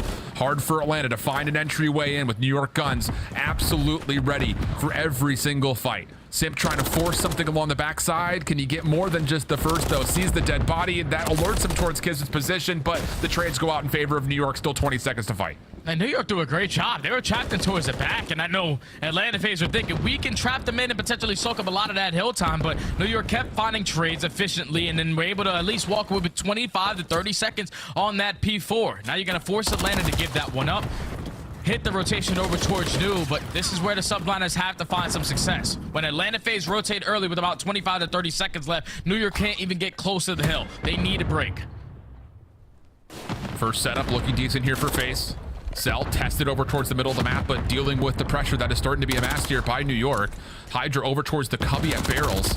Looked at by Simp, the stun lands, but just a little bit too late to center up on the shot. Simp, knowing he's got low health pools, hoping he can find the connection onto Simp. Topside barrel, such a tricky position to force him out from, and eventually the third subliner will deal with it. So now New York really starting to build a bit of a lead. Cruise missile number 1 gets called in. That will take care of Kismet, but the spawns for Atlanta are still pretty far out here, so New York has a chance to establish a rebreak. Yeah, they definitely do, because Cellium still has not yet earned himself that trophy system to at least keep him alive on that point. So with the Subliners have all in the numbers towards the backside of the junkyard area, they're just going to be able to funnel their way through. At least if you are Atlanta, you're keeping them off for this time. You can take the final 9, but this is where you have to make up for it. Atlanta didn't get any time off the P1 last go around, but they're going to be fully set up this time. Big first rotation of hills, though, for New York. Simp, good gunfight down low at Rubble. Turns and finds Kismet on the high ground as well. And Skies will back away and wait for a little bit more assistance here. Atlanta trying to find their way to get this thing back to a tie game. Good support over the top. Draza also going to get over towards topside castle. Sib trying to wait and predict this gunfight. And now New York have numbers, but a BZ just kind of sneaks behind. Not enough to grab 2, and New York still hold control of the hard point, right back in the lead. And they have AC control as well, so this is going to be very difficult for Atlanta. They try to break through red or try to push up through soda. Draza does find 1, but Hydra doing a great job of at least staying alive in towards the point. Simp, the pimp, almost finds 3 with the pistol. Unfortunately, does fall, but there's only 20 seconds left. If you are Atlanta, try to keep them off of this P1, but you need to make this count at Cafe. Yeah, that's absolutely the case, and they're setting up to really establish a very far forward line of scrimmage here. Simp playing over towards, Cellium towards Junkyard. Simp the one playing into the hard point, and the only route available right now is the one that Hydra is hitting, and he gets shut down. So the zone of control is immense right now for FaZe. Split spawn situation for the Subliners, seeing if they can find a way to make the most of it, see if they can catch this Atlanta defense a bit off guard. And I love the way that Atlanta are playing this. They're consistently pushing out towards Shark. They want to spawn New York over towards the backside, so they're forced to either hit Soda Alley or to jump over to try to break in towards Cafe. And that makes Atlanta FaZe a lot easier off the rotation towards next. Just got to clutch up on these fights. They are trading effectively. A BZ finds a dumple. And now, Simp, it's your turn to just finesse into the Cafe like you did the last go around. And he's doing it perfectly. That double from a BZ is everything to one-dimensionalize this next New York hit, but the rebreak is still looking pretty positive. Now it's just down to Sal, who is able to turn up and take care of a low HP Hydra. So a moment of contest for the Subliners, but largely speaking, that is about as close to a full 60 as Atlanta's seen so far. And now Atlanta FaZe forced to break in towards P3, which tends to be a money hill on a map like Karachi. And this might be where Simp could play the timing to at least snip to the back. He doesn't even have to invest the cruise missile. He's going to get right past the setup of the Subliners. Should be able to find a freebie to start off these straight fights. Oh, and that's not going to be something that Skies is going to be happy to come over to his squad mates doing, like, what? Simp got behind us. Trophy system has been seen by Simp. I think he knows that Simp's playing over towards Junkyard side. And we're just happy to keep this hardpoint neutral for now. Sib back, though, over through the backside at Garage. Does well to help out Skies find maybe an entryway back in. Simp, though, prepared for it. Trades from Kismet, good. Once again, 50-50 battles over the top of P3. Hydra last one standing. Can he find more than one? No. And it's a 3-for-1 exchange as Atlanta will start earning some time here on the third. And that all comes down to Simp just finding an opening, man. Didn't even have to invest the cruise missile. He's able to sneak his way on Pie right through bottom coops. And he finds a double right off the respawn onto Hydra. So the final 20 is going to go in favor of Atlanta. They're going to put themselves up by almost 50 points. But now the Subliners forced to do double trouble. You have to soak up as much time as you possibly can off the P4, but just in case it gets a little bit scary, Simp has that cruise. Crucial moment in this map. New York trying to get a reverse sweep and a map 5 on the cards. Perfect time to see how the Subliners are feeling. The New York Subliners listen it. Yo, I spawn front diner. Back market on me. Top market, MC. Chasing him. Top market, yep. MC, top market, 1 top 3. I'm laying down. One shot, D1. One shot, D1. Last guy A1. Last guy A1. I'll get time. Last guy A1. Yeah. Yo, back white truck, Ross. I'm going top 3. Back white truck, dead. Nice. I'm getting off time, guys. I still going diner. I need help. I got naded from mid. Upside. I don't see him on time. Nice. More. I spawned 2v1 on the left. I spawned 18. Last three here. Maybe Walker spawned new. Money. Couldn't shoot him. Money. Pretty sure one spawned new. Alright, 3 unknowns. No one knew. 100%. I spawned A2 though. Okay, maybe there's one. Yo, one's gonna be pinching you fire. I'm watching top fire. Yeah, care. I'm watching top fire from 10. I'm gonna repinch it. Let me do it. That's all I have. Nice. It was a BZ. Looking for draws and a BZ. Yo, let's go to the back. Betray, both of them. Yo, low market right now. He went to tools. Helping you. I have your back. They're gonna be dying behind us too, guys. Betray. I'm getting in dark. Betray. Inside. P5. I'm getting P3 dead. No, one shot. Back out. One shot in my dark. Jaws is dead. In the back. In the back, dead. One more. Same spot. I got them both. I'm missing one in front. That was full dead? Yes. I'm on P3. Yo, top mid. He's on the balcony, on the stairs, laying down. On top of the stairs, on top mid. What the fuck? On time, you see. Time, and he pitched it back. Nice. Down left. I'm going dark. Give me a sec. I'm going dark. I'm gonna go right here. I'm top with you. Top out. I sometimes empty. Yep, dark time. And B Street Simp going scaff. Go right. Went scaff. You follow me then? I'm gonna go green. Two wheel. B Street went scaff. They're going top it. Yo, top green, cutting. He's going to you. Top gen's dead. Actually, shit, they're gonna go right. They're gonna wrap green. They're gonna wrap top 3. One's gonna be 5. Moment of maybe the air letting loose from the lungs here of New York. Felt like they had a really good survival moment through the cruise missile, but it's just Cellium stays alive, blows up the play, and now Atlanta will in rotation back over to P1 with kills to boot here, Jay. Yeah, they're finding all the kills in the feed, man. Subliners, they have to get a move on it, try to get it towards the P1 because Atlanta FaZe are only 10 seconds away from securing this series. And BZ's watching one side of the play. He may be enough. No, Hydra does confirm the trade. Now the dash right back in. Low health pools for FaZe, but they're still winning gunfight. Skies, last one left, denied. And Atlanta FaZe in a map that felt super tight. Outside of what? Simp sneaking through to P3, and then Cellium there at P5. That felt like, the big moments of the map, because really it was a back and forth affair except for those 2 little rogue plays.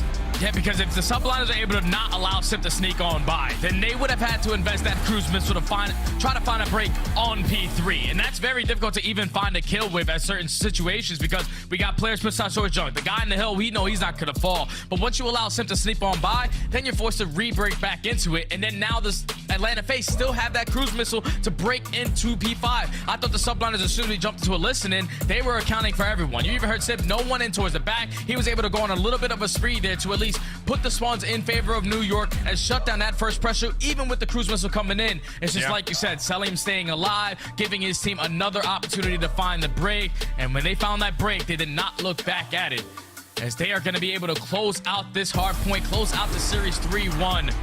But Atlanta FaZe is just continue to do Atlanta FaZe things, man. They are just dominating in these respawns. They clutch up in a new search and destroy method they have yet to play. Obviously, you fall short in the high-res control, but you're still, without question, the top dog going into Major 3.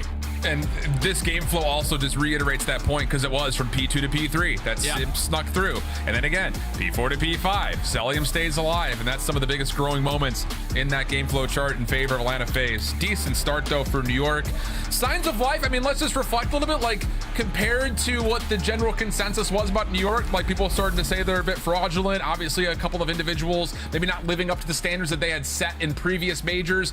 Does this series give you more hope, though, that New York is still top 4 squad overall with how close they did play map 2, the domination of map 3, and then moments there in the Karachi? Like, do you feel better about New York here? Yeah, I think New York, without question, is still a top 4 team. It's just so far in this stage, they're sitting at 0-3. Potentially going into the major, they're going to start in losers bracket, and that's going to be very, very difficult for any team getting knocked out.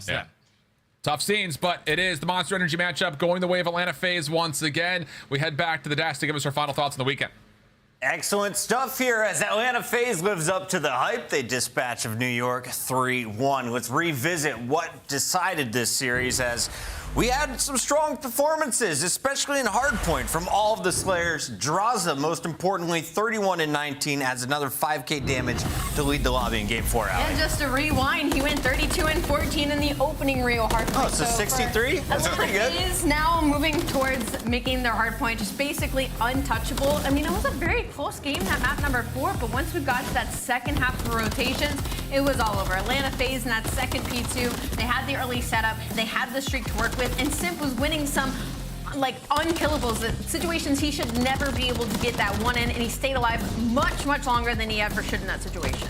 Yeah, I thought Atlanta FaZe did a great job in the hardpoints. Clearly the best hardpoint team in the game that we have right now. The Rio was just utter domination. In the beginning, they go up about 60, 70 points, and New York were trying to restabilize. Well, guess what? Draza drops a streak on them. Same thing in this one. Right. Draza drops another streak on them on the P5 junk. Later in this game, like, New York had an opportunity, but they had two people double stacked in junk on P3. So Simp was able to get all the way through Coop into the back of P3 and break for free. So New York clearly getting frantic. They saw BZ and got scared. Allie, you're wagging the pen. You're excited. What do you got for me? I just want to talk about that map number 2, because if you're New York, like, you're kind of feeling good after that high rise, and you almost feel bad because you could have pushed this to a game number 5, right? We go to round 11 and 6-star. Their attacks were looking very strong from the side of New York Subliners. They just kind of figured it out a second too late, and they allowed Atlanta FaZe a defensive round very early on, which hurt them in the end for that round 11. Nameless, if it does go to the Subliners in Game 2, we see a second search and destroy. Does Atlanta still come out on top? Yeah, I mean, Atlanta's 9-3 on Invasion, right? We saw them play against New York as well at the last tournament. They were able to win that map. Some great, adjustments in the middle of it. So I think Atlanta wins it regardless. But you never know. Fantastic matchup. I love any of our top 4 battles when they face each other. And tonight, we have our play of the game. This one belongs to the one and only. Well, honestly, it's all 4 players, right? Let's just give it to Atlanta FaZe. You shouldn't do this to people on Rio the way they did. It's just Atlanta FaZe doing Atlanta FaZe things. This opening map 1 was a tough watch for sure. I'm glad New York Subliners did not get a 100-point club and joined one of the series we saw last week where Vegas Legion got held to 50 points. But for New York Subliners, they were just behind the entirety of this hardpoint. They were behind in the slaying, they were behind on the rotation, and even when they did get it, they allowed players like Abe to pop a 2, pop a 3, shoot some bodies, and still get the time.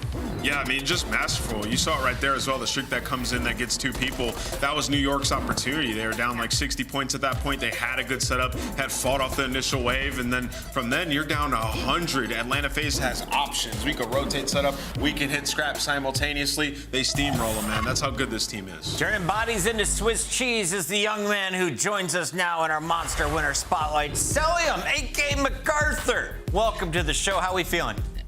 Hey, what's up, guys? I'm feeling good, man. Obviously, after that dub, feeling good. Okay, talk to me a little bit about this squad, because you're clearly on top of the leaderboard. You seem to have the matchup edge over everyone else in the top 4.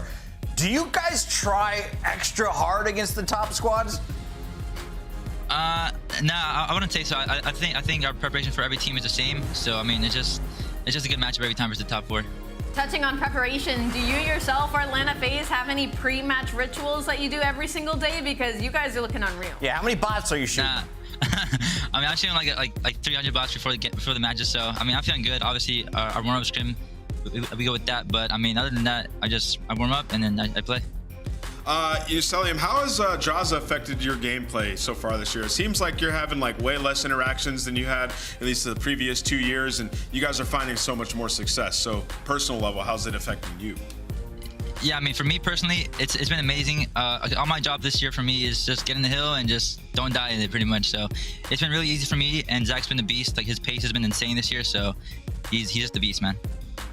Cellium, it's kind of crazy to look at your resume and see what you've accomplished since coming into the pro scene. What are your personal goals for this year and I guess the rest of your Call of Duty career? Just win champs. That's my goal every year, so I'm gonna try to do that. Stay locked, my guy. Thank you for joining us. That is Cellium, and that's your Monster Winner Spotlight. Yeah, peace out, guys. Love to see that guy. Love to see Atlanta FaZe getting the job done as expected, unless your name was not who went with New York. Here's the reactions, though. We've seen some burners from all these squads this week.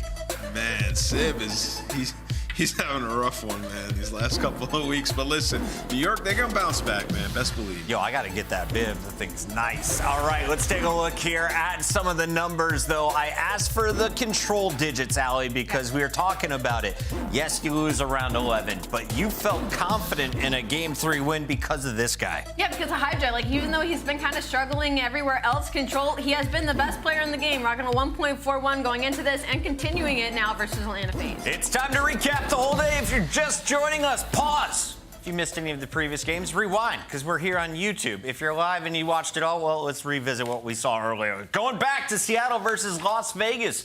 This was expected to go to a Game 5, but since Vegas drops Purge, bringing in Asim, they have not found the same form. The team's still looking to find that foursome cohesion. But on the other side, Surge have definitely found it. Yeah, Surge look unreal right now. I wasn't really a believer in them until after this series. Vegas Legion, they were one of the best hardpoint teams in this game, and they got booty wop slammed in that Vista with Seattle. And then you move to the map number 2. You expect Seattle to take the Search and Destroys in this series, but not in the way they did it. 0-4, 13-7, he gets a cruise missile once again, and he is absolutely boxing up with one of the longest standing ARs and one of the better ARs that we have in the league with Attach. And then you go to the Invasion Control, and they win an attack round. Yeah, Seattle are the real deal. Like, I legit think that they have potential to cause some upsets and make a deep run at the next tournament. 0-4 is simply that guy. Are you the captain of the 0-4 fan club? Dude, he talks the talk, walks the walk. I love it. If you talk trash, you can back it up. You know, see him get into some interactions with some of our story players on Twitter. He comes to a match and just fries. Shout out 0-4. We were talking about it. 0-4, the rookie going up against an old veteran in Attach, and 0-4 gets the best of him today. OpTic on the other side faced off against Miami Heretics. We expected this to maybe be a 3-0. Heretics showed some life, Allie, but it wasn't enough. Shotzi and crew simply outslay their way to another dub. Yeah, unfortunately, this wasn't a good series if you're a Miami Heretics fan, simply because that first half, not very strong. You take a walk away with a Search and Destroy win, though, versus OpTic Texas.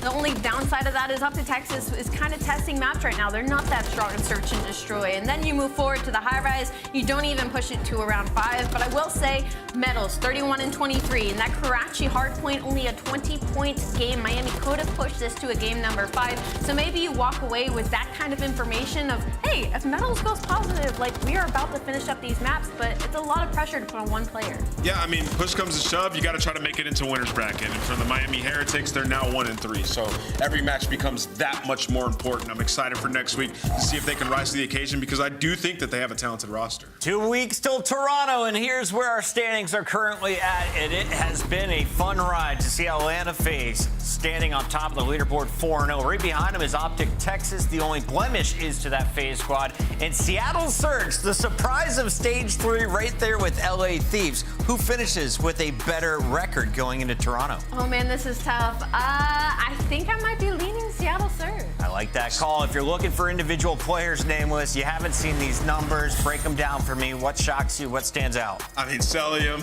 and Scrap are just unbelievable.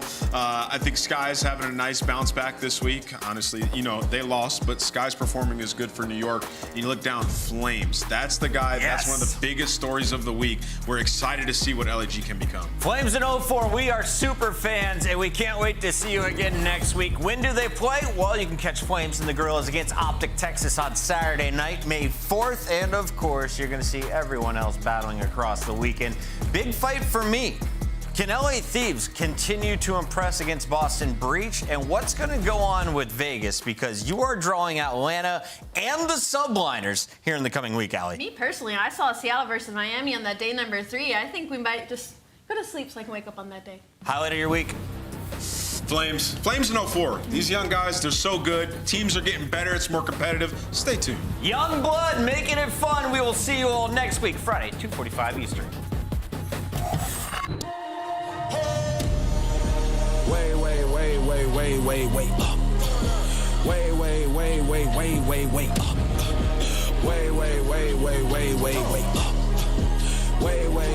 Wait up. Going back and forth like it's east and west, but the whole team up, say that's north side. Lonely if I shoot the tech. And I'm 10 seasons in, still I'm courtside. Every day I'm going back to back to back to back to back, so ain't no neck to neck. Bitch pressing in the valley, growing stronger, only open up to check the text. Really know it's superhuman, I'm in overtime, they hate, so they check the chest. I've been dotting on my eyes and crossing on my teeth, right now I'm trying to curve the S. Wait.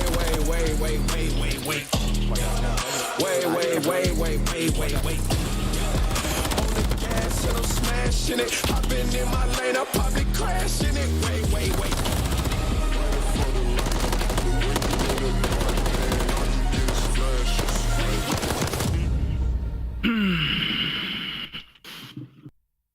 Yeah, can you get bomb? He was the front. Come on, get bomb. Grab it. Alright, you just glide. Do I hear? Grab bomb client, yeah. I got it. Just drop it. Listen, he's on you somewhere. Like, No. El otro, cerca del... El otro tiene que estar por el under, creo. Going alley.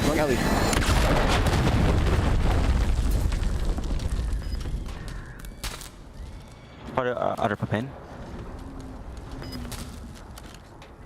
Propane en el Eli,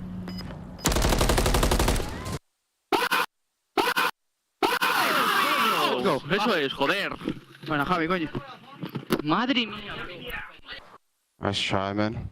Oh. I calmed it, dude. I said, like, wait for that. I know what you meant, but like, it was like the timing was so late that I wanted to make sure he didn't like just run.